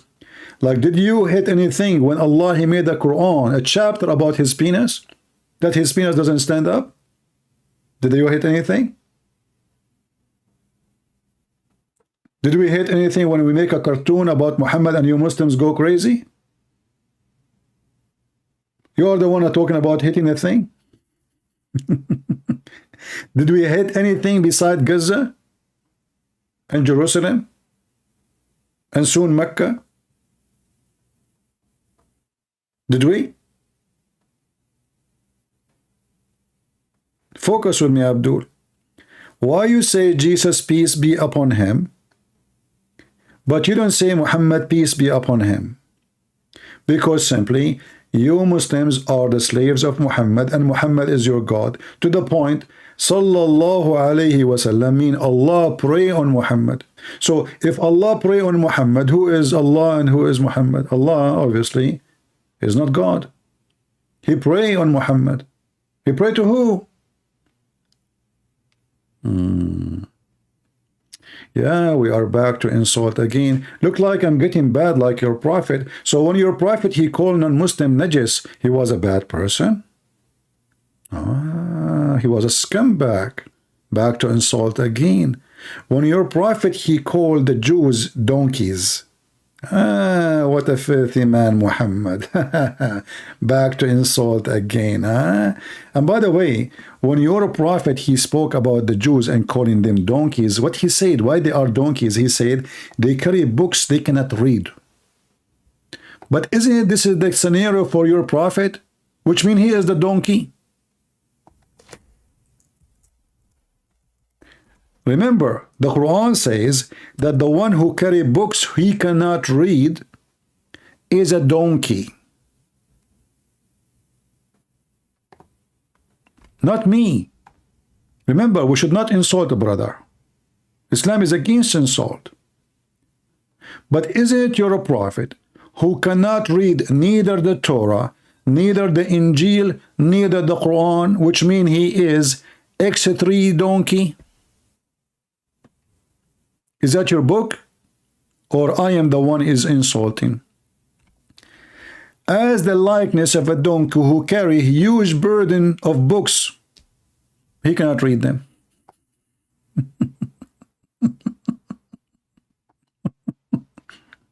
Your prophet is a jackass. Huh?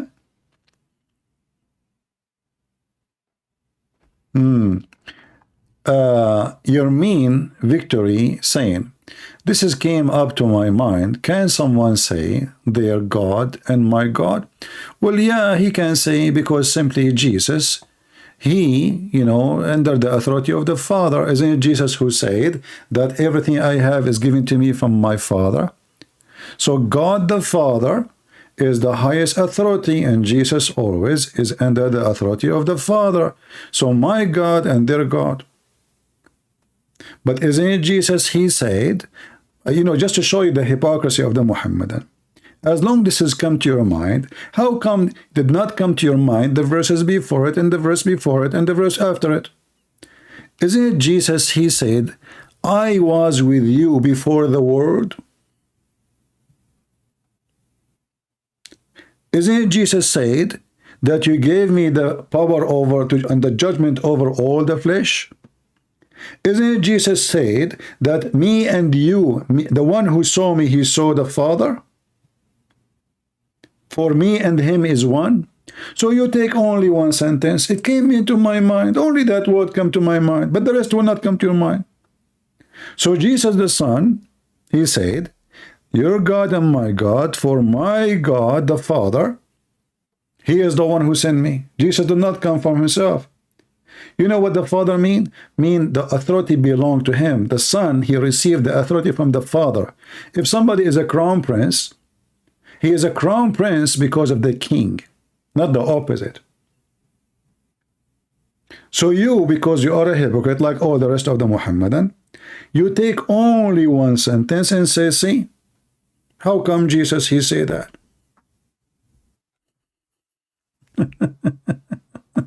It come to my mind. Oh. You know, the whole Bible is about Jesus is God. The Muslim, they saw only that sentence.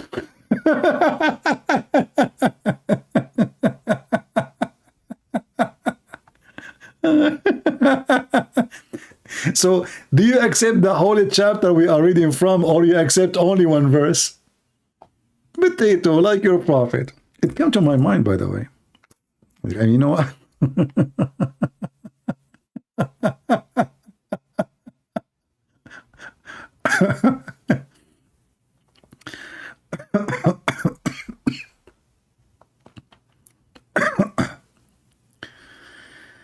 Oh boy. You know, the same chapter you are reading from, did Jesus keep saying, my Father? My Father? So do you believe in what Jesus said, that God is his Father? The same sentence you are reading. You Muslims are the most hypocrite ever.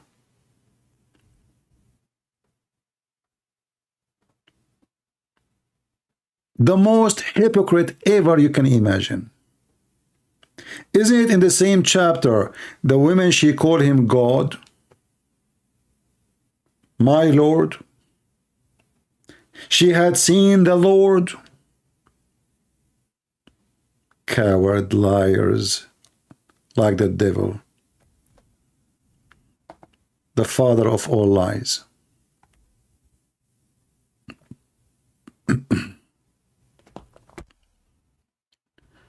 It come to my mind.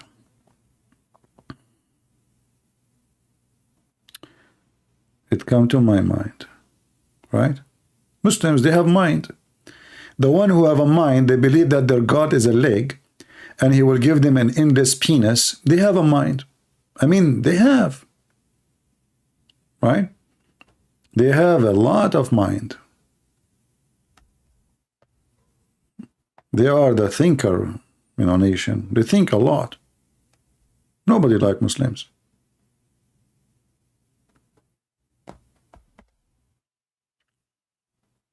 And Abdul, who's next? So do you agree, Muslims, that the one who carry books but he cannot read them is a donkey?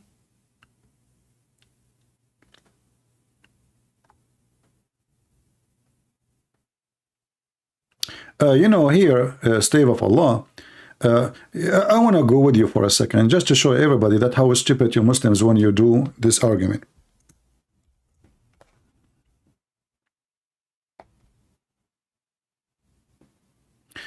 This is why you don't dare to call me, because the argument is not valid. Guys, let us see what he said. What we can do. I mean, they are just in text. They don't dare to call us. But we will go with your text, and we will judge you by what you say. Alhamdulillah. But instead of worshipping the Father alone, let us stop here. Do you believe that there's a Father? You are a hypocrite, liar. Islam denied that God is the Father. You don't believe in such a thing. This is number one. Alone, like Jesus, peace be upon him. Well, hold on. Jesus, peace be upon him, he worshipped the Father. That's what you said. Can you call me right now and show me where Jesus, he worshipped the Father and he is not worshipped too? Isn't it Jesus himself, he said, I glorify thee, Father, so you glorify me? So when Jesus, when the Christian, they say that Jesus is worshiping the Father or praying to the Father, well, the Father himself, he glorified Jesus, which is an act of worship. The Son glorified the Father, and the Father glorified the Son. We go to Muhammad, we will find that Allah glorify Muhammad. Allah, he pray on Muhammad. Not only that, the Quran says that the Christians and the Jews, they took their rabbis as God instead of Allah and the Messiah. Focus with me. I don't care how many Allah you have, you idiot. I mean, the answer you give me is more stupid when you say there's only one Allah. As if Allah is a word meaning God. Allah is a name. You are a donkey. You should say there's only one God. You don't say there's only one Allah, because Allah is not a word meaning God. Allah is a name of your God.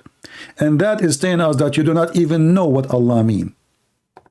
You worship nothing. You do not know what you worship.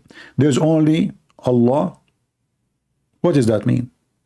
Same time, as long there's only Allah, the highest authority. So how come what Muhammad he say against the Quran, you Muslim, you follow? If Allah is the highest authority, as an example, the Quran says you can't do muta. Then how you Muslims, you say what Muhammad said against the Quran?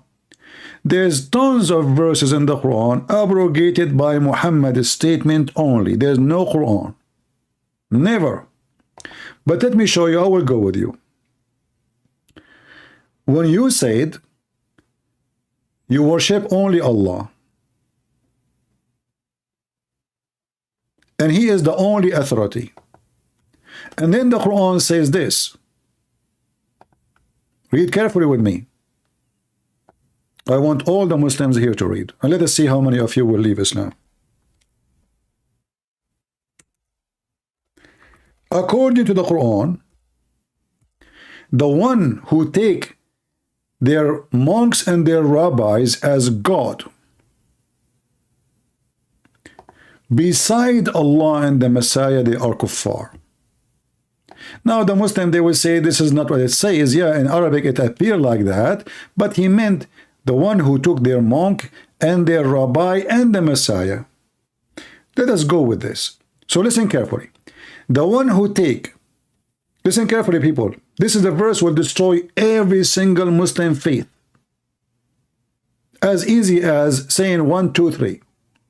So what this verse is saying, and you can read the interpretation of any Muslim scumbag scholar, they will say to you that those who take the commands from the monks or the rabbis or even the prophet instead of Allah, they are kuffar.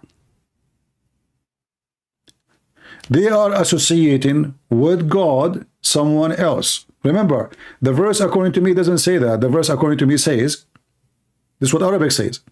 They took their monks and their rabbis as gods instead of Allah and the Messiah, the son of Maryam. So this verse confirms that the Messiah is God. But I will go with him now, because he might say it doesn't say that according to our understanding. We will go. But what the verse confirms at the same time, that the one who took the Messiah, read with me, this is their translation, and the monks and the rabbis as gods, they are kuffar. You go and you check, what does that mean? It says that they took what the rabbis or what the Messiah say against what the Bible say.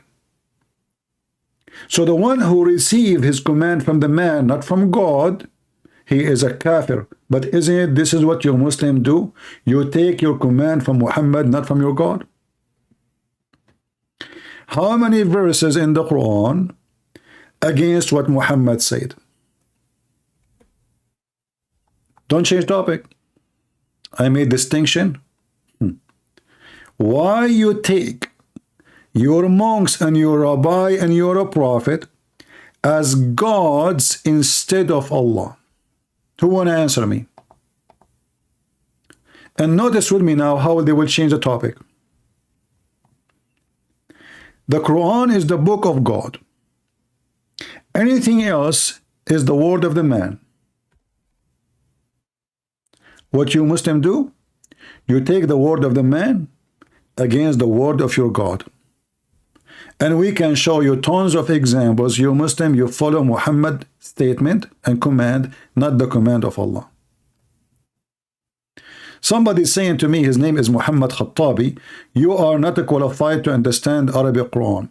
I find that it is funny from somebody, he is from Indonesia or Pakistan, and he is the one who want to school me about understanding my language. However, I wish you can say that your prophet, because according to you, he do not even know how to read, how to write. So how somebody do not know how to read, how to write, he is an expert in languages. Is that why the Quran is full of stupid mistakes and stupid statement? This is something you say to someone who do not know Arabic to avoid the problem. But I am an Arab, you idiot.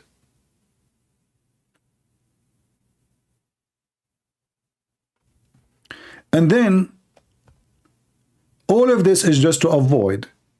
If the verse in the Quran confirm, and this is the interpretation, you can open the interpretation. The one who take command from a man, he is not God. He is not a believer. He is a kafir. This is what the Muslims do.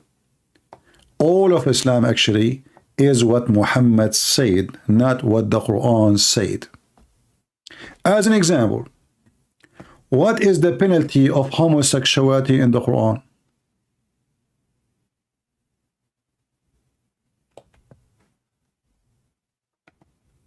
Any Muslim can tell us? What is the penalty of homosexuality in the Quran? And what the punishment for homosexuality in the Hadith? Which means Muhammad's statement.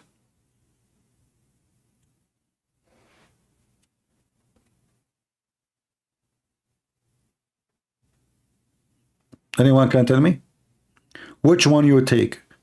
The penalty of homosexuality in the Quran or the penalty of homosexuality from Muhammad? Any Muslim?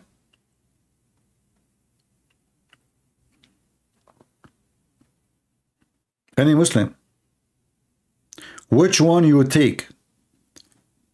The penalty of homosexuality from the Quran or the penalty of homosexuality in the Hadith? Hadith is what Muhammad said. Quran is what Allah said. Which one you take? You take what Muhammad said. So who is the one is the kafir based in the Quran? You. It's in front of you.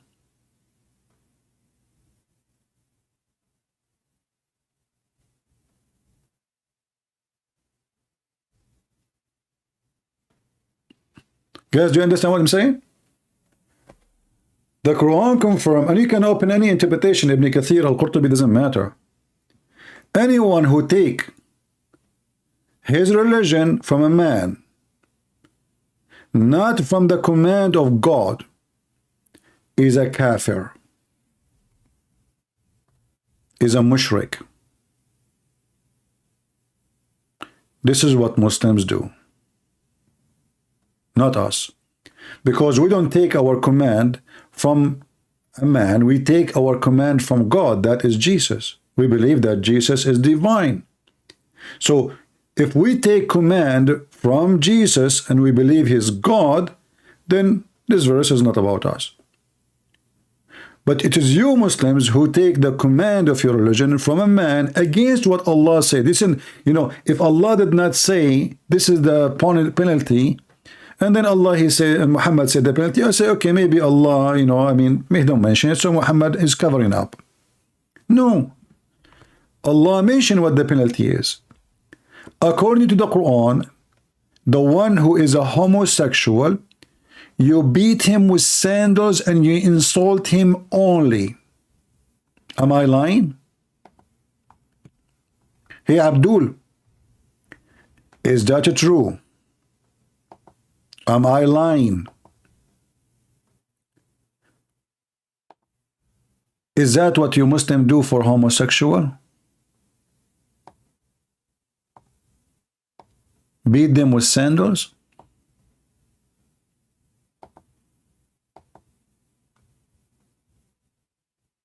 Hmm?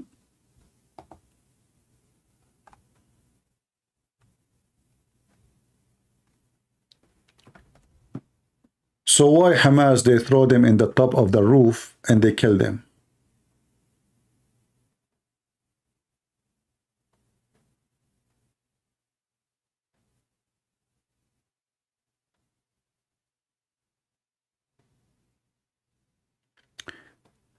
What portion? I was reading the verses before it, you mean? Here, this is chapter 9, verse number 31. Chapter of At-Tawbah, verse number 31. It says clearly, the one who take command from the man, not from God. The one who take his commands, not from the book, not from the Torah, not from the gospel, or not from the Quran. He is a mushrik. But this is exactly what the Muslims do. They don't take their command from the Quran. Actually, the Quran have zero command almost. All their commands is coming from what Muhammad said, not from what Allah said. And this is an example. Chapter 4, verse number 16 about homosexual. If two of you did it, insult them, hurt them, not kill them. Hurt them what? Hurt them by talking or beat them by sandals. That's what it says.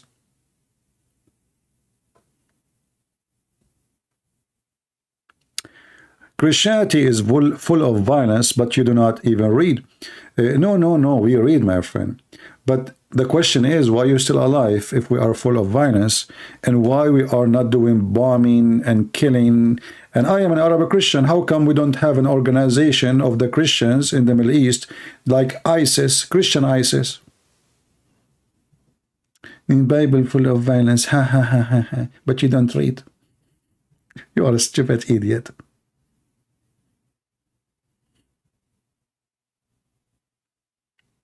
So what do you do with the homosexual? You kill them. Where in the Quran it says you kill them? It says you hurt their feeling.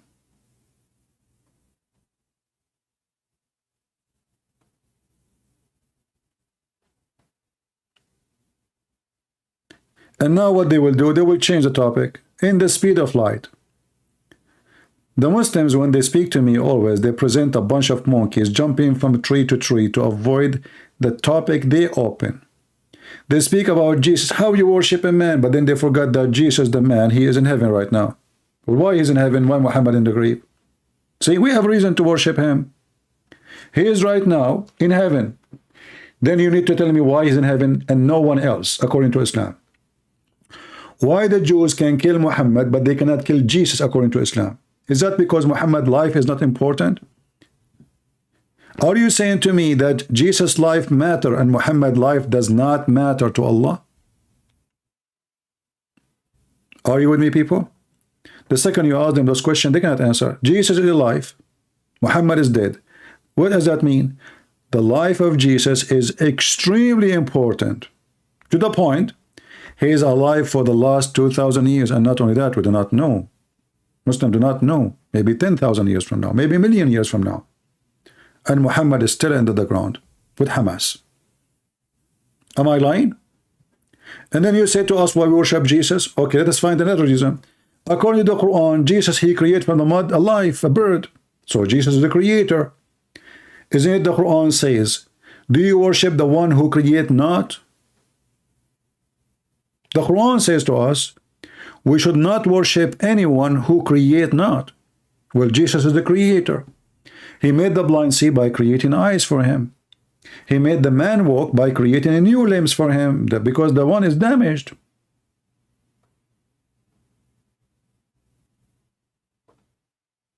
When the Quran says he created from the mother bird, he said, I create for you.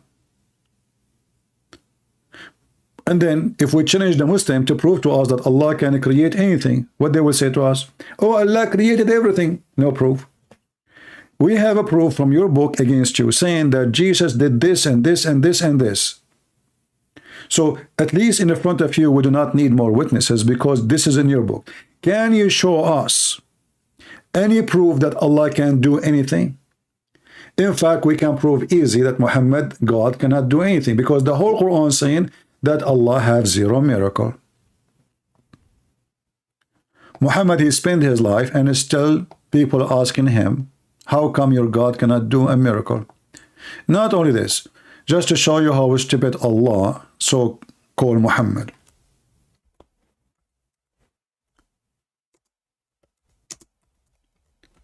Allah put conditions on the Jews.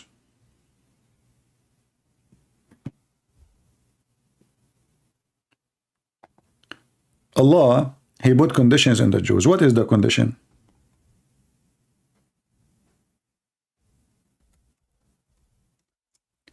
He told them, don't accept any prophet unless he give a sacrifice. And then God, he sent fire down to consume it.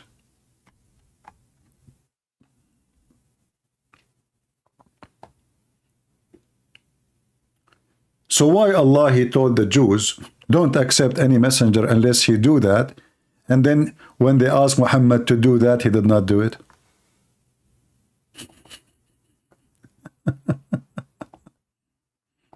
Do you see the stupidity? Muhammad, he agreed with them. He did not say, Allah did not say that. Look, the Jews who said, verily Allah has taken our promise, he has taken an oath not to believe in any messenger unless he bring what? To us an offering, a sacrifice, a qurban. In any messenger unless he bring to us offering which the fire from heaven shall devour. What Muhammad said to them? Oh, okay, tell them, okay, there's messengers before me, they did that, they did not believe in them. Name one. Same time, it doesn't matter if Allah took a promise from them not to believe in a prophet and he agreed. I mean, guys, do you see how stupid Muhammad? Do you see how stupid who made the Quran? Muhammad, he agreed. Yes, Allah put a condition. People, are you with me? Are you listening? Based on this verse, did the Quran agree that yes, Allah, he made them take a promise that they will not accept a messenger unless he gave an offering and then a fire come from the sky and consume it and eat it? He agreed. Okay, so what the problem? So if the Jews refuse to believe in Muhammad because they are keeping their promise to Allah, how that can be a sin? It is Allah who did not keep his promise. The promise of Allah is that if I send you a message with a messenger, he have to give you a sacrifice. I will send the fire. This is my duty. I will send the fire to prove that he is sent by me. So who is the stupid here? You see, if Muhammad is smart, he should say, you are a liar. Allah did not require that from you. But he did not say that. He confirmed that, yes, this is the requirement. And now he is coming with the excuse saying, oh, you know what? There's messengers come before me with that, and you refuse. Who are they, those messengers?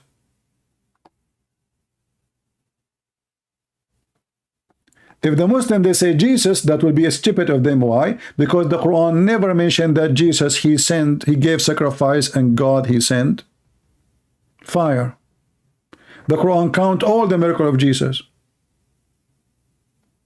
according to Islam. None of them is such a thing. And that will be another problem, because then how come Jesus did not give sacrifice and then Allah sent fire?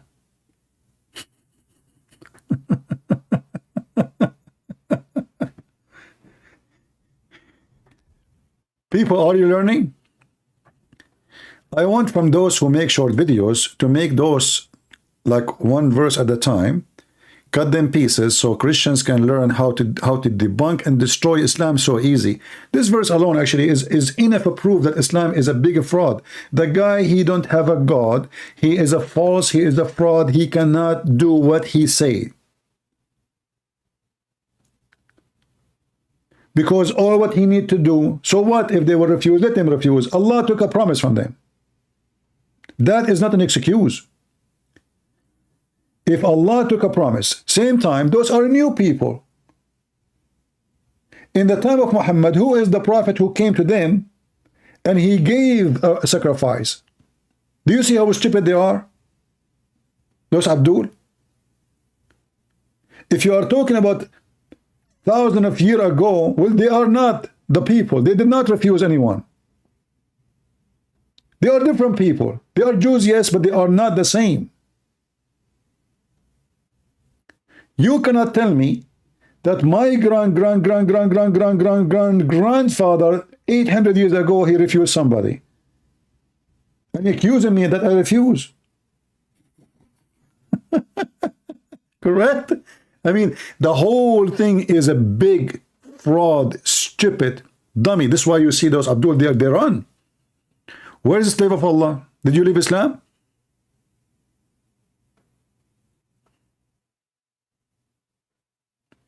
As an Arabic Christian, what word we use for God in Arabic? My friend, the Bible is the only word we use. In the Bible, there's no word is Allah. So you cannot use any. There's all the words in the Bible. Yahweh. You know, the Jews, they use Adonai. All words mean God, Rabbi. You know, like Ilah. But don't say Allah. We have nothing to do with him.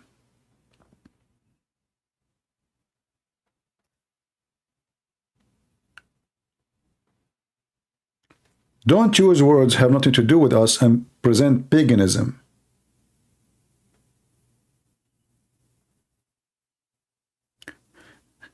Any of you took reference? I hope those who make short videos, they will cut those verses like let us say you name it like debunking Islam in 5 minutes and cut this part and post it. Let everybody see. The word Allah never mentioned in the Bible. That is a big fat lie. This is a false translation. When you see Arabic translation, this is not the Bible. It's a translation. Can you find the word Allah in the book of in the Hebrew book? No. Can you find the word Allah in the Aramaic book? No. Can you find the word Allah in the Greek book? No. In fact, the Quran approve only the Greek book. How we know? Everything. What is the name of the book in the Quran for the Bible? Injil. Obviously, Muhammad, he never heard of the gospel in Hebrew. He heard only of the gospel in Greek, which is the book of John. So he called it Injil. However, the Christians, they used to call the word Injil for all the gospels.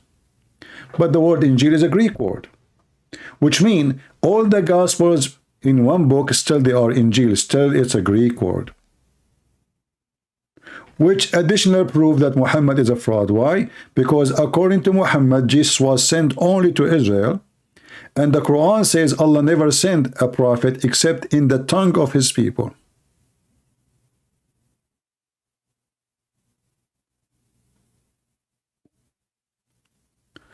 Well, if Hamas attacked 15 minutes after the ceasefire, then ceasefire should not exist.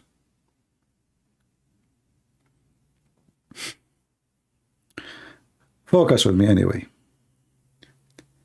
Let those who they are dealing with ceasefire deal with it for now.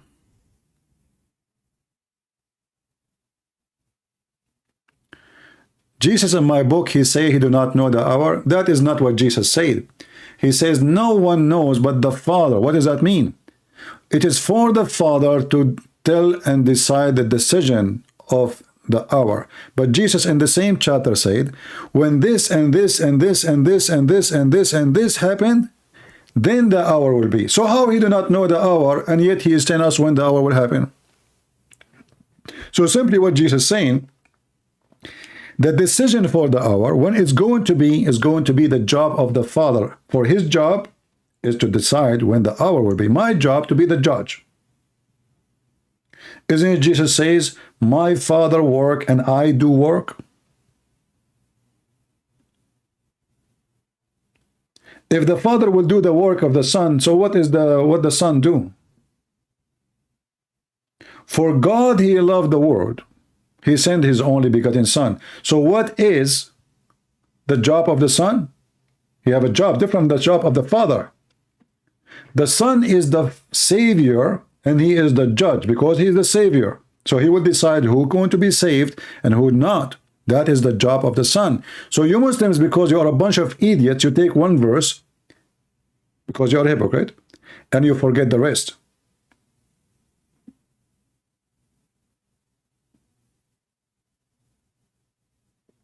Who is the judge in the judgment day? The Muslim, they will say Allah.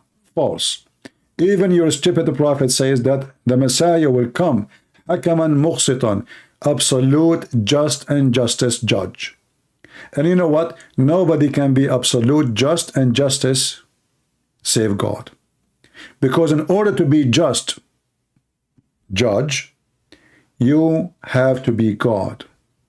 No human being can judge justly. Because why? We are short of knowledge. If you bring me 4 witnesses that the guy he killed somebody, or 10 witnesses or 2 witnesses, okay, well, he killed. I just say, okay, the penalty of the law is to be killed. But maybe the 4 witnesses are liars. So you can lie to a judge and you can fool a judge, but you cannot lie to God and fool God. And this is additional proof that Jesus is God. God, he do not give a job to himself. Well, that is a good thing you mentioned to me, Mr. Bam Bang. So why your God then he give a job to himself? Isn't it Allah? He claim all the claim of Jesus to himself. Just how stupid the Muslims are. When Jesus says, I am the resurrector, why Allah he say, I am the resurrector? Isn't this giving a job to himself?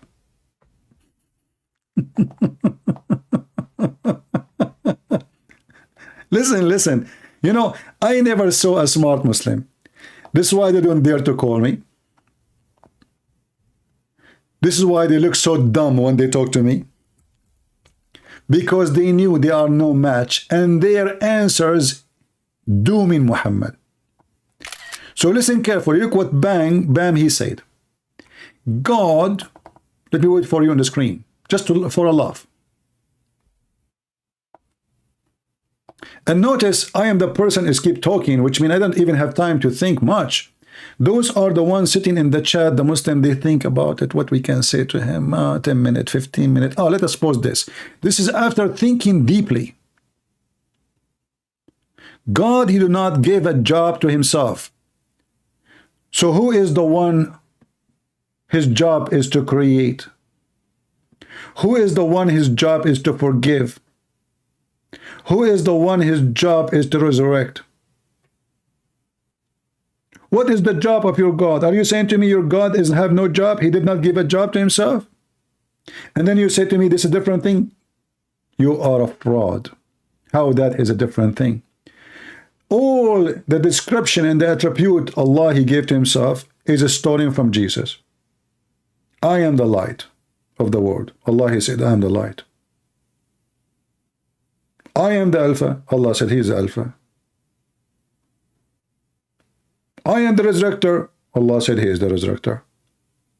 I am the truth. Allah told it. He said, I am the truth. I am the end. Allah told it. He said, I am the end. All those are the jobs of Jesus.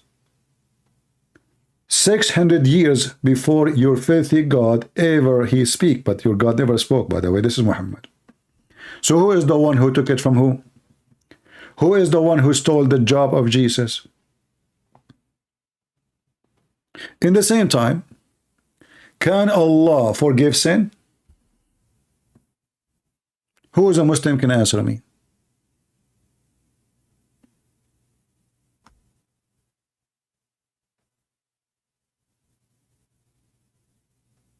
Hmm?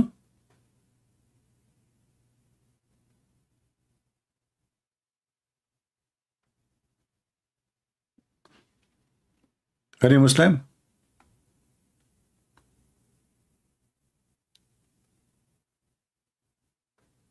Potatoes. You see, I call you potatoes for a reason. I fry you. I add salt on you. I make you mashed potato. And your God cannot help you to refute me.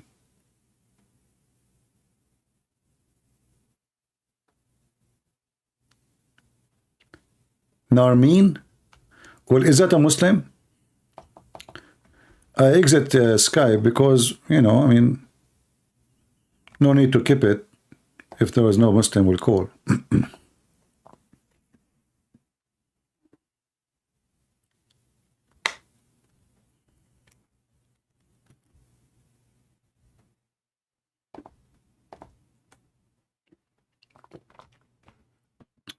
What is the name of the person when I call me? Tell me your name, please. In Skype, not in the chat. I mean, like in the, tell me what the name you give yourself in Skype to recognize it's you.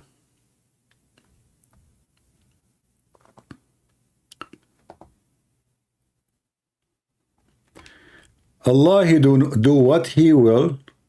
No need to employee a job. You know, again, you are stupid, again, like your prophet. If this is the case, so why Allah, He need angels? I will go with you. If Allah do not need employees, so why Allah, when Muhammad, he had a fight with his two wives, Muhammad, he said that Allah and his angel Jibreel, they will fight with me against you. Plus every righteous Muslim, plus every angel. As long as Allah do not need employees. So what Jibreel doing job is? He make hummus?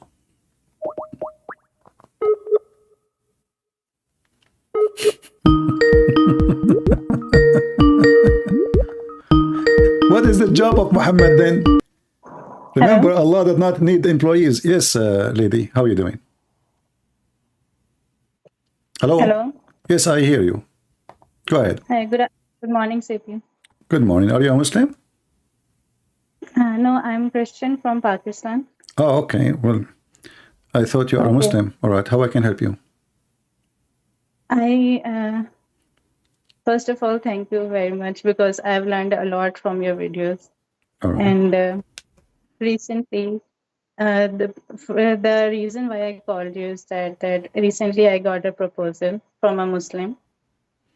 Proposal for what? For marriage. Okay, and? And I talked with him about our religion differences. And he actually wants to know about, because I try to like tell him about Islam, what's wrong with it. But I'm not that much knowledgeable like you. So I just have a request for you that if you can talk to him. Okay, is he there? No, not now. Okay. You live in Pakistan? No, I'm currently living in UAE. Okay, but why, I mean, there is no Christian men left in this earth, so you want to marry a Muslim? It's not like that, but It's like what then? I just want him to actually know the truth so that he No, you see, you do not want him to know the truth. The purpose here is something else, you know. I mean, the guy, he don't care for Christianity, obviously. He cared to have you as a wife, correct? No? Yeah. Yeah, that means he don't care really, even if he agree with you now, and then he marry you, and then after he sleep with you, you say, you know what, I'm a Muslim. So now how you can guarantee that this guy who agree with me today, he will not just saying yes, just to fool you and take you? You destroy your life, you destroy your family, you destroy your future by marrying a pagan man, which is forbidden for us as a Christians. But he wants to know about Islam. Isn't that if He he is wants more that? he is more than welcome. He can call me, but I say to you, Yeah. you cannot marry someone is not a Christian. If you do that, you are out of the faith. You sleep with this man, even if you convince yourself that you married him, you are doing fornication, you are adulterous. The Bible says clearly that light and darkness cannot be under one roof. If you go to 2 Corinthians chapter 6, you will see it says that the believers should not be unequally yoked with non-believer.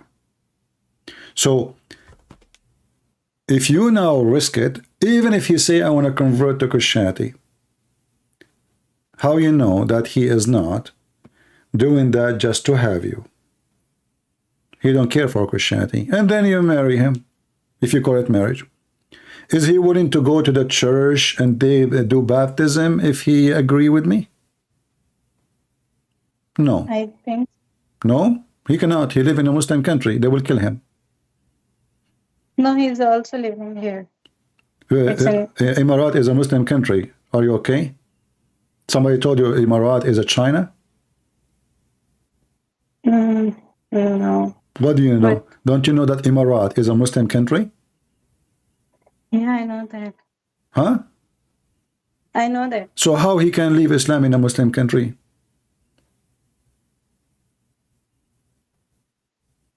He's fooling you. Go and find a Christian man so you can have a Christian family. Otherwise, you will be the same as many victims who marry Muslims. You end with the children. Do you like to have children? They worship Allah and his crazy pervert prophet Muhammad? No, never. Okay, so what are you doing to yourself? Why you are even thinking about it? Shouldn't you reject from the first second that this is cannot happen because there's a big risk involved?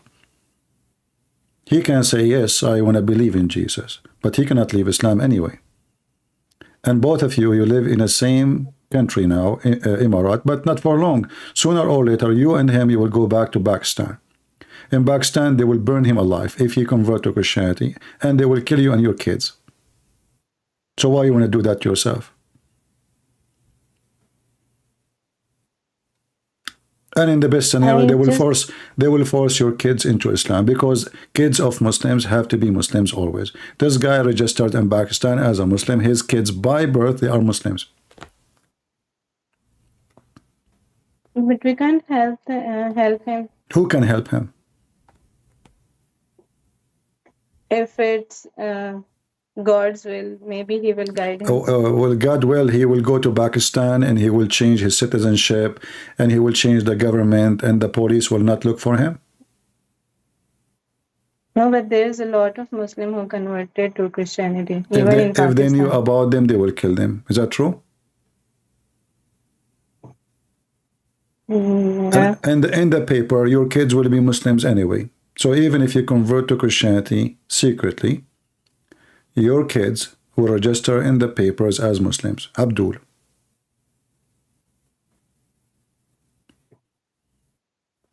Okay.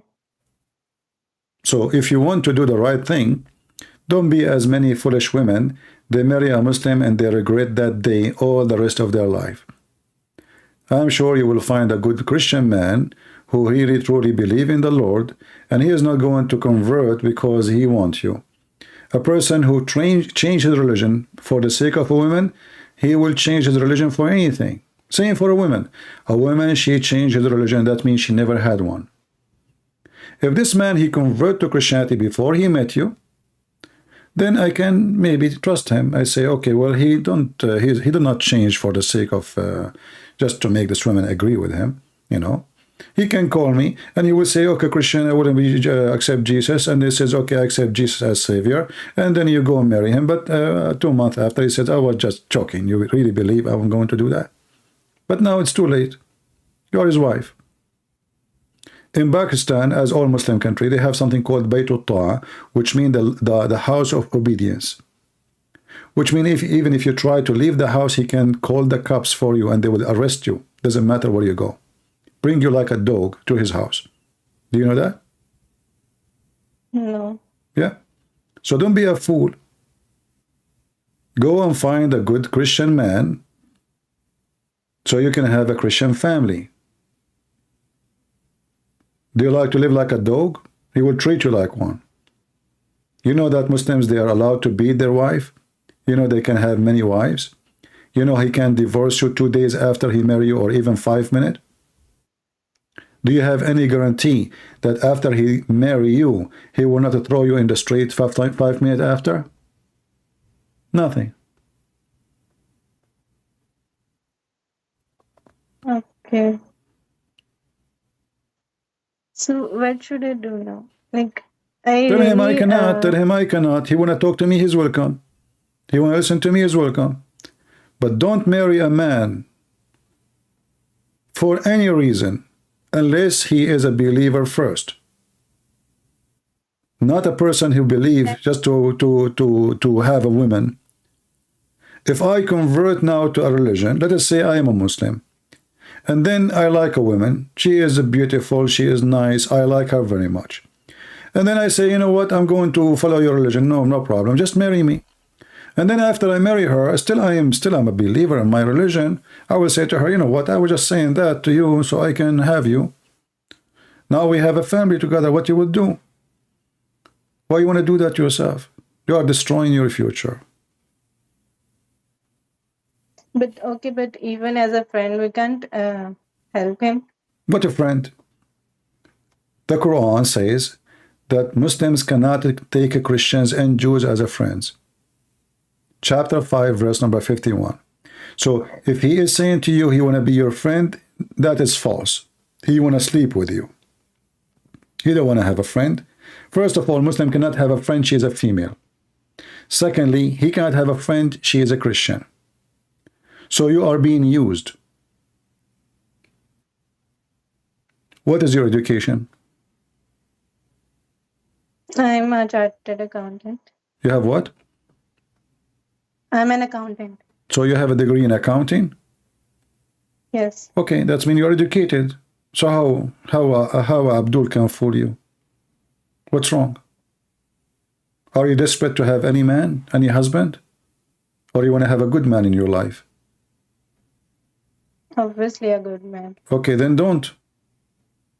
When you go back to your country, you will find a good man. A good man who will love the Lord. He pray with you before you eat, before you work, before you go to sleep, to the Lord, to the Messiah from his heart. Not because he decided to have a woman, and then later he will leave you. Be careful. Don't let them fool you. They do something called jihad love. First, they come to the female, they make her feel in love with them, they tell her you are amazing, you are so beautiful, I'm crazy about you, and then after they have her, they throw her in the garbage. This is why those Abdul, they marry first wife, they say to her the same.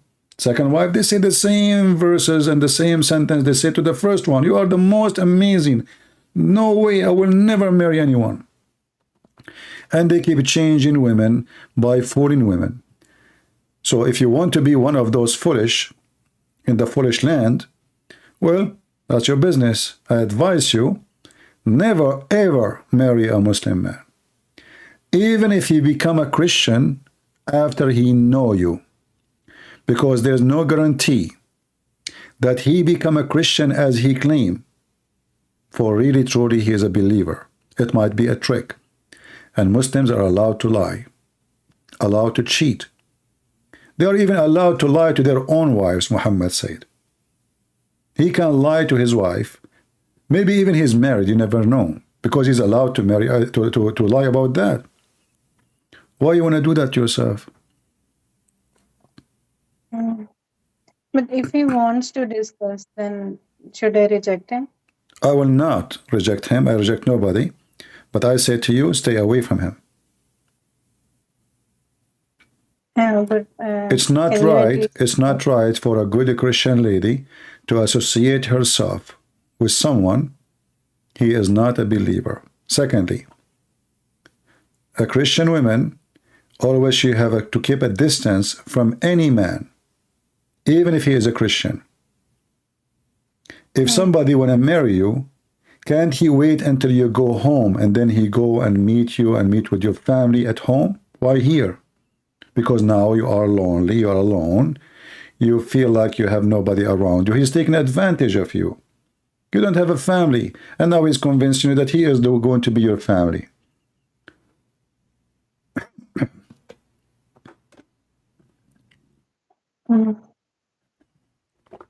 When you are going abroad, you feel a stranger, you feel weak, you feel that you are alone, you miss your family, and you are a lady, you don't want to do something wrong, so you want to get married, you are a good woman, but this is the wrong way. And he's taking advantage of you being trying to be the good way. You will find a man, just have a patient. God will provide the good man, which he will love you, and marry you for who you are. However, never marry a man, even if he is born of a Christian family, unless he is a truly, truly Christian. Christian by name is a false Christian. So still you are marrying someone like a Muslim. Find a man, and the Lord will provide. Have patience. Don't be desperate. You know, when somebody go to do shopping, and he is so hungry, do you know what? He buy anything to eat. He's angry. So don't let your hunger to have a family destroy you. Pray that the Lord will send you a good man, a good believer, and I'm sure he will. Okay, CP, but still, if you can talk to him for once. As I told you, my sister, I talk to everybody. Don't you see I go live online? Like, do I know you? No. You call me. I don't even know if you are a Muslim or a Christian, so he can call me. But, yeah, but I don't think so he will talk publicly. okay, I can manage some time to talk to him in private, if he agree, right? But you know what? Tell him this is his channel. If you decide, go and call him. Tell him I want to talk to you in private. Stay away from him. Keep a distance, because I don't want him to take advantage of you. You sound like, you know, you are, I don't want to be like rude, but we can be naive sometimes. Is that correct? Yes. Okay. And I think you don't have too much experience in life, and he's taking advantage of you. So don't let him take advantage of you. And just to let you know, all men in the world, they say to women what she like to hear. All men, Christians, Muslims, Hindus, Buddhas, all of them the same.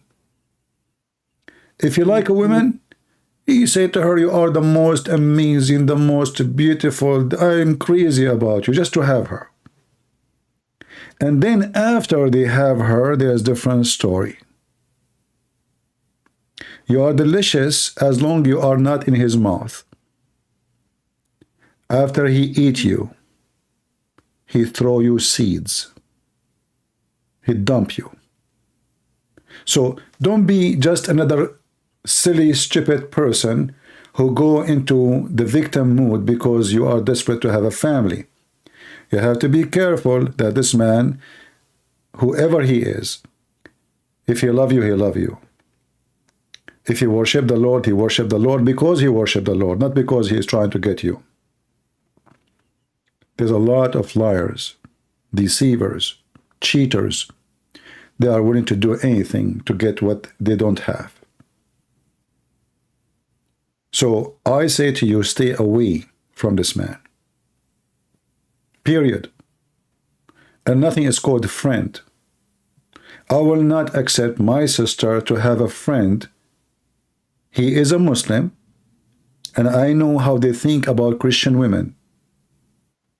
I know what they want from a Christian woman. You will be a victim, and I'm warning you. Okay. Okay. So wait until you go back home, you know, Yeah. when your contract will be finished. After 2 years. After 2 years. Well, if you want, you can finish your contract today and go back if you want. You know, if marriage is important for you, you will find somebody else there. But don't you have a church in Emirat? There is. Okay, why you don't go there and maybe you will meet some nice, decent Christian man from your country, from Pakistan? Why Muslim? What's wrong? Okay. Looking for a relationship or to get married. But As long as you are because I not know looking, then you should not think about it for a second then. You should say to yourself right away, no way. I will not marry someone, he is a Muslim. So now you bring him to me, and then even if he, you know, let us say, because we don't know, I mean, because he have now a motive, the motive is you. The motive, he want to have you. So how we know, can I read his heart? No. Can you read his heart? No. He can say, okay, I accept Jesus. But that is just to deceive you. If he is truly interested, then he can speak to me without you. And then through time, let us say a year, 2 years, still he, like if he start going to church for a year, 2 years, and he proved that he is a Christian and he do everything, maybe then you can think about it, but not before that.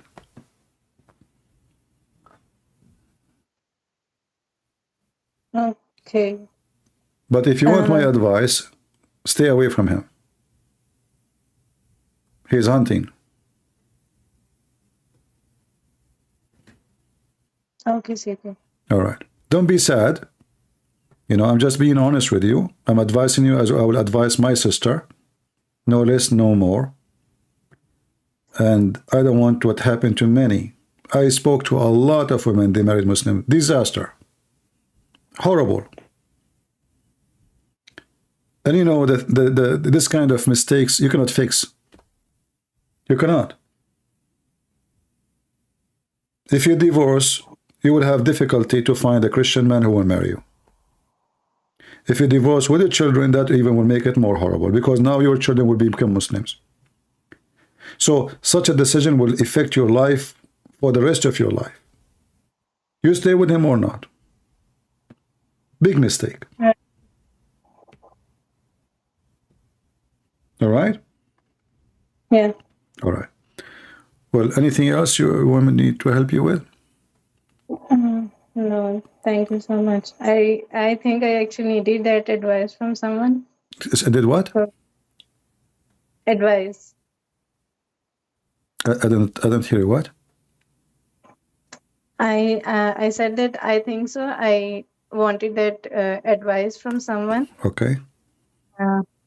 So thank you very much. But do you agree with my advice? Yeah. All right. So do you promise me you will not associate with this person? No. All right. Be careful, my sister. Pain is horrible when it's come to those issues. You don't want to go through this. It will be very horrible. I'm warning you. We will pray for you. Yes. I ask all the people here. We have more than 1,000 people here.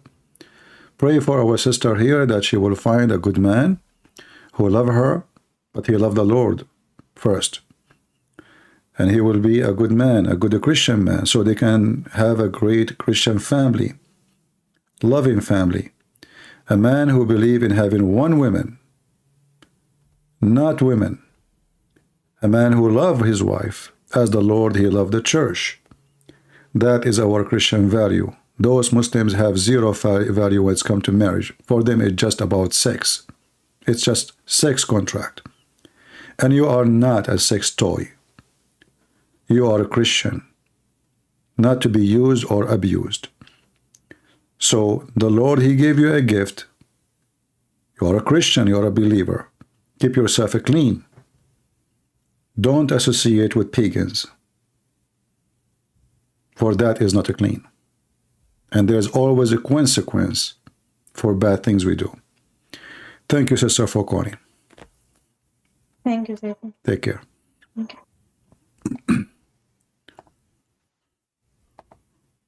All right.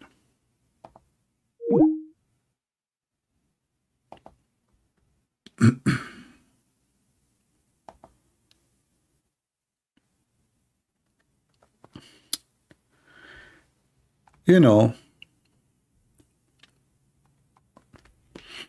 they target Christian girls. They fool them. This is why it's very important, if you have a daughter, to educate her about how bad such a choice is. You will not know how bad it is until you go through it.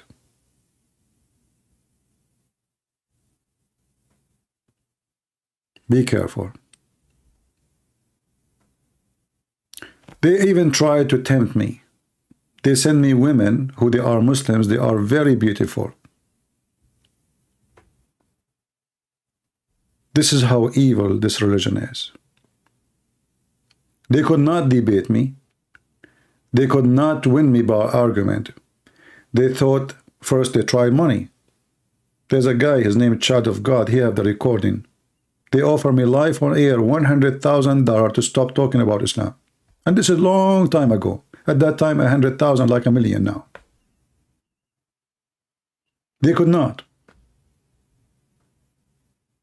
Then they send me women. Very beautiful women. They could not. The devil will try everything to take you down. What is your weakness? I will find one. If not money, women. If not women, fame. If not fame, maybe something else. We will find a weakness.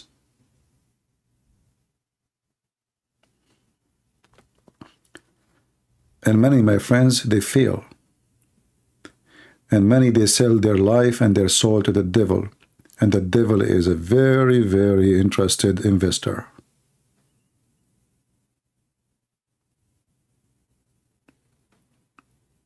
I don't know if any of you remember, there was a girl, she claimed that she is Mexican. Anyone remember? She claimed to be a Mexican, and she said she want to convert to Islam.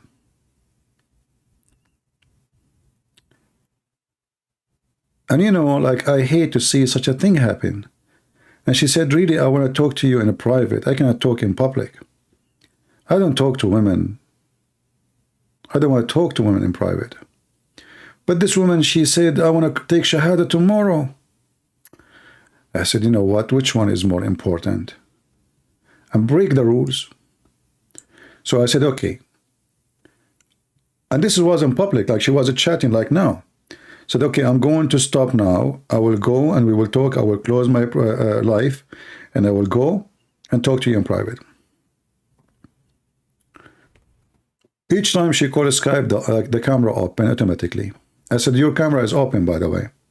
Said, well, I do not know what to do. It's open automatically. I said to her, see the video there, click. I said, I do not know what to do. Do you want me to leave and take Shahada? Okay, what the heck, you know? This woman. So I said, okay, you know what? The camera is open. At least as long as she is listening. So I start talking to her about Islam and, you know, and then I noticed that the t-shirt she is wearing, the chest area start, like, she's putting her shirt down. And then her chest area is showing more and more and more. I said, what's going on? Are you with me? Focus with me. What's happening there? Said, oh, it's hot, you know. And then, at that moment, and I said to her, do you know Arabic? She said, no. I said, you don't know anything about Arabic? She said, I never saw Arabic in my life. And then, all the way at the end of the room, I saw a frame have verses of the Quran on the wall. The same moment I saw that, a guy who opened the door and he was speaking Arabic in a Moroccan accent. So they sent me a girl claiming to be Mexican. She want to convert to Islam. It turned to be she's Moroccan. She's a Muslim. And they're trying to tempt me. And maybe they thought maybe they can record me. I don't know what they were trying to do, but obviously they're trying to put a trap for me. So they thought, okay, and maybe she's recording the screen. I will start showing him my body, he will start saying things, and then he got tempted, and then we'll record him, and when we publish it online, and then people will laugh at him, and who's going to believe him, you know? Very, very evil. And really, I really believed her that she is Mexican, because she have, I mean, her accent sound like a Mexican. So I said, so who is this guy speaking Arabic? He said, oh, the Nabi. I said, so you said you never saw Arabic before. So the guy spoke to you in Arabic. And what is that Quran behind you? He said, oh, this is my dad. He bought it from...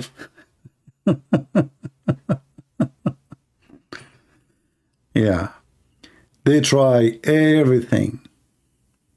They have no ethic. No ethic. This is why what we do is very, very, very hard. You know, they try to intimidate you. They try to threat you. They try to, you know, we want to find you. We want to tell people who you are. We want to, you know, all those things. All of this, they hope one thing will happen, that you will be not there forever, disappear.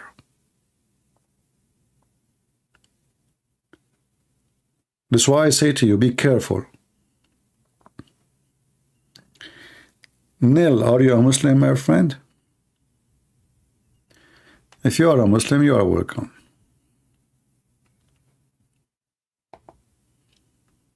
Text me.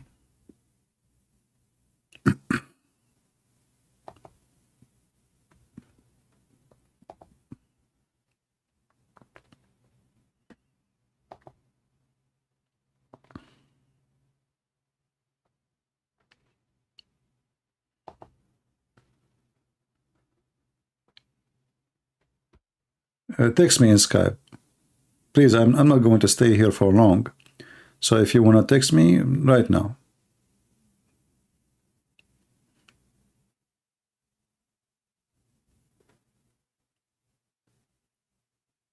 Yeah, she was dressing actually even like a Spaniel girl. Like, you know, she have this, you know, those blouse which open in the top.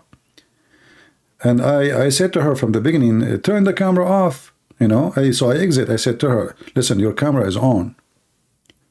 I closed the call. And then she said, I don't know how to do it. I never used Skype before. Each time I call, it turned the camera on. I said, let's try again. I will call you. Don't call me. I call her. She turned the camera. I said, how I called you and the camera is on shouldn't happen this way. But then I got the trick.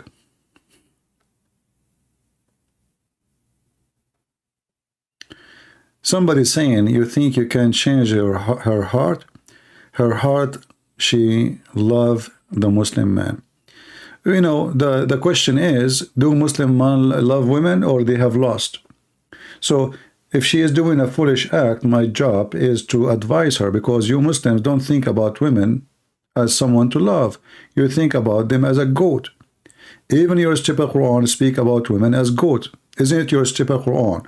Call women and call your mother Naja.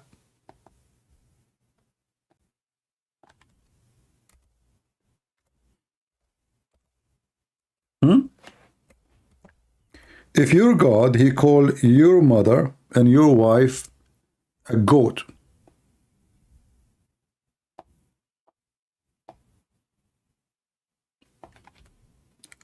So what I expect from you?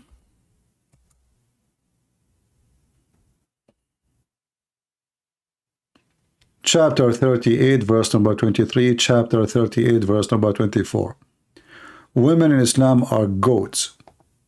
So don't tell me about, man, you cannot change her heart. No, she doesn't have a heart for him. He is trying to fool her. He is taking advantage. She is lonely. She is live alone. She is far away from her family. And they jump and they take advantage.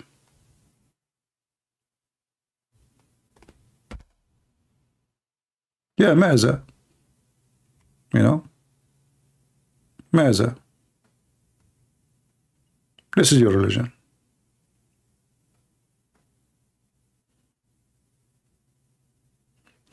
In Islam, we love to worship Allah.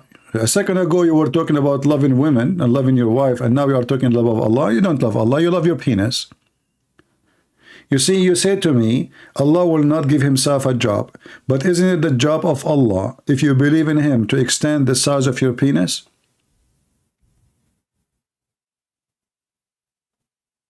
Who is the one who will make your penis endless? You don't love Allah. You are a penis worshipper. Oh, everything in Islam is about penis and sex. If you worship Allah, you said you love Allah, right? No. You never love Allah because simply you do not even know who's Allah. You fear Allah. If you love Allah, you don't fear him. This is why the Quran says you cannot call Allah Father. You are just a slave. Relation between you and Allah is a slavery. Relation between us and our Father is a children and Father. That is love.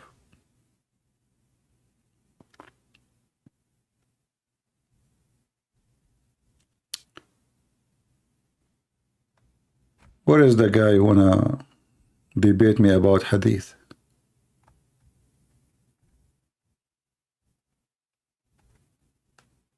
What happened?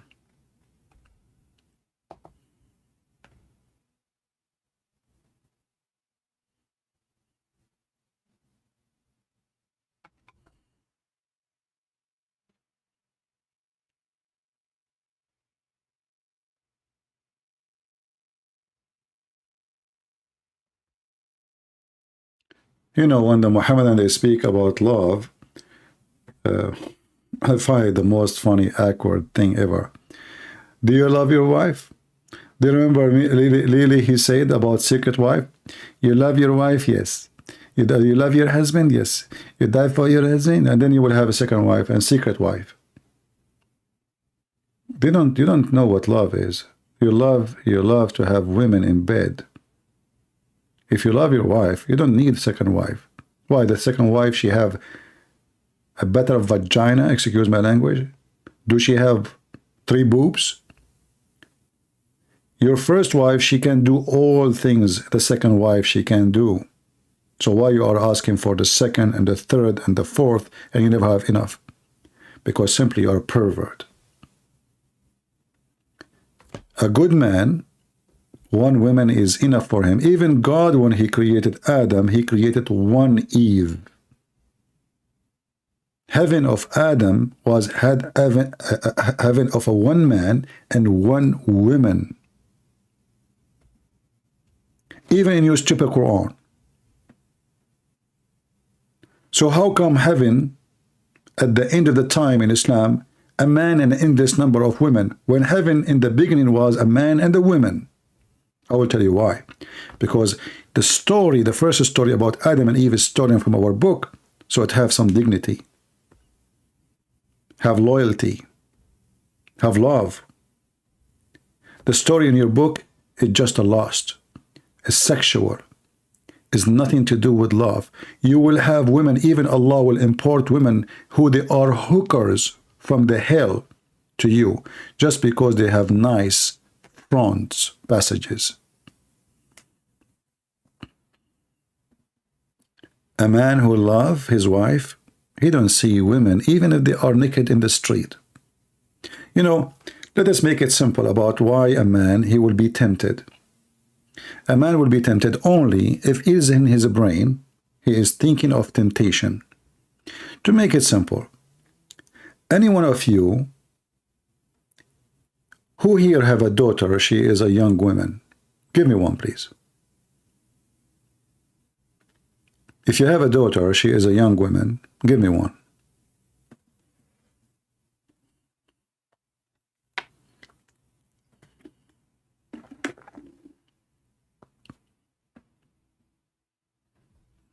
I know that my sound will take some time for you to arrive. All right. So the ones who have a young daughter, have you ever seen maybe your daughter changing her clothes or swimming, and you saw how beautiful she is? Have you ever have a desire to your daughter? I know the answer. No. Correct? No. But she is beautiful. She's young. She's there in front of you. You never thought about her in a sexual way. Why? Because you blocked such a thing in your mind. You know it's not right. Otherwise, she's a female. Otherwise, she's young. Otherwise, she's beautiful. She have everything the man he see as a pretty and tempting for a woman. But yet you will never think about her in such a way. So what is the problem then? If a man, he opened the door suddenly in his daughter's bedroom and she is totally naked, still he will not think about her in any wrong way, unless he is a pervert, unless he is mentally ill. So everything is in the brain. It's how you see things, not what you see. So here we go. You just saw a naked woman, beautiful, young, but she's your daughter. Still, you saw nothing. Nothing moved you. Nothing tempted you, period. Why? Because it is in the brain. It's you decide to be tempted or not. So if you set your brain loose and you have a lust, lust is what? Lust is I think about women I see in a lust way. I have a decision in my mind that the women I will see her legs, I see her in a lust way. The women I see her naked body, I will see her in a lust way. Even if you are a good person trying to fight temptation, but still you don't have the luck like the one you have in your daughter. Like, you know, oh no, I will never think about my daughter. Your lock is not there too much. Like the door is still see-through.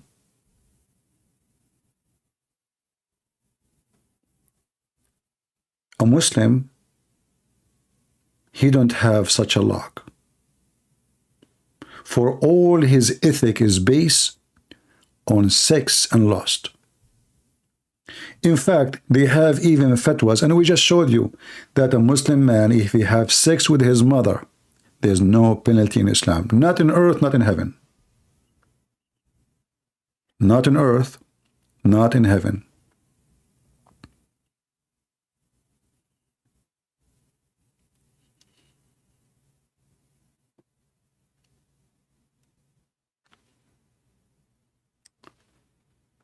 So it's not what we see. This is why when those Muslims, they say, oh, our women, they wear burqa. Well, still you do adultery. You wear burqa, but you are the most adulterous ever. You wear burqa, but your wives cheat and go around. The burqa did not make you a decent person. The fact the burqa became a tool to hide the cheating. A man, he walk in the street, he see his wife walking with somebody else, he will not be able to recognize that this is his wife because she is covered. How you know?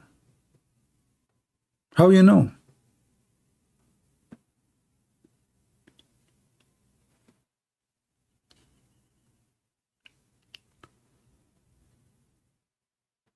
When Muhammad, he went to his own son's wife, and he flirted with the wife in her house according to their books, not ours.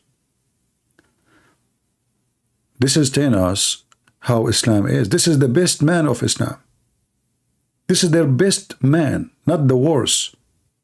He go to the house of his son. The woman is alone. He go inside the house.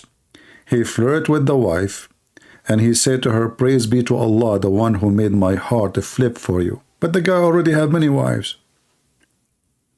Looked like his heart, he flipped for anything. Have nice legs.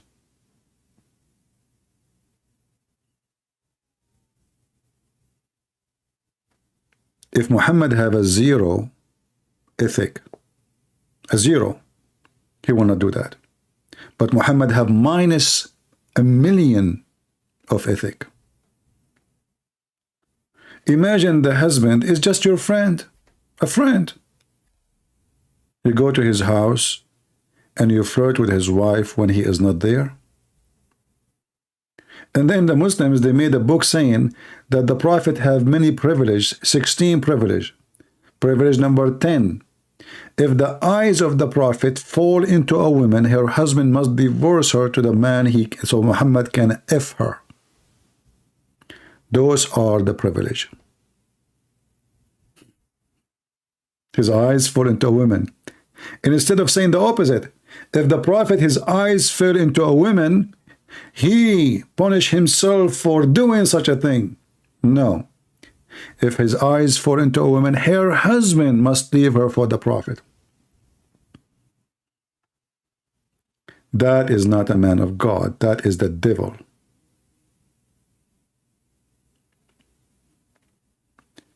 All of us, we get tempted. Temptation is our journey in life. It's a long journey of temptation. We're tempted by food, by power, by money, by jobs, by anything. Everything in life is temptation.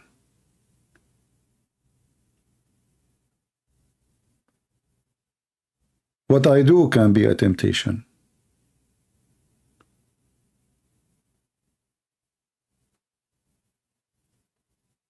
You know, one of the reasons I don't like to go in camera, because camera is a big temptation. A person, he becomes so famous, well known, a lot of fame. His, people talk about him everywhere, his image is everywhere. Then he will start thinking about himself that he is God. Do you see those actors?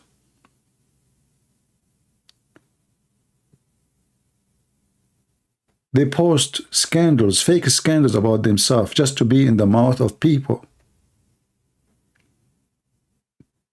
They fabricate a story that this guy, this actor, he fought with his girlfriend. So all magazine, they will start talking about it. They do it on purpose. They agree. You say this, I say that. So people, they will remember us. Hey, don't forget us. We need light. We are actors. We are stars.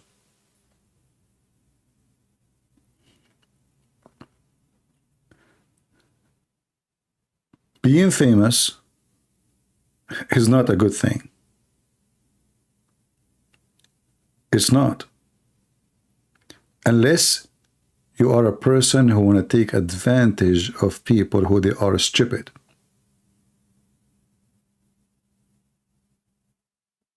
You want to replace their God to be their God. That's why they call them celebrity, because people celebrate them.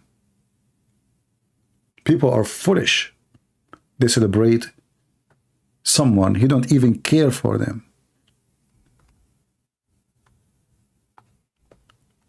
Like Andrew Tate. He have a program to help you. He is here for charity, but you have to pay $300 to join his course. And the guy don't even have high school. Do you see how much he help you?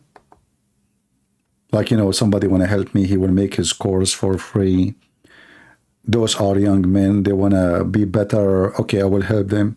I have already hundreds of millions of dollars in the bank. No, still you have to pay him.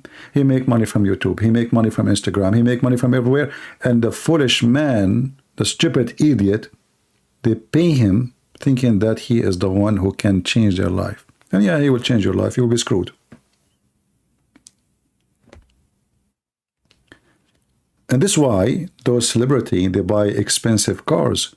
They use them as a trap. Then because you will start dreaming, oh, this man, he can teach me to be like him. Look at the house he has. Look at the cars. Look at the girls around him.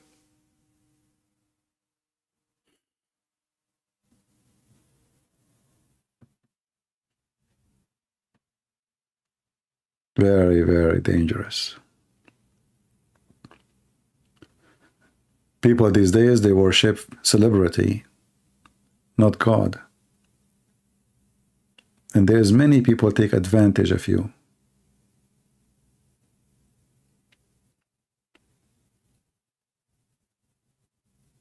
Which one of those people you saw, when the last time you saw one of them, he is not selling and buying when you watch his video? This video is sponsored. I mean, you will see even famous actors. They have millions and millions of dollars. They are making commercial for a shampoo, commercial for a candy. They have no dignity. They have no ethic. This is how cheap they are. You will see commercial advertising for what this guy, his name? He was the governor of California, the actor. I mean, don't you have a shame? All the richness you have, all the money you have, they will pay you, what, $500,000? Selling candies?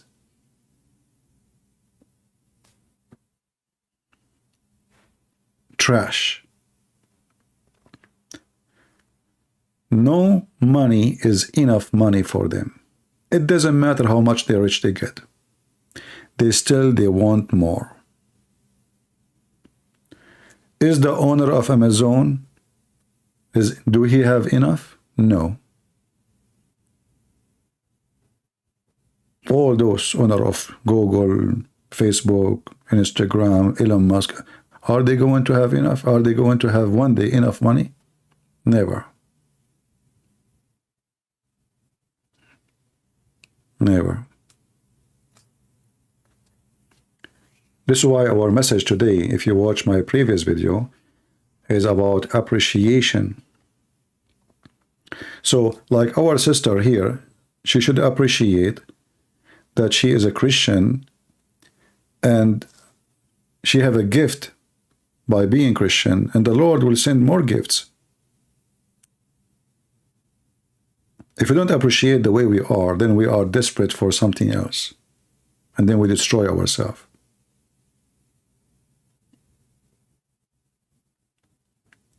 Appreciation is extremely important to be stable as a person, mentally, spiritually, even physically. If you are always complaining about what you have, that will affect everything on you. Your health, your mentality, your spirit. You will be down. It's just death. Because it doesn't matter what you have, you don't appreciate it. You are born, you are a son of a king, and you don't appreciate, still you are the same. You are a very sad person. In fact, you see that those who they are wealthy, most of them, they end either by drugs or committing suicide. How many artists or actors or famous celebrity, they end their life by suicide? A lot. Why? Because they don't appreciate.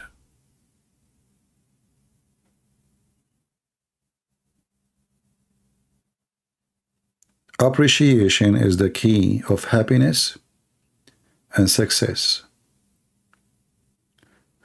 Because you appreciate what you have, and then you are happy with your success. Even your failure, if you are appreciating, we should appreciate even our failure. Because, if I don't appreciate my failure, then I don't appreciate that I learned something from my failure. Always there is, even failure, there is something positive from it. It might be painful. It might be a horrible failure. But even there, if you want to survive and keep going on, you have to appreciate that today I learned something, never again.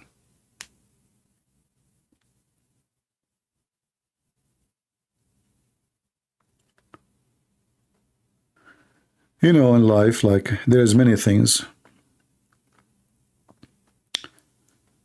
even normal day life. We learn from our mistake, and we learn from wrong things we do. The smart one of us is the one who appreciates even the wrong things.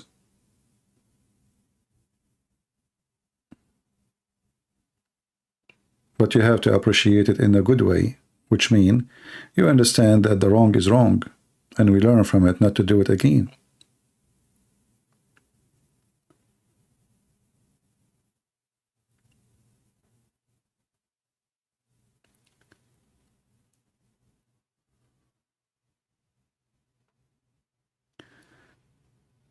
This is false journey. CP, Bidu CP, what does that mean? Yeah, and by the way, I learned something in the from the internet. Not to get too much upset by what people say. I mean, this internet full of mental people. You have no idea you are talking to who. There's all kind of people. Different ages, different look, different ethnic, different mentality, different intelligence, different IQ. So you need to have patience. And this is my advice to you too. Maybe you will not appreciate something said to you, or somebody said something to you, maybe insulting, maybe making fun of you. The first thing you ask yourself, he's making fun of me, so he will make me upset. So I have to appreciate his stupidity, because I am smarter than that. And that will make him more upset, because it doesn't work. But if he was able to make you upset, that means he appreciates you being upset, because the whole point of making such a comment is to make you upset. So don't let the stupid one appreciate your stupidity. Be smarter than them. You will find people speaking wrong about you, lying about you, trying to frame you, say bad things about you in all aspects of life. Maybe friends, maybe even family. You never know. There's, a human being is sometimes very dangerous creature. People get jealous from you without even you knowing what you did. You did not do anything wrong to them. Just they are jealous. They don't like even to see you successful or even happy. So you have to be careful. And that will lead us, maybe sometime we should appreciate being alone. Because being alone better than having a bunch of idiots around us. Right?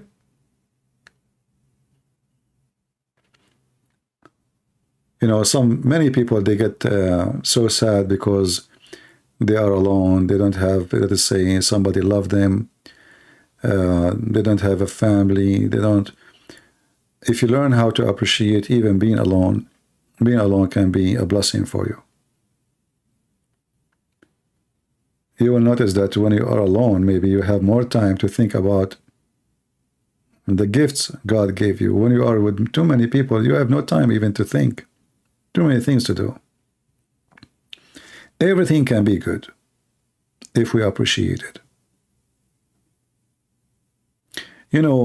Once I was visiting a city, and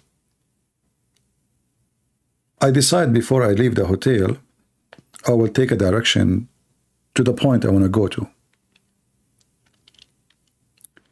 And then this stupid GPS is very confusing. I went to an area, and then it says, the GPS is showing me two directions, left, right. But they are the opposite. It cannot be the same. There's no way. So I took one. And it was the wrong road.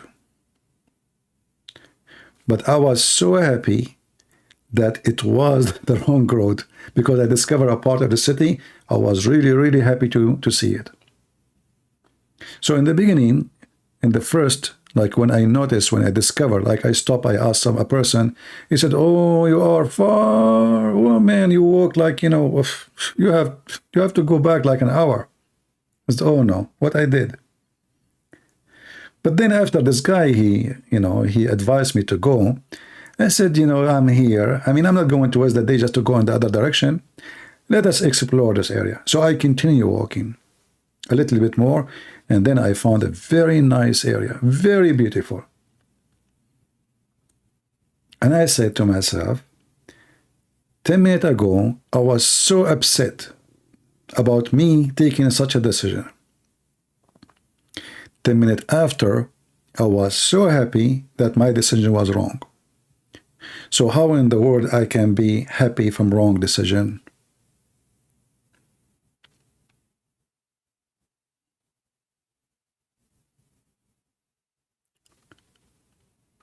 So what we learn, that even when you have a wrong decision, it might be a good thing.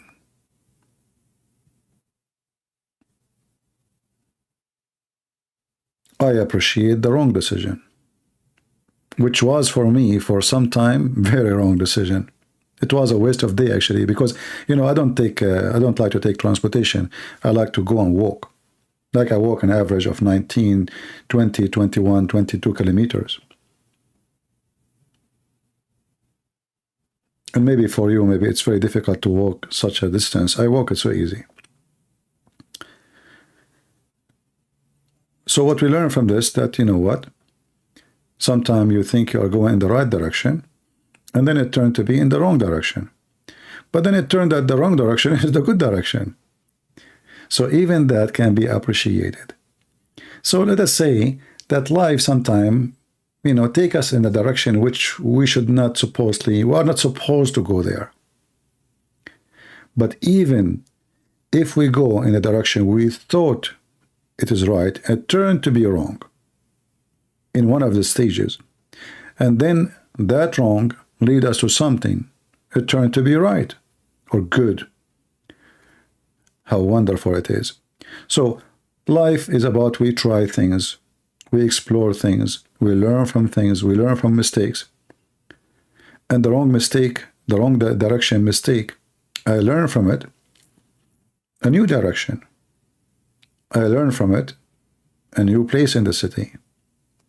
And now I learned how next time I look at the map of the GPS, why it was confusing, because the same name exists in the city in two places.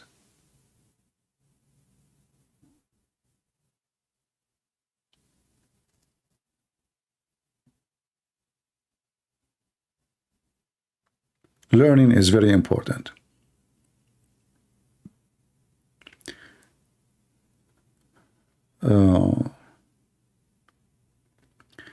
CP, you should get married and have children.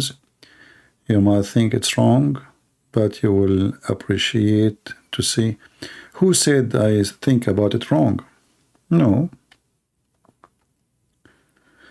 But, I mean, I don't really associate much with people.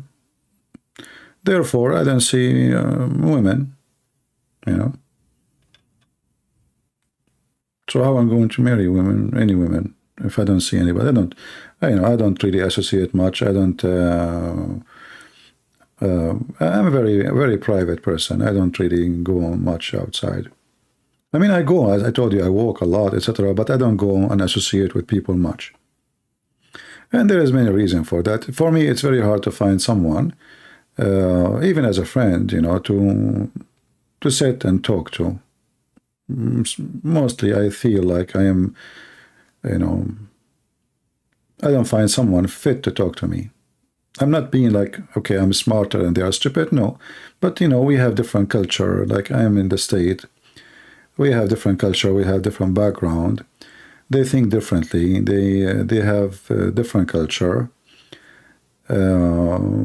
So always, there is a distance, and that will make it more difficult.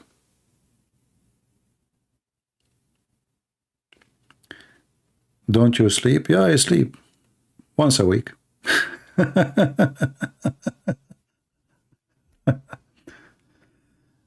Yeah.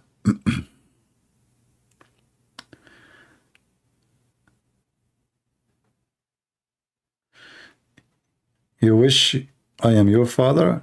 You will not wish that, because I'm a very tough person. I don't tolerate You see, in these days, having children is not an easy task, because you live in the West, you cannot even tell your kids what to do. But I don't care. If I have kids, I will do what I need to do. But anyway,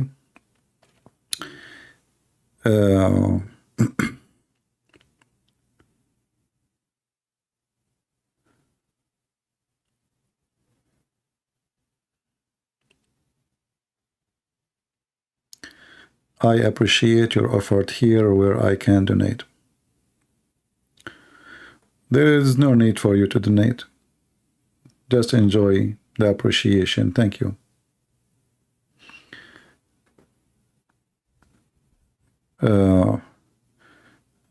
Let us see if there is any question.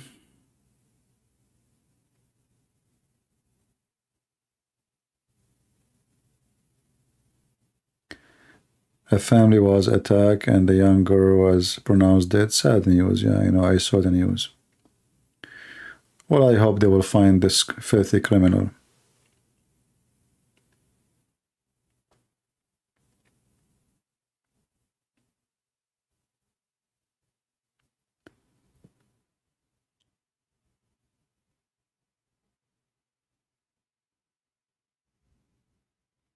All right. Any other question?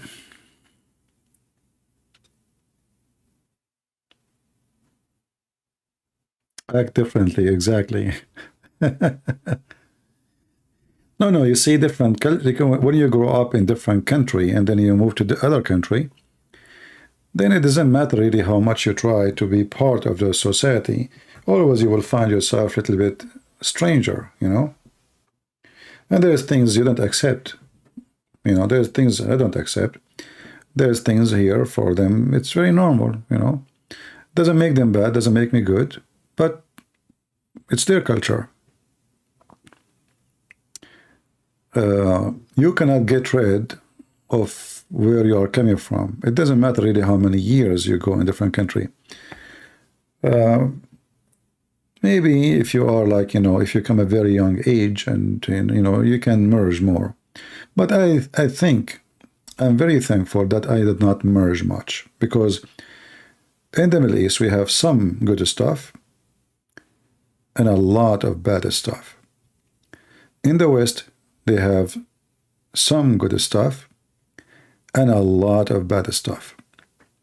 So then when you go to different culture, you better take where you coming from, the good things. Don't bring the garbage with you.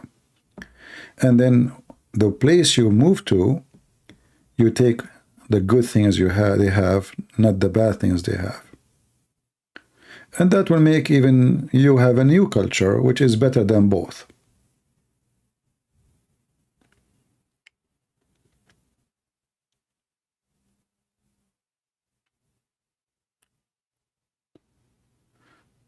For all we know, CP is married with the children. No, I'm not. I don't have children. Don't assume. And that is not a business of anyone. I mean, why we are talking about it? I'm here trying to help you to understand things in a better way, and you make decision in your life, in whatever you think is good. Can you say Kia ora? What Kia ora mean? I don't know. What does that mean? Maria?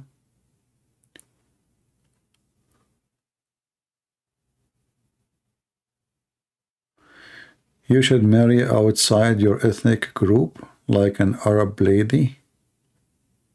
I don't care about ethnic. That's not my concern. Actually, I don't prefer much Middle Eastern women. Middle Eastern in general, men and women, they are very much proud, arrogant. They think they are the best of mankind. They like to show off. They focus too much in appearance. and money, material. And that made most of them, they are so fake. And that's why I don't associate with them. I'm not saying everybody is the same, no. I'm speaking in general. Because I know, I don't want to make people upset. I know there are some Middle Eastern here. But they knew what I'm saying is true, you know. Like, you know, in the Middle East, the first question they ask you, it's not like, you know, how good the man is how much he have. It's not how many degrees he have, it's how much he make. It's not how much he love their daughter, is where he will live, what kind of a villa he have. So they are too much into material. How about Asian girls?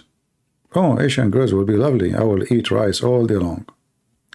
She will make me rice juice, rice cake, rice cookies, and rose rice car. Yeah, it's not about it's not about Asian or not. Maybe if I know, like, you know, the culture of the country of an Asian country, maybe I will not like it, you know. I know the Middle East, so I don't like really the Middle Eastern much. But doesn't mean that they are the only one like that. Maybe everybody is like that. Maybe this we are in the time where everybody worship money and that's it, you know.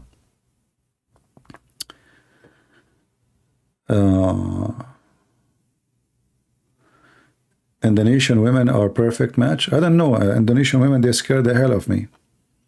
There was some women, they are chasing me here. I don't know. You know that, right? I mean, very annoying, you know.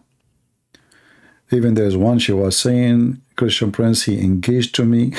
And then people, they start sending me messages, hey, congratulations, Christian Prince, you got engaged to Indonesia. I said, who is this woman? She said, so she was telling those things, thinking that, like, it's like a competition, you know, so nobody will talk to me. Like, I got him, you know, like, he is my guy now. Yeah, we are, you know, we engaged. I have no idea who is she. But anyway, there's some, you know, people are mental. And this is happening always in the internet. Like, you will find a stalker, you know, people who stalk you. And I struggle with a lot of those. Orang. Yeah. I think you just describe every ethnicity. Yeah, maybe, I don't know. But the Middle Eastern, my experience with the Middle Eastern, they are very much fake. Very much. I don't even understand how they think. And if you speak to them in a very truthful way, you will lose everybody in 2 seconds. That's why I have nobody. I lost everybody. You know? I know nobody. I cut my relationship with everybody. Because the second you are truthful with them, that's it. It's over. In order to associate with them, you have to be a liar or hypocrite and praise their lies. Even if somebody told you a lie in front of your face, you shake your head, you say to him, you're right. And then when you go home with your wife, you start gossiping about him. Did you see what he say? This stupid idiot. You know, that's what they do. So in front of you, they agree with you, they give you a hug, you know. And then the second you turn your back, they rip you apart. That is the Middle East.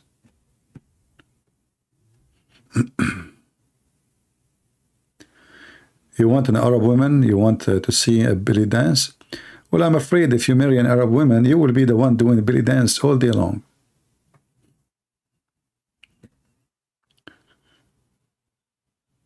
Okay.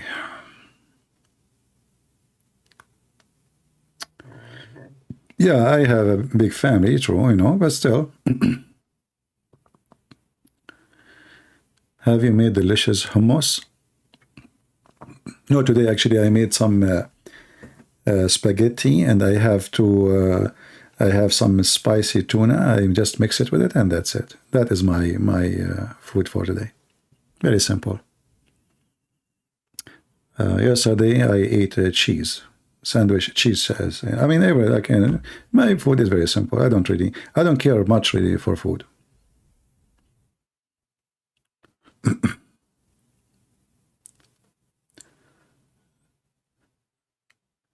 If you have a question, just give me the question. Don't say I have a question. Did you have any dream that you haven't achieved yet? Well, there's tons of dreams I did not achieve, and I think I will never achieve. But it's good to have good dreams. You know, like I have a dream to have all the Christians united, love each other, like to be able to defeat all those false teachers who divide us. That is a big dream.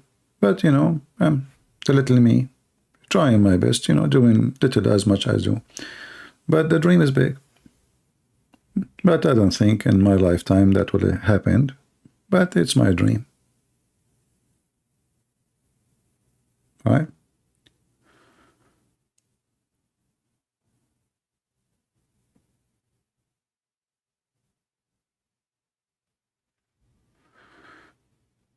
What do you think about Muhammad hijab, which becoming increasingly famous? Well, that's actually, I don't think it's a good thing for him. You see, when you become so much famous, even Muslims, you will be in danger. Those Muslims they are so jealous from each other. So I believe that the more famous you are between Muslims, the more you are in danger. This is a terrorist cult, remember. One day you will say something and somebody will go after you for what you said. So being famous, or let us say too much famous, like this Mimi, is not a good thing, especially he is the way he is. He's a bully, you know. He's a very bully. So this guy, when he bully, he make a lot of enemies. And they know him. So it's easy to find him. He bullies somebody, and then he will end in the wrong location.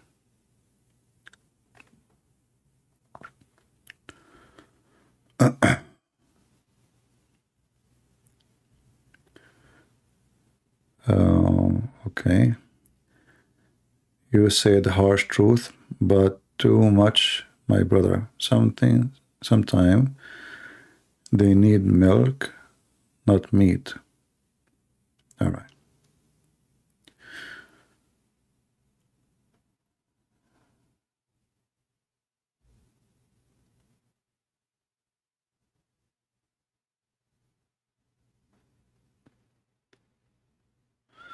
What Kedar has to do with Muhammad? Nothing. What Kedar? Go check where's Kedar and check where's Muhammad. Nothing to do. You know, when somebody is bankrupt, he look for his pennies. You know, you go to the store, you have no money, so then the penny will count. When you are rich, you don't care for a penny, you throw them maybe. And this is what happened with the Muhammadan. They could not prove Muhammad to be a prophet by his act, so they tried to find Muhammad in our book. But all of us, we knew that we can get Muhammad busted to be a false prophet from their book and our book in 2 seconds. Isn't it the Bible says that the one who bring other than the scriptures, let him be cursed? So the Bible make it clear that anyone brings something has nothing to do with the scriptures is a false prophet. Isn't it the Bible says, who is the Antichrist? Isn't it the one who denied the Father and the Son? Muhammad, he denied the Father, denied the Son. So this is like the easy way to debunk it. Same time, in our book, heaven is not about sex, not about women, not about penises. The Lord, he made it clear. He and she, they will not get married. They will be same as angels, which means there is no sexual relationship in heaven. The heaven of Islam is totally the opposite. So if we have the same God, then we should have the same heaven. If Muhammad is a prophet, belong to our book, then he should not promise different heaven. Very simple. And then, you know, the Lord, he said, from their fruit you shall know them. So the Muslims are desperate. They try to find a word to make Muhammad a prophet. But everything about him is wrong.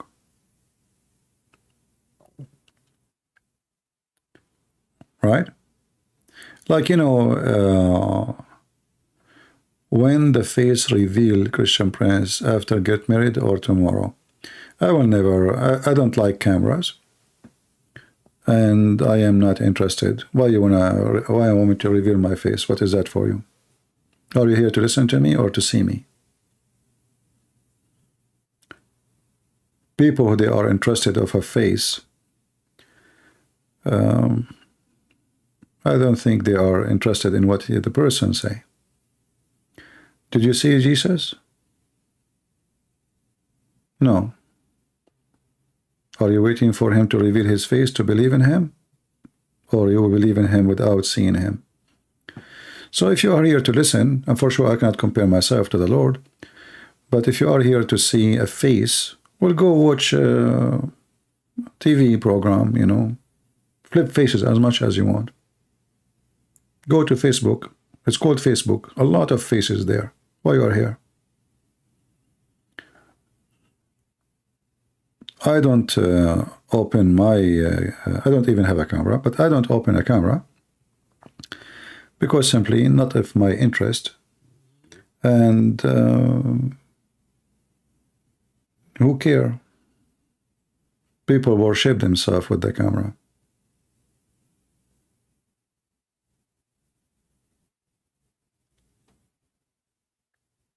I don't even look at the mirror because I don't want to be scared too, you know.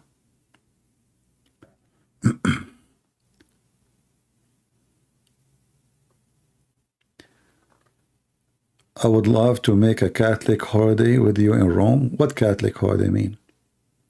You know that I don't like those words. Why you are using them? What Catholic holiday? What about saying I would like to be spending holiday with you in Rome? What Catholic holiday, my friend, mean?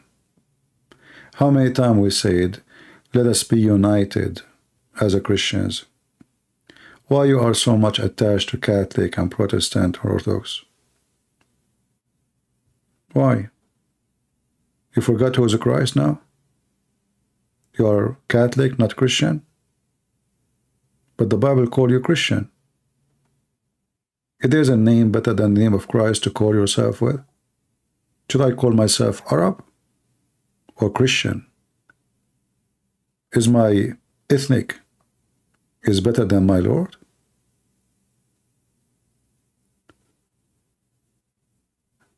Let us be smart.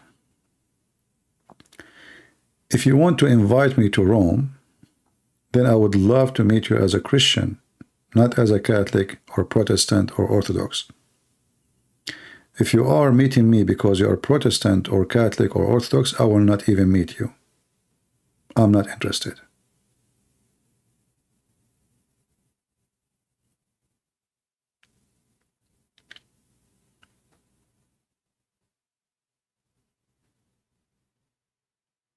No, yeah, it is bad, yeah. But, you know, I'm just for your safety. If you see my face, you might commit suicide. You know? It's just for your benefit. Here we have somebody is coming to the chat to free South Palestine. That's it. If you post here, Palestine is free. That's it. I heard, I don't know, after you post the flag, by the way, I saw a gay, he have the flag of Palestine in his ass. I think it's in the wrong location. It should be in his penis. I don't know. It's an opinion. You tell me. You stupid idiot. You are coming here to free Palestine. If you are a true man, go and join Gaza, join the Mujahideen Hamas. You are an idiot. Free Palestine. That's it. That's the best you can do, brother. Free Palestine. You know what? I know a person like you, he screamed at the Chinese. He said, free the Muslims, and he took off his clothes too. And since then, the Chinese, they are in trouble, man. I mean, China, they closed the border. That's it.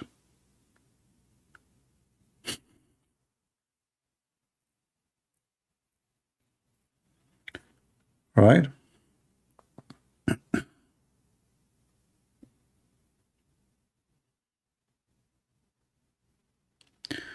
I saw Care International where they said the oldest Quran is different from the one they have now.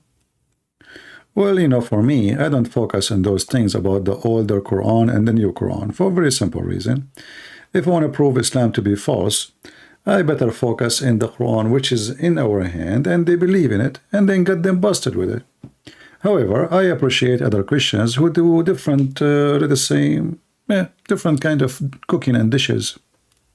So in their channel, they have different topic, which is can share good education, which is good. For me, it's a good thing.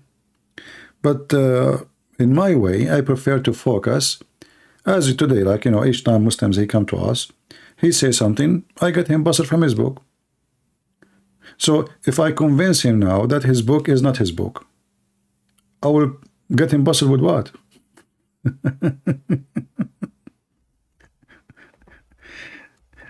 You know what I mean? And then the Muslim will say to me, well, this is not my book. And that will make it harder for us. So for me, I find it's more intelligent to focus on this stupid book, because my mission is to convince them that it's a stupid book, not to convince them that this is not the book Muhammad gave you, because then he will start thinking, okay, Muhammad is a good guy, but somebody, change it and make this book stupid. But that will not help me. That even actually will make it more difficult. Are you with me? So it's better not to say, for me at least, because this is my mission,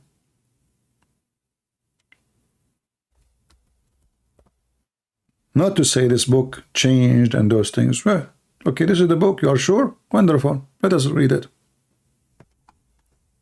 You get the point?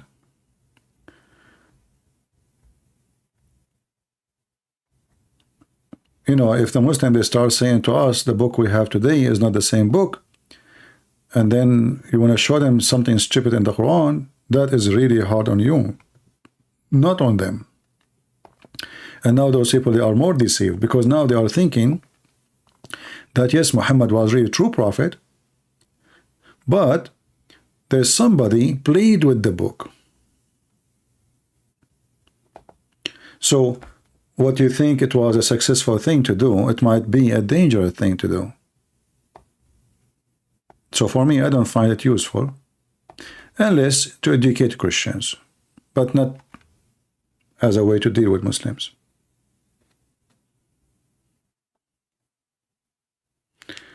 Free Palestine from Israeli genocide. Well,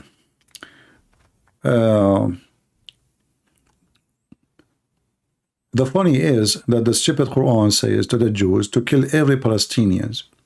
And the stupid Muslims, they come here, they say free Palestine from the genocide of Israel.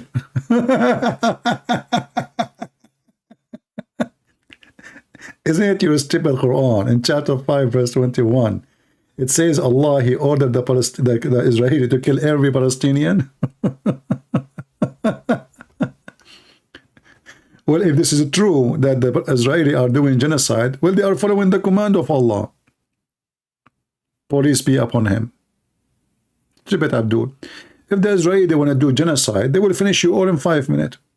All. Nuke you. But they don't do that. You are a liar. You are a scumbag. It's you who want to kill every Jew. It's your prophet who says, kill every Jew. So you kill them, you rape them, you kidnap them, and then you accuse them of genocide, when it is your purpose and what you are trying to do. Coward, liars, hypocrites.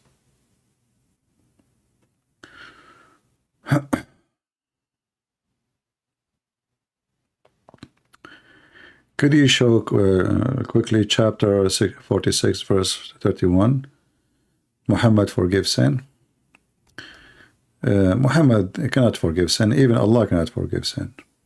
So how Muhammad forgives sin? How you come to this conclusion?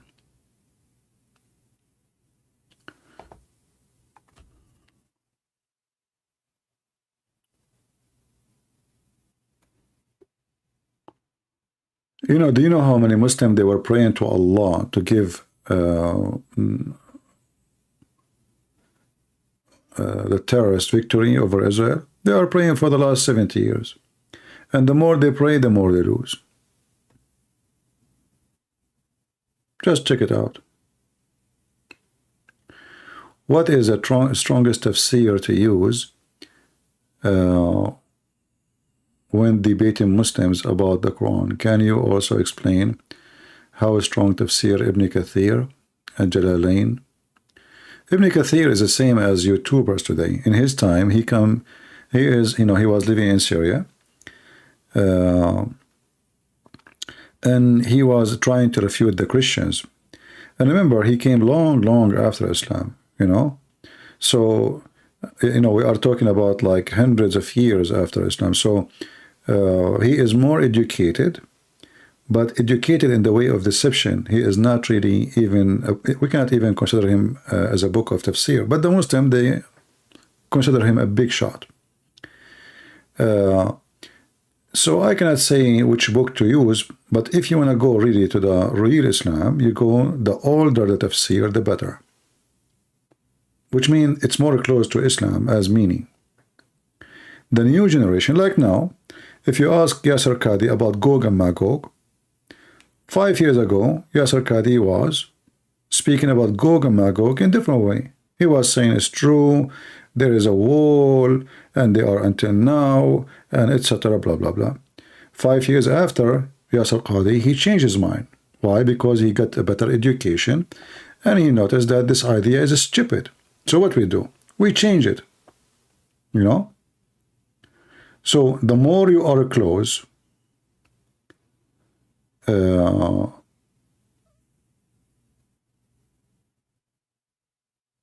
more you are close to the time of Muhammad, the more you will have different interpretation, something entirely different. So Ibn Abbas, as an example, is the cousin of Muhammad. But most of Muslims, they try to run away from what he said. And they claim even that this is not even him, that somebody wrote about, he said so. But the hypocrite, Al-Bukhari himself, they don't have his book. They have somebody wrote, says that this is Al-Bukhari. Al-Bukhari said so.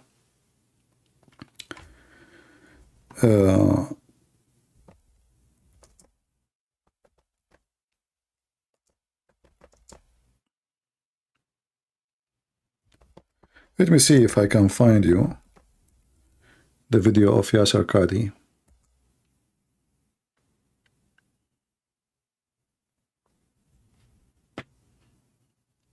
And then maybe you will understand better what I am trying to say to you.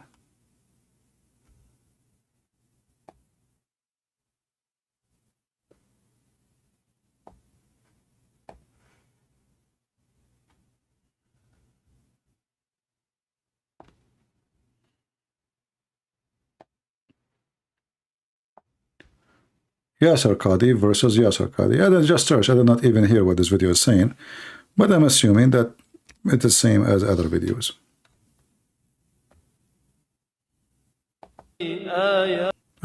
Quran. Let us avoid the Quran now. They have to play for you Quran.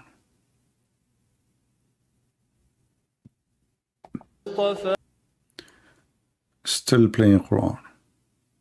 With you, you're all Tulab al-Ilm and have studied Islamic sciences. Wallahi, I'll be honest with you. The shubuhats that I was exposed to at Yale, some of them I still don't have answers for. But with my utmost respect, I believe that these creeds that we are wed to also have elements of human products in them. But frankly, the Sunni theological schools are very much akin to these legal schools. And we need to understand that they are human attempts to get at the truth. And you see the development of theology. I mean, Aqidah in general, the way it's taught and studied from different schools of thought, it's taught as something black and white, something... And every school and teaches don'ts. this. And every school is incorrect in this regard. Because Aqidah is a development. And you see for yourself... Yeah, let me find you something more clear. Like here, they are just talking in general about Islam. Let us see if we can find Gog and Magog.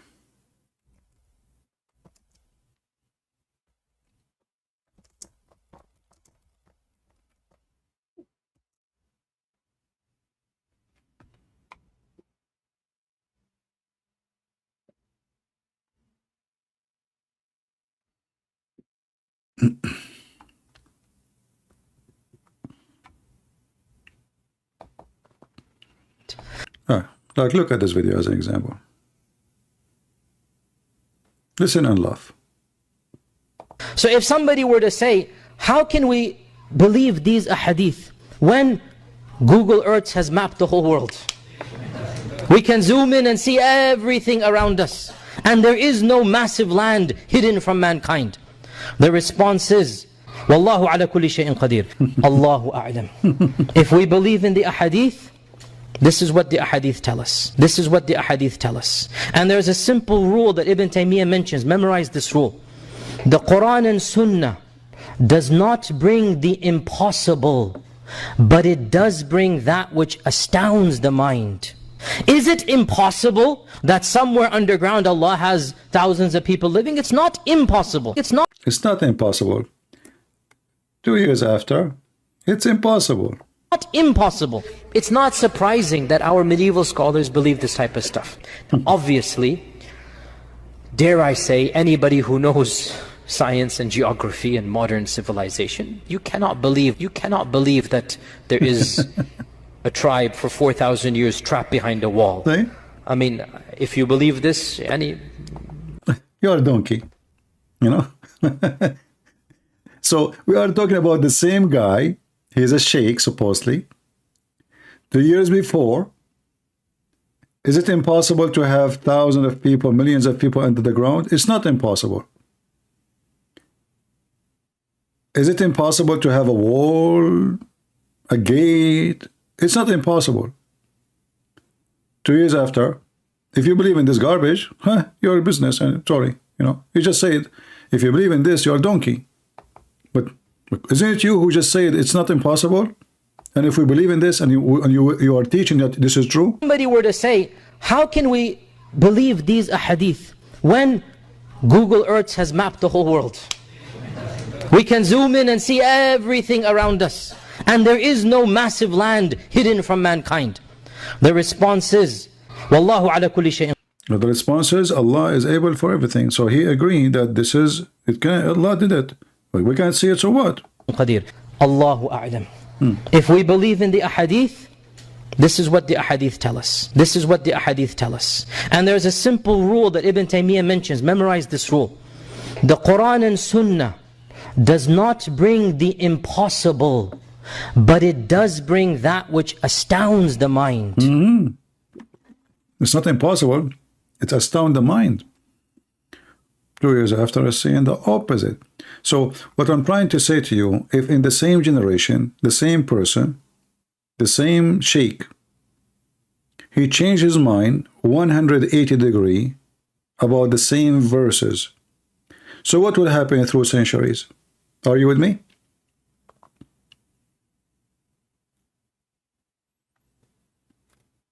It's the same guy. It's not like a century after. It's not even 10 years after. It's just 2 years after. You know?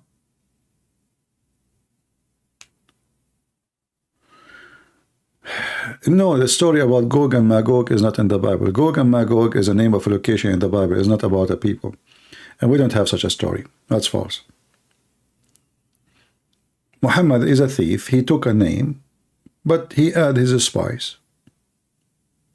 All the story, this is about Alexander the Great, is a story written by a person from Syria. A fiction story about Alexander the Great. He went all the way toward the land of Gog and Magog, and he did this, and he found the fountain of youth.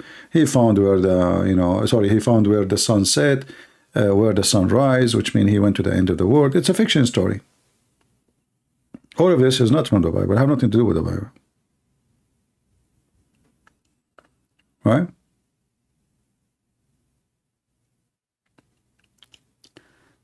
Pepsi or Coke, the world want to know, what does that mean? Is that supposed to be a joke?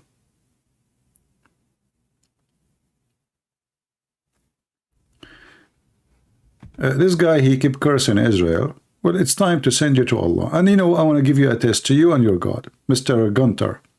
I'm going to block you, and I have a challenge to your God, Allah, the Shin, Mr. Shin, not Mr. Bean, to unblock you And that will be a test from me to your God. Can your God unblock you? I will block you. Here we go.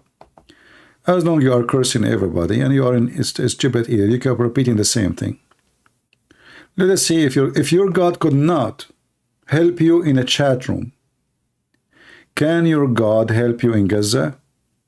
I will leave the answer for you. You are a certified idiot.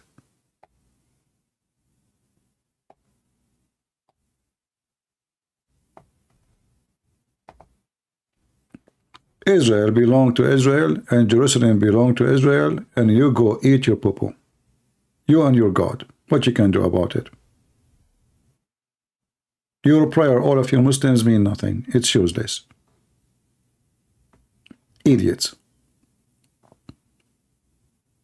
You Muslims, even you keep praying for my death all this time. And neither your God can kill me or get rid of me. And I'm just nobody. I'm not Israel. How many of you Muslims you pray, may Allah kill you, may Allah destroy you, may Allah, etc. And I know one day I will die and they will say, see, Allah kill him, brother.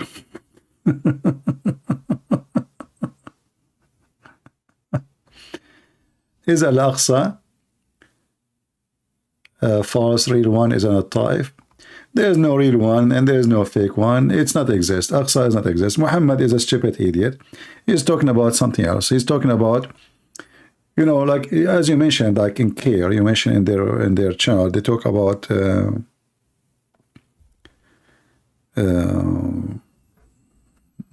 know, the city, like, you know, the one in Jordan. The word Aqsa, there's two words in the Quran used, Aqsa and Adna. Aqsa is the farthest. Okay, is Jerusalem is in the end of the earth? No. So how that is the Aqsa? If I go right now to the Quran, just let me show you. Let us close this pages.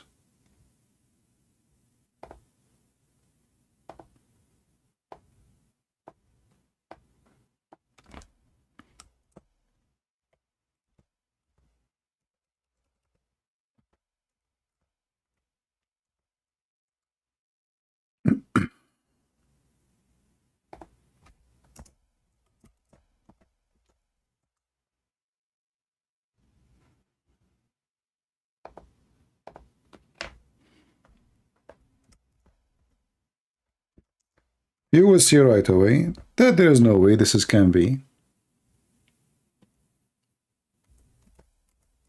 what they are talking about.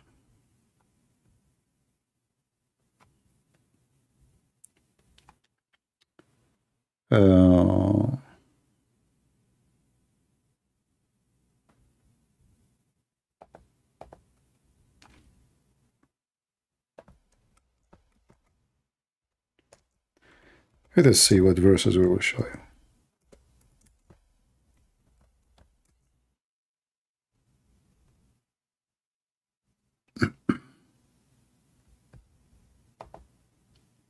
If you go right now and ask Muslims where in the Quran is speaking about the location, you will see how much confused the Muslims are.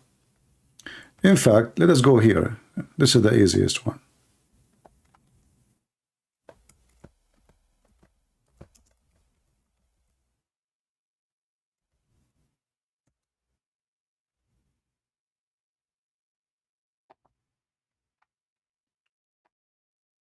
Look what it says. Glorified, it is he, the one who took, I mean, translation here is very funny. What is that? This guy is adding, look how small the text in Arabic, and look how long the translation in English, which means he's adding too much garbage. But anyway, the important for us, it says, the farthest mosque. The farthest. Oh, how this is the farthest mosque?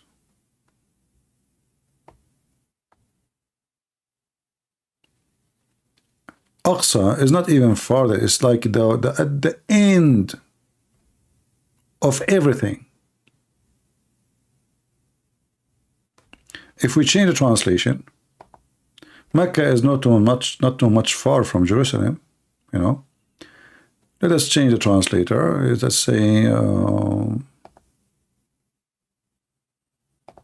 Hilali and Khan. He is using farther to farthest. Let us use Arbery.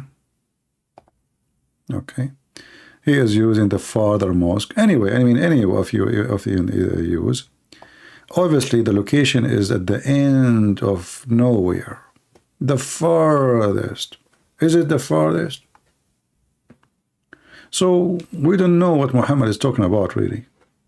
It cannot be Jerusalem. And even like when they say, like, this is the city in Jordan, it's not even that far. I mean, it's still close. So how it is the farther mosque? And where Islam was, you see, if the Muslim, they say that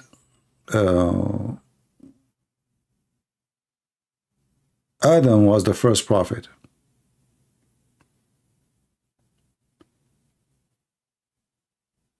and Adam was sent down to Sri Lanka.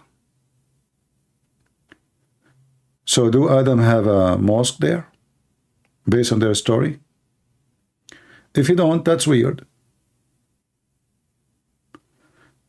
According to the story, Adam, he went to Mecca 40 times, and the one who built the Kaaba, it was the angels.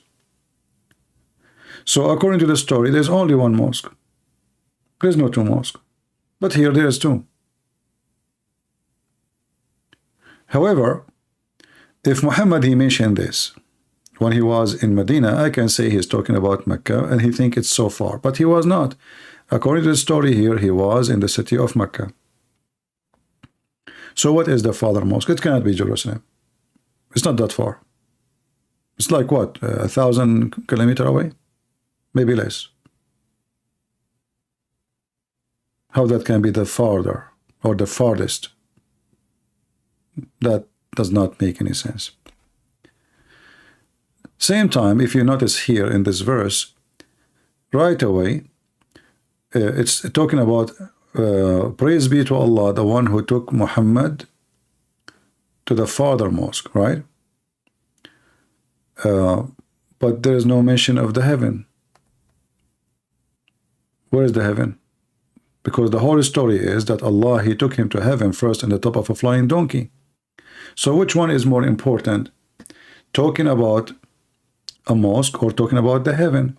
So most likely, the way I see it, the farther mosque is Al-Baytul Ma'mur, which is mentioned in the hadith, which is the mosque or the temple of Allah in heaven. What the verse is in? Glory to him who carried his servant by night from the holy mosque to the farthest mosque. If we go in the hadith, we will find that Muhammad, he landed in the heaven under a tree, and that a tree, there's 4 rivers like Euphrates, Sihuna, Jihun, and Nile River underneath of it. And then there is a house, it's called Baytul Ma'mur. And I think this is what the verse is about. Because that will make it the farther. I mean, he went to heaven. How far it can be more than this, you know?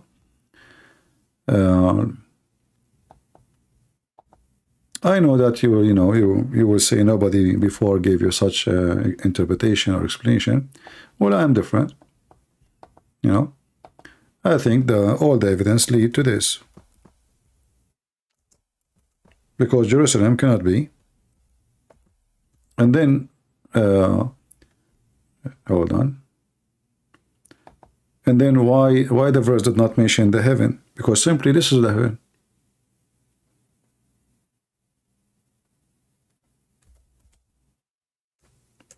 You know what I mean?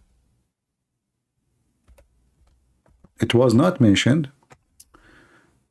My keyboard is frozen, sorry.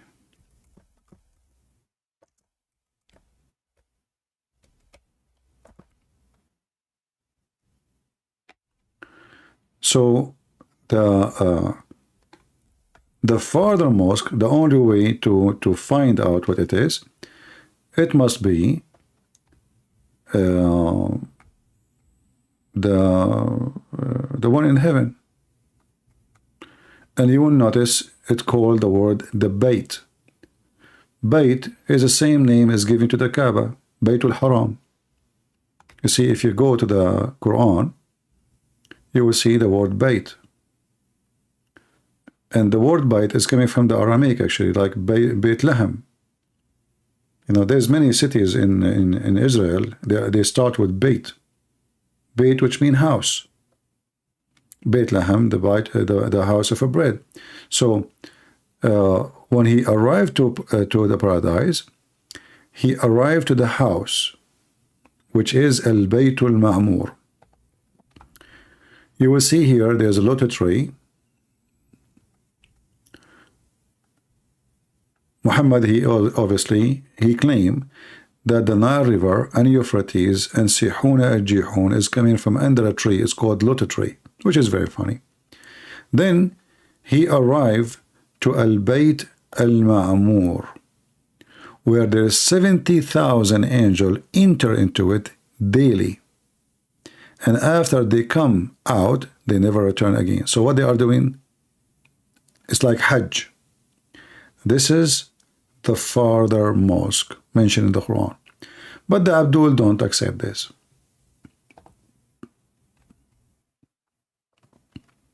Did I give you an answer?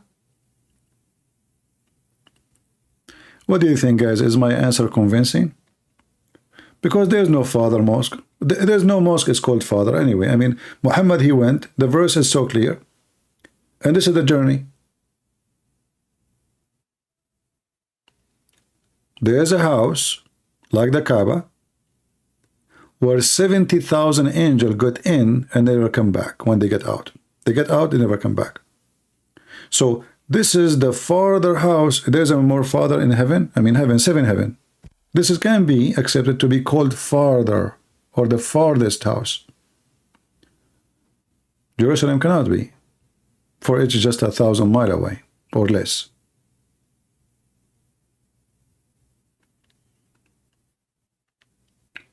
All right. Same time, Muhammad himself in the books of Hadith agree that that house there in Jerusalem is built by Suleiman. Is built by Suleiman. You remember the genies? The genies built it to him.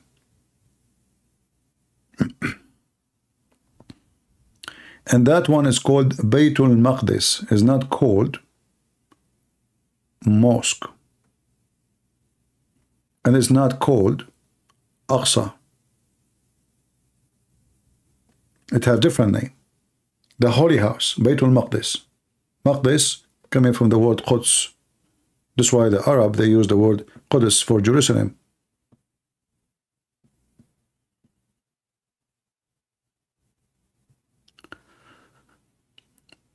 Anyway, as you see, it's just a stupid story. The guy, he was asleep, he woke up and he told them that he was there. Who is going to believe in this? And that said, this is the reason to claim the city for you? Because you saw yourself going in a dream? Riding in, and not only that, when Muhammad, he woke up, according to the stories, he started telling descriptions. So they say that he was talking about Jerusalem. How they knew? They say that they asked him about Jerusalem to describe it, and he failed. And then a lot of Muslims, they decide to leave Islam since he looked like he's a madman.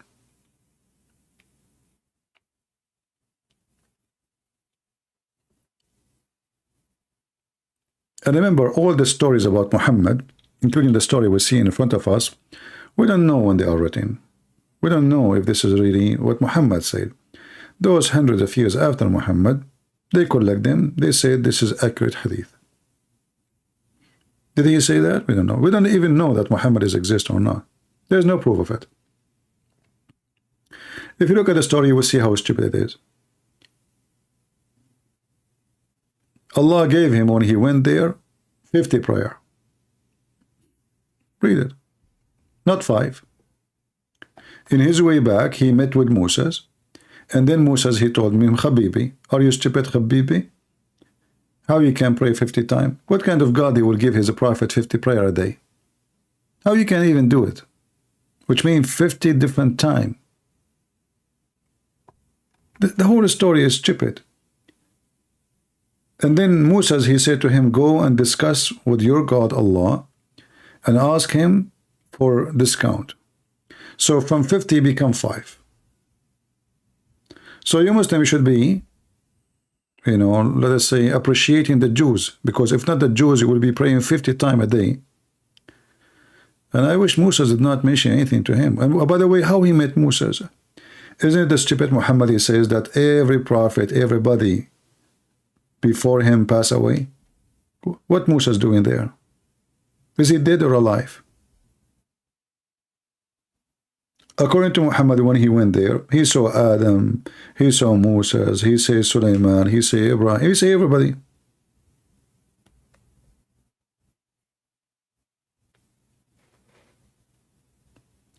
Anyway, guys, I think we have enough for today. As you see, I'm here for many hours. Only 7 hours, not much. You know, the funny is, we stay for many hours, and then we don't really see too much, you know, comment, you know. Like when you stay talking to people, like my back hurt really, for 7 hours, how many comments you expect? They are even cheap to leave a comment. Everybody is Thanksgiving Day, everybody with his family, you know, enjoying maybe watching something, a movie or etc. I stay with you in Thanksgiving Day 7 hours. Would you give us a comment? Besides saying to me, God bless you, which doesn't really help. I mean, God bless you, you can say it in your heart. I would like to see people saying something about what we said, you know, in the topic. I would like to see people thinking with me, so I can see that my time, my work did not go in the wind. You know, people, they were listening, thinking with me, and here we go, somebody putting his input. Maybe somebody disagree with me, but is he thinking? You know, maybe he's smarter than me. Somebody agree with me. But I like to see people really, they are connected to what we say, not people coming here to kill their time, or when the second we hang up, okay, bye-bye, you know, and then we wait for you for the second video. If you think really, as you know, I don't keep my videos anyway. I mean, I'm not, when I say I would like to see more view, it's not about anything except I want people to learn. Otherwise, I don't keep my videos. I keep delete them. You know, all the videos I just made in last week, they're gone. So I don't get a benefit of the videos having like 1 million, because they will never be there until they will have 1 million. I keep them a day, 2 days, 5 days, 10 days. But at least, after I finish, I'd like to see how many people they were thinking with me, and they were taking what we say seriously, not they are coming here for entertainment and fun. You know, we like to have good time and have fun, no problem. And actually, I believe that the smart teacher is the one who make everybody enjoying the class, and nobody is yawning. You know, the second people they start yawning, that means the classroom is not really interesting, and the teacher is not doing good job.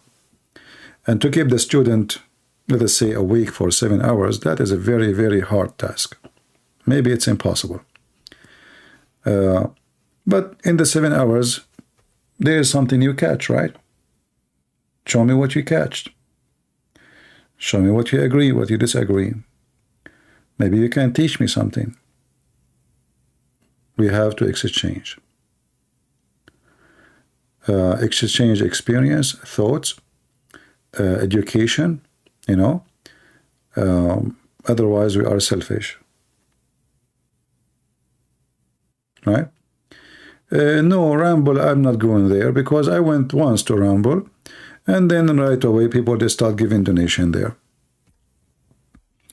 I did not go to Ramble for that purpose, you know.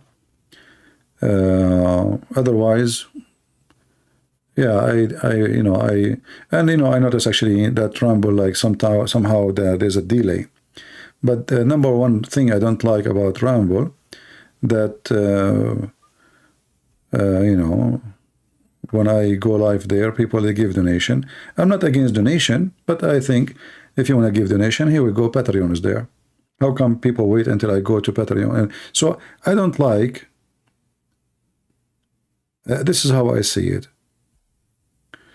When I go live, and then people, they start giving donation, the first thing will happen, people will take their attention from what I'm saying to the donor and how much he gave.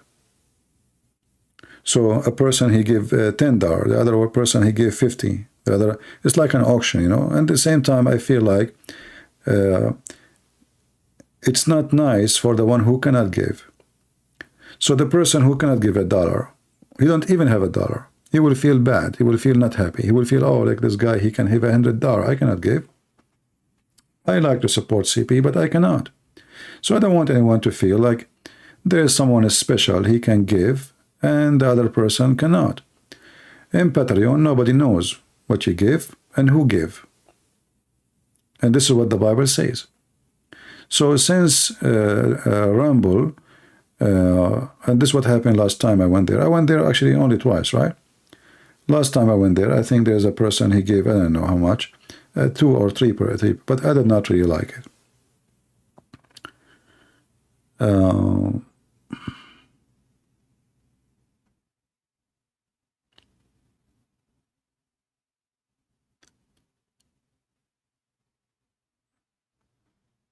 My wife gave me that look when CP live. How long this will take? Actually, this is true. Once, you know, but this was in Paltalk, not in YouTube, long time ago. So there is a lady, she texts me in Skype. As you know, I open my Skype for Muslims to call. She said to me, are you happy? Because of you, we are going to get divorced. And I look at the name, it's a guy, you know, it's not a woman. Because sometimes he called. Actually, sorry, not in Skype. It was in Paltalk. Yeah, Paltalk. I said, "What are you talking about, man?" He said, "I'm not a man. I'm his wife." So she is using his name in Paltalk to text me. He said, "Because of you, we are going to divorce." What are you talking about? She said, "Well, yeah, he don't sit with us. He don't talk to us. He don't eat with us. He eats his sandwich. He brings sandwich to the computer just to listen to you." So, okay. So what we should do? She said, "I don't know. I give up with him. He have no time to sit with us, to talk to us, nothing. I beg him. I go to sleep. I sleep alone. You stay all night talking. What are you talking about?" You want to kill me, you know. So anyway, I said, "Is he there? Can I talk to him?" And then she screamed at him, "Come here. Come here. Your guy is calling you." The guy, he said, "Are you serious?" You know, so he came, he said, "What was CP, what?" I said, "Listen, I will give you every day maximum of 1 hour. I don't know, like by the time I gave him 1 hour or 2, maximum. And then after that, I will put a timer. After that, I will bounce you from the room, so you cannot come. Like, it's a chat room, you know. So the second I bounce him, he cannot get back. His IB will be blocked for 24 hours. He said, "Please no, please no. Don't listen to her. We are fine. Don't think that she is making things up. We are fine. What divorce? We are not divorced. She's just trying to make you feel guilty." And I said, "That's it, you know."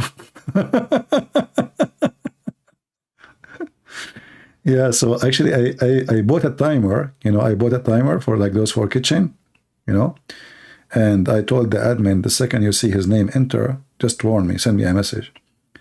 So I, you know, the second he enter, I put the timer, and then when the time is up, I bounce him. He cannot enter again. Like, it's not like in YouTube. Here in YouTube, you can block a name, but still he cannot hear. He can hear you. He can change the name and come back.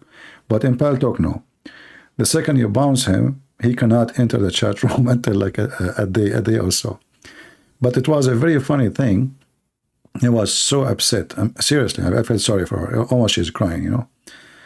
She said, You don't know. You don't know what you are doing to our family. I said, I am sorry, really. I don't. How I know? I mean, you know. He said he don't. You know.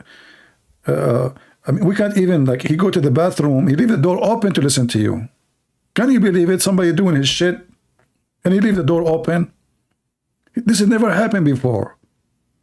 Just because he want to listen to you, he can't miss it. He can't carry the computer to the bathroom. So, and you know, at that time, like people, not like now, you can take the phone with you.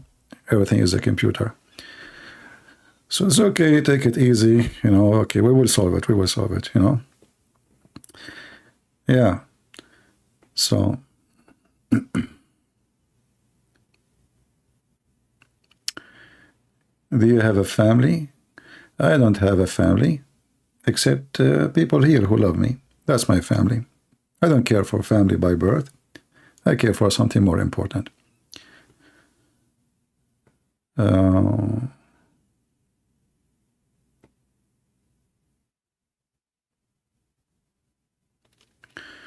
What do you think about Islam is monotheist, Christians' religion gone wrong? First of all, if somebody, he believe in monotheism, that does not make him right, because who care if your God, if you have one God or two or seven or eight? You know, human being is very silly and their IQ is very slow. If somebody worship, like the Hindus, they have 35 million God. But is that a reason to reject their belief? What if there is 35 million God? It's not convincing because there is many gods. So it's not about how many, it's about if it's true or not. If you have 7 gods and they are true, then they are 7. Do you like, are you the one who decide how many there are? So the idea of I am monotheist and I am better than you is a stupid idea. That's number one. Number two, we are the Christians, we are the monotheists. We don't believe in 3 gods. It is the Muslim who believe in many gods. And we can prove it easy. From the Quran. They don't even know who is their God. So always you have to be smart when somebody come to you with an excuse. What if somebody said to me, I believe in rabbit, he's God. Rabbit. Okay. Why I'm going to reject his belief? Is it because the rabbit is one or because the rabbit is a rabbit?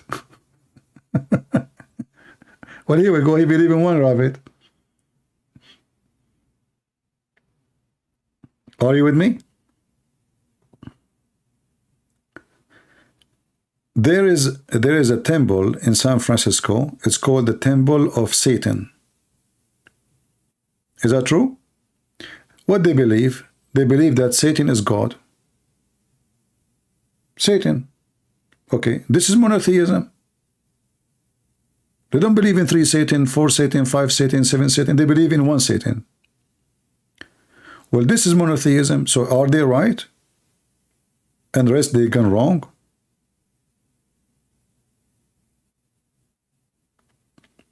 All right?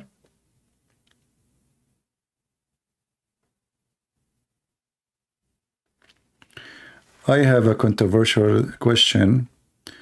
If the Lord of the Lord, please don't take it bad, but I have this throne where our Lord from the age 16 to 32.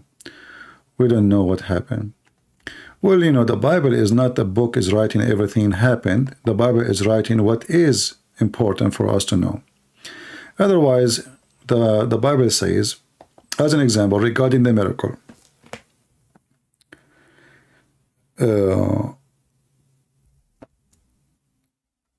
if we will write down all the miracles of Jesus, no book, no pages is enough to write down what he did.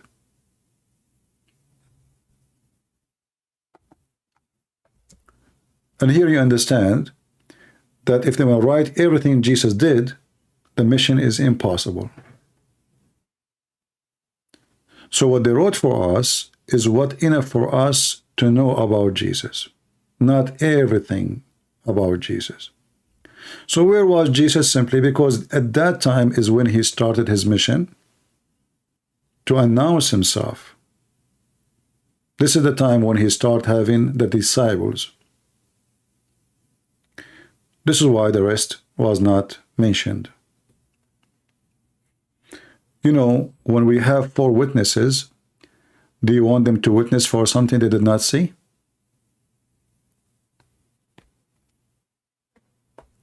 Are you with me?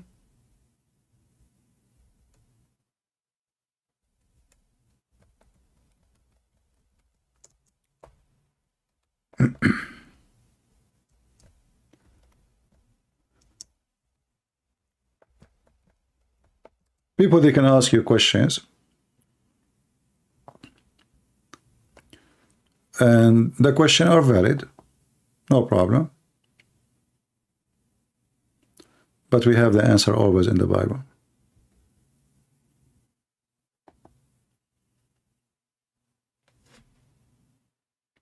However, if you are not educated, like as an example, if we go to John 21, yeah. 21, yeah, 21. If you go to John 21, it says that Jesus did many things.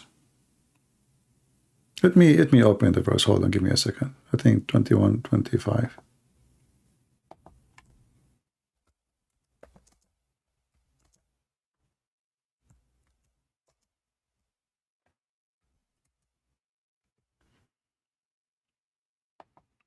All right.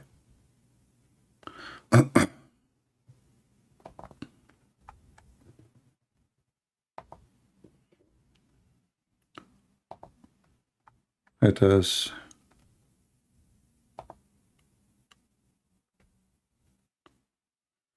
You know, I hate those websites. They have commercial.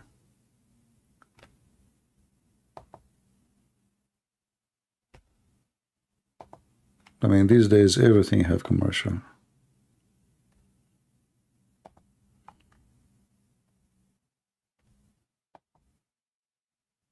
All right, let us use this one.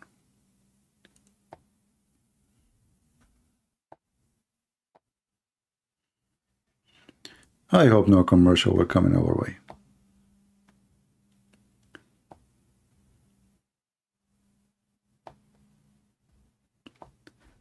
And there are also many other things which Jesus did, that which, if they should be written, everyone, I suppose that even the word itself could not contain the books that it should be written.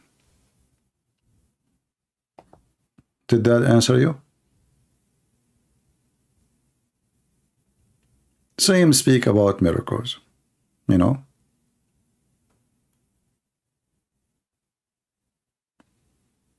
Nobody can count the miracles. I mean, the Messiah is a living miracle. Himself, he is the miracle. He is the walking, talking, living miracle. Not just he do miracles.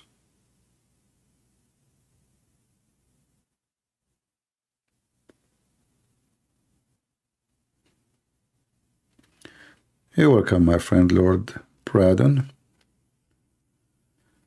So, the Bible describes for us that the miracle of Jesus is beyond, you know, ability to count. And this is why we don't have everything. What is important is, you see, the Christianity is focused in the person. And now, I mean, what is left? Jesus, he raised people from dead. Jesus, he tell you what you hide. Jesus, you know, he can read your mind. He just forgive your sin. So do we need to repeat every day what he did? Because obviously, he is a person, wherever he go, he's doing something miraculous. So the Bible make it clear. If we want to write every single word about Jesus' miracles, that is an endless task.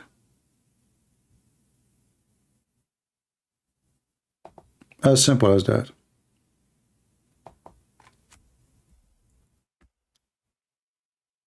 And remember, the whole point of writing what Jesus did is to explain the faith about Jesus. What about we make a okay? What about what Jesus did before he came to this earth? Because remember, Jesus said, "Before Abraham, I am." What he was doing?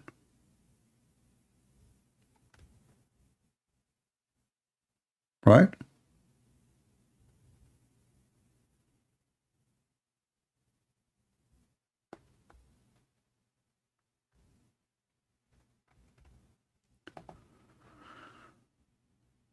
Um,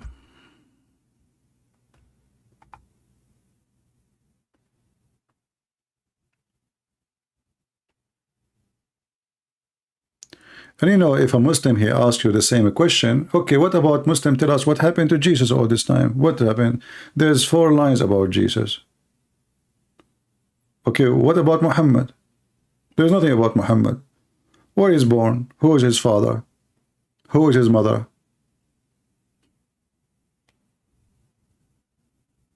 You know what I mean? If this is a question coming to you from a Muslim, then shouldn't they ask themselves the same question about the most important person for them, Muhammad? In the Quran, there's who is the mother of Jesus? That Jesus, Mary was virgin. Jesus spoke in the cradle. And then they count tons of miracles Jesus did. Okay, what about Muhammad? There's nothing. Nothing.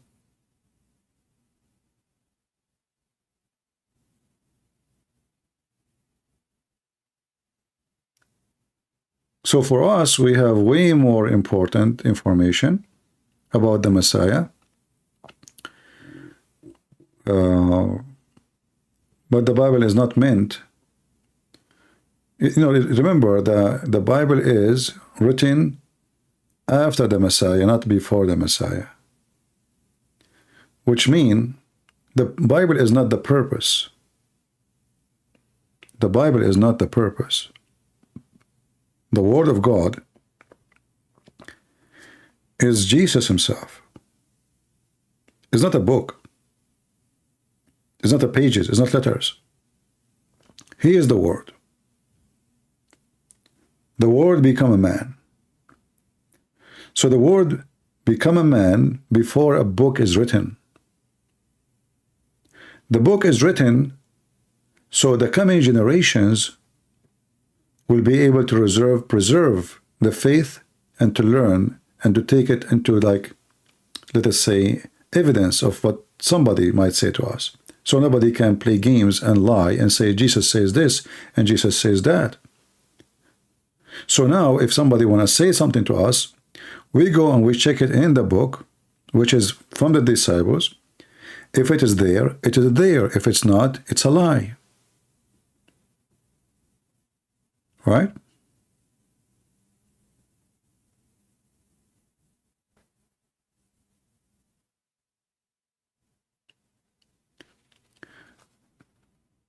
I want to ask you, according to your comprehension, why do Muslims like to attack the foundation of Christianity? Because simply they are, you know, Christians, they refuse Muhammad, and that's the whole idea. That's all. You see, have you ever seen a Muslim making fun of Mary being a virgin? No. Why? Because the Quran says so. But this is from the foundation of Christianity. In Christianity, it makes sense. In Islam, does not make sense. Why only this person in the world? He have a mother, he have no father. If they say to you, the Quran says he is the same Adam, that's stupid. Because Adam have no mother. He was made from dust. Jesus was not from dust. According to the Quran, he was the Word of God sent down to Mary.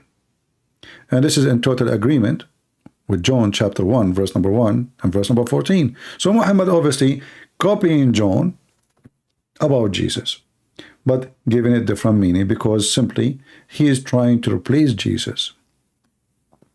I believe actually the fact that Muhammad is not exist.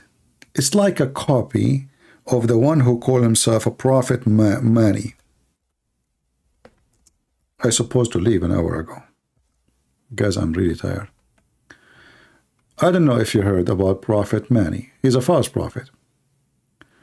If you read about him, you will find that Muhammad is copying tons of things about him.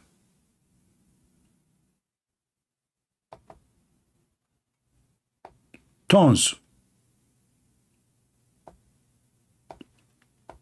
And this man, Mani, he was copying a lot of things about Jesus.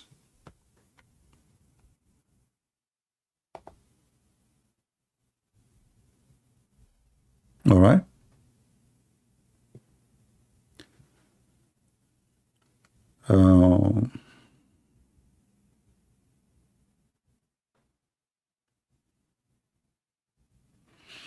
I cannot recommend to you any book really, because I did not learn about the history of the church from one book. In every book, there's things you know, maybe you don't appreciate, and there's things you appreciate. Sometimes even we can read, we can learn even from books against Christianity, no problem. Education cannot be from a certain exact book. Otherwise, the only book I accept to be teaching me about the history of Christianity is the Bible. Anything else is just an effort of a man who never been there. You know what I mean? If I make a book right now and tell you I want to study Christianity for you, I want to give you like a deep in details study. Whatever I put, it's my input. And at the end of the day, I have to go back to the book, which is the Bible, to tell you, oh, John says so, Mark says so, in order to convince you that this is right, right? So why you want to waste your time, go in circle, going through my mind, through my tongue, and through my ears, and then going back all the way back to the Bible? So the only book we can take it seriously is the gospel. Anything else, we cannot really take it seriously, because those who claim to be historian, they themselves, they've never been there, and many of them, they have agenda and they fabricated stories, and they can insert all kinds. Even those who make movies, you know, like they make movies supposedly it's about Christ. A lot of false things in the movie have nothing to do with the Christ, but then people, they learn about Christ from a movie, sadly. Right?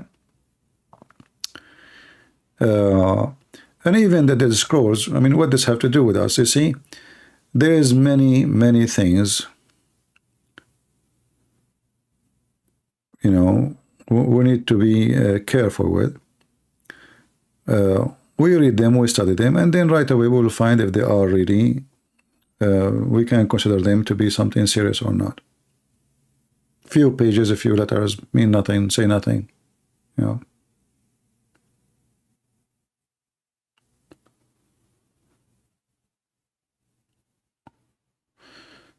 Yeah. You know, be careful with false. And you know, sometimes people, they write books, they can be valuable, right? But it might be a book just to make it interest. He adds some ideas, controversial ideas, so the sales will be, you know, like there is a book, they start making Jesus getting married and he have a children's and blah, blah, blah, blah, you know, and secrets, you know, because that will make people buy it. And then Fox News will talk about it. This is all his money, by the way. All of this is done to make you excited to buy it. Anything you see in this media, it's not done for no reason. They are evil. Even the one they try to make it look like they are not really supporting the one who speak against Jesus, but yet they bring him for an interview to make him more famous, speaking about his book. Why? Simply because they are promoting his book. And then his book will become #1 in sale in Amazon. Right? So it's not about how famous the book, it's not about how many people buying it. I believe there are some books we do not know about, and nobody, maybe few people knows about them, and they are very, maybe they are priceless. My experience is that the most famous books written by men is the one who they are stupid, not the one who they are really valuable.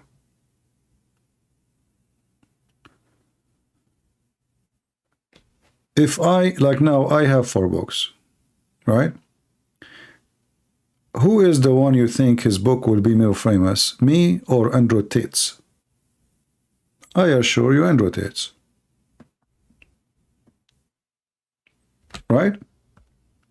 Even the guy, obviously, he have no education. His mouth is like a gun machine, you know, he says stupid things. You can debunk him in 2 seconds. But for the foolish ones, he is a genius. He's a philosopher. So if he publish a book, and I have books, and they are there for years, who is the one who will have better sales? Him. There's no question about that. You can't even question it. Is that because his book is valuable? No. He's a pimp, literally. And he's stupid. That's why he's in trouble, actually. Because of things he say. I mean, the guy, he commit a crime and he go live on air to talk about it. This is how stupid he is. And actually, if you write books, he will incriminalize himself even more. But still, famous book does not make it a good book. Not necessarily. And I believe that all days where there's real books, it's over, maybe, you know. Even when they write novels, I mean, the novels at that time, I mean, there is really some value. Today is just sex and cheating. And Jessica said to Monica, and Monica told her, etc. And the guy, you know, and just go like if you open a TV and you try. I don't have a cable, but you know, like there is a series, you know, on TV. It's about cheating, and this guy slept with this woman, and this woman, she met a guy. After 2 minutes, he called him babe. You know, the culture is demolished. The value of his stories have no value. Love story is not about love no more. It's about porn. They are confused about their gender. They don't know even which bathroom they want to go to. They are busy with the most stupid things in life. Older generation, they used to focus in philosophy, in logic, in nobility, in honesty. Like when they make a story about like how a man who struggled a lot because he loved a woman. Today they will make a movie about what? A man who, how much he struggled because he loved a woman? They sleep with women every day. Which women? They are proud about how many women they sleep with men too. They have a TV show, you know, it's called reality show. It's just garbage. It's porn. Disgusting. They bring a bunch of whores and bunch of pimps, you know. They have zero value, zero ethic. They are teaching your kids how to be losers. Nobody even buying books. Nobody read books. People now, they are graduating from TikTok. You know, when one of you sent me this video of this guy, Adnan, Abu Adnan, the guy who Uthman took his wife. When I opened, I don't have TikTok, but it opened as a browser. Right away you see women. I mean, the TikTok recommend to you always, obviously, naked things. Women, they are naked. I mean, they are wearing nothing really. This is TikTok. This is why I say if you have a children, never allow them to use this program. It's very dangerous, very disgusting. I opened the link just to see this video about Uthman, and right away all the videos around it, none of them is good in any way, in any mean.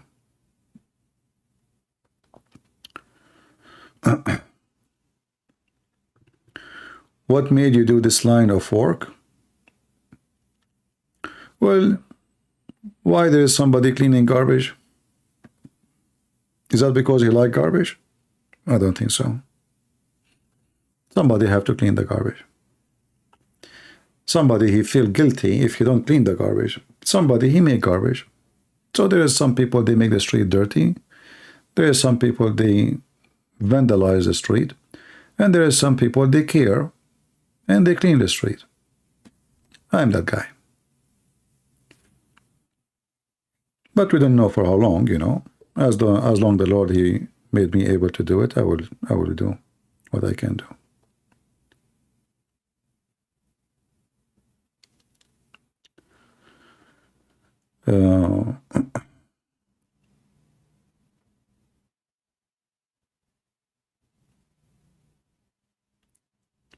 All right.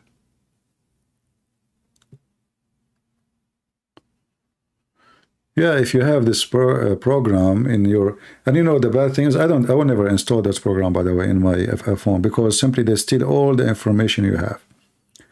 If you have Facebook, if you have, like, you know, did you ask yourself in Facebook, how come the second you, like you install the app in your phone, 2 minutes after they are suggesting for you somebody is your cousin? Because they stole your, you know, all the information from your account, from your phone. They have all your contact. Immediately, all your contact is loaded in Facebook. So the second you install those apps in your phone, they are spying at you. So all those, you see, if I want to use a Twitter, I will use it on my computer, not on my phone. Or in a phone have zero contract, like an old phone. All those apps, you install them, they spy at you. Very horrible. They steal information about you when you travel, even where you go, you know, they have a map of your movement. Facebook, they have a map of you. Like the biggest spy actually is Google, but maybe you cannot get away from Google because in order to, if you have a phone, either you have Google or you have Apple, both of them they spy at you. But the biggest problem, at least those companies, they fear to be sued. But there's others legally. They allow themselves to spy at you. Legally, you know, they cannot do anything about it. And TikTok, obviously, is one of them, you know. They have access to your pictures, they have access to your files, to your everything.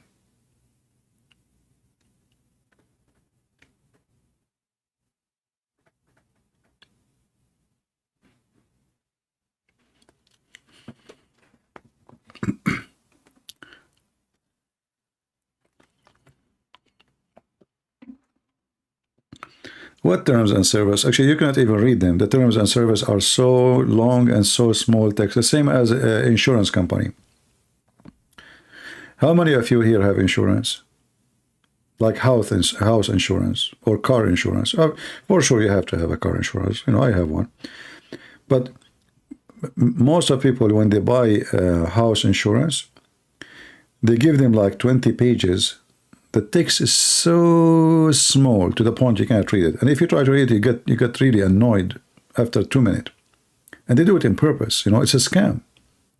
And then one day you have a storm, you have something wrong happen, fire, a tree fell in your house, and then you call them.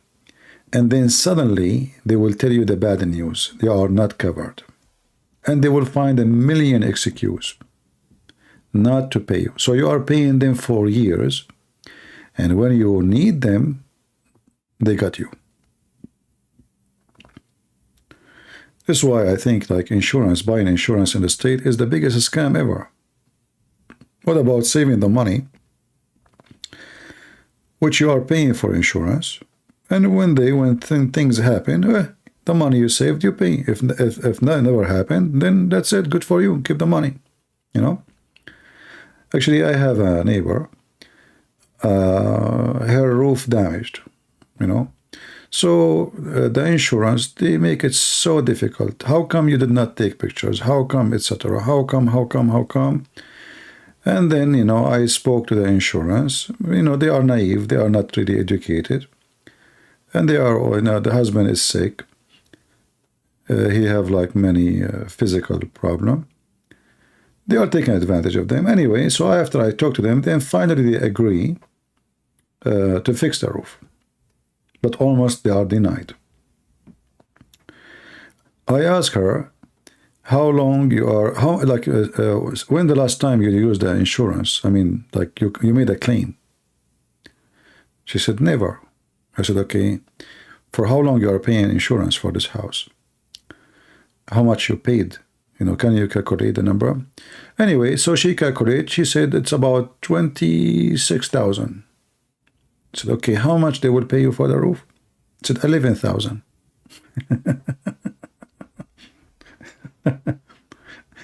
So she paid 26,000. And, you know, like we are counting many years ago too, right? So at that time, the money have a way more value. So they took from her 26,000 after all these years, and they are giving you back 11,000. They give you nothing.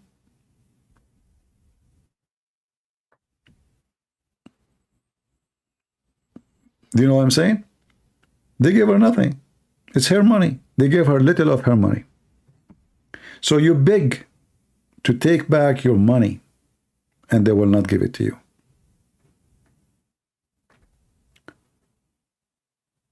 So I told her, you know, I don't know. I mean, if I am you, I don't know. I can't tell you what to do. I mean, I don't want you to think about what I'm saying and take decision based on what I said. You have to be smart, right?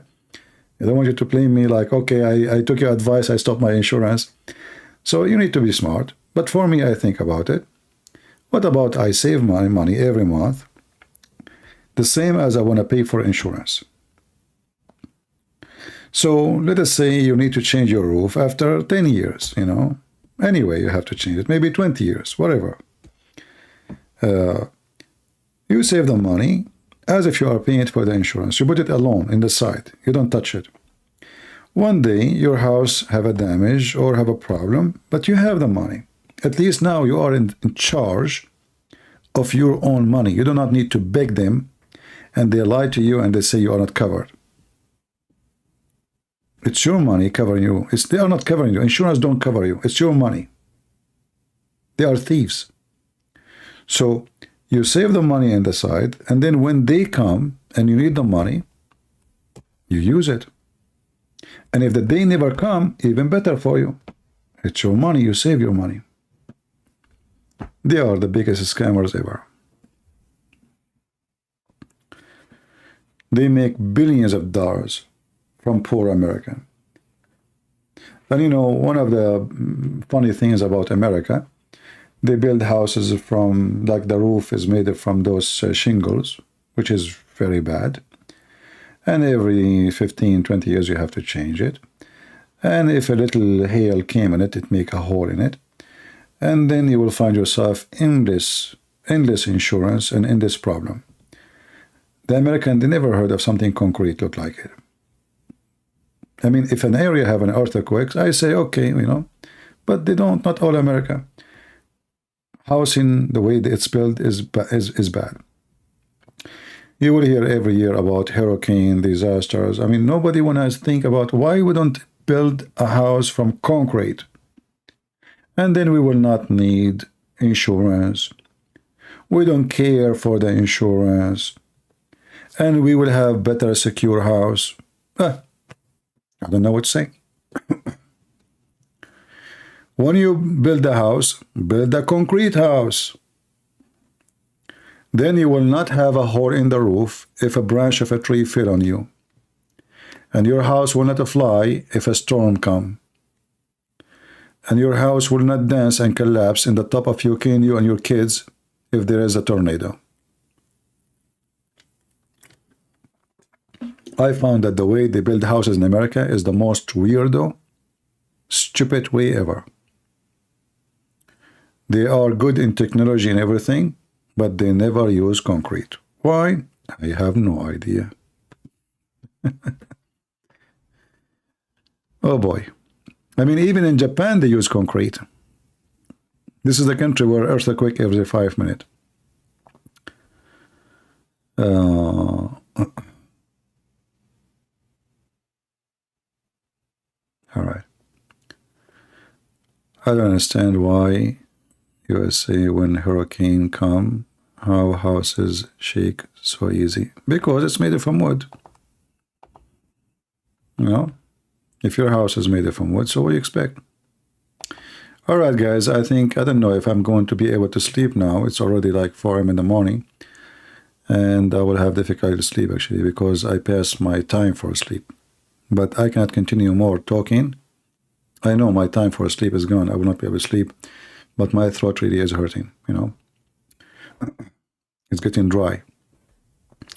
Especially I ate, like, you know, this is spicy with the spaghetti. I mix a spicy tuna. It's not doing a good job for my throat. So I wanted to say thank you. I apologize. I wish I can continue with you more. And I would like to see some comments, something useful for us as a family. And the one, maybe somebody will learn from you something good, you know. Every one of us have his own experience in life. The elder, they teach the younger. The youngers, they teach the youngest. Let us be useful. I want to say thank you. Happy Thanksgiving for you. And I wish next year we'll come to you with better things. And we pray for appreciation to occupy our heart and our life and everything. I appreciate having you all, the one who like me and the one who don't like me. And by the way, the one who don't like me, make me appreciate those who like me. It's the same like sugar and salt, you know. Like if we do not know what salt, how salty salt is, we will not notice, you know, what salt is. The same as sweet, the same as dark, the same as light. So even the one who is negative sometimes can be useful. So I want to say thank you all for being here. May the Lord bless you. And until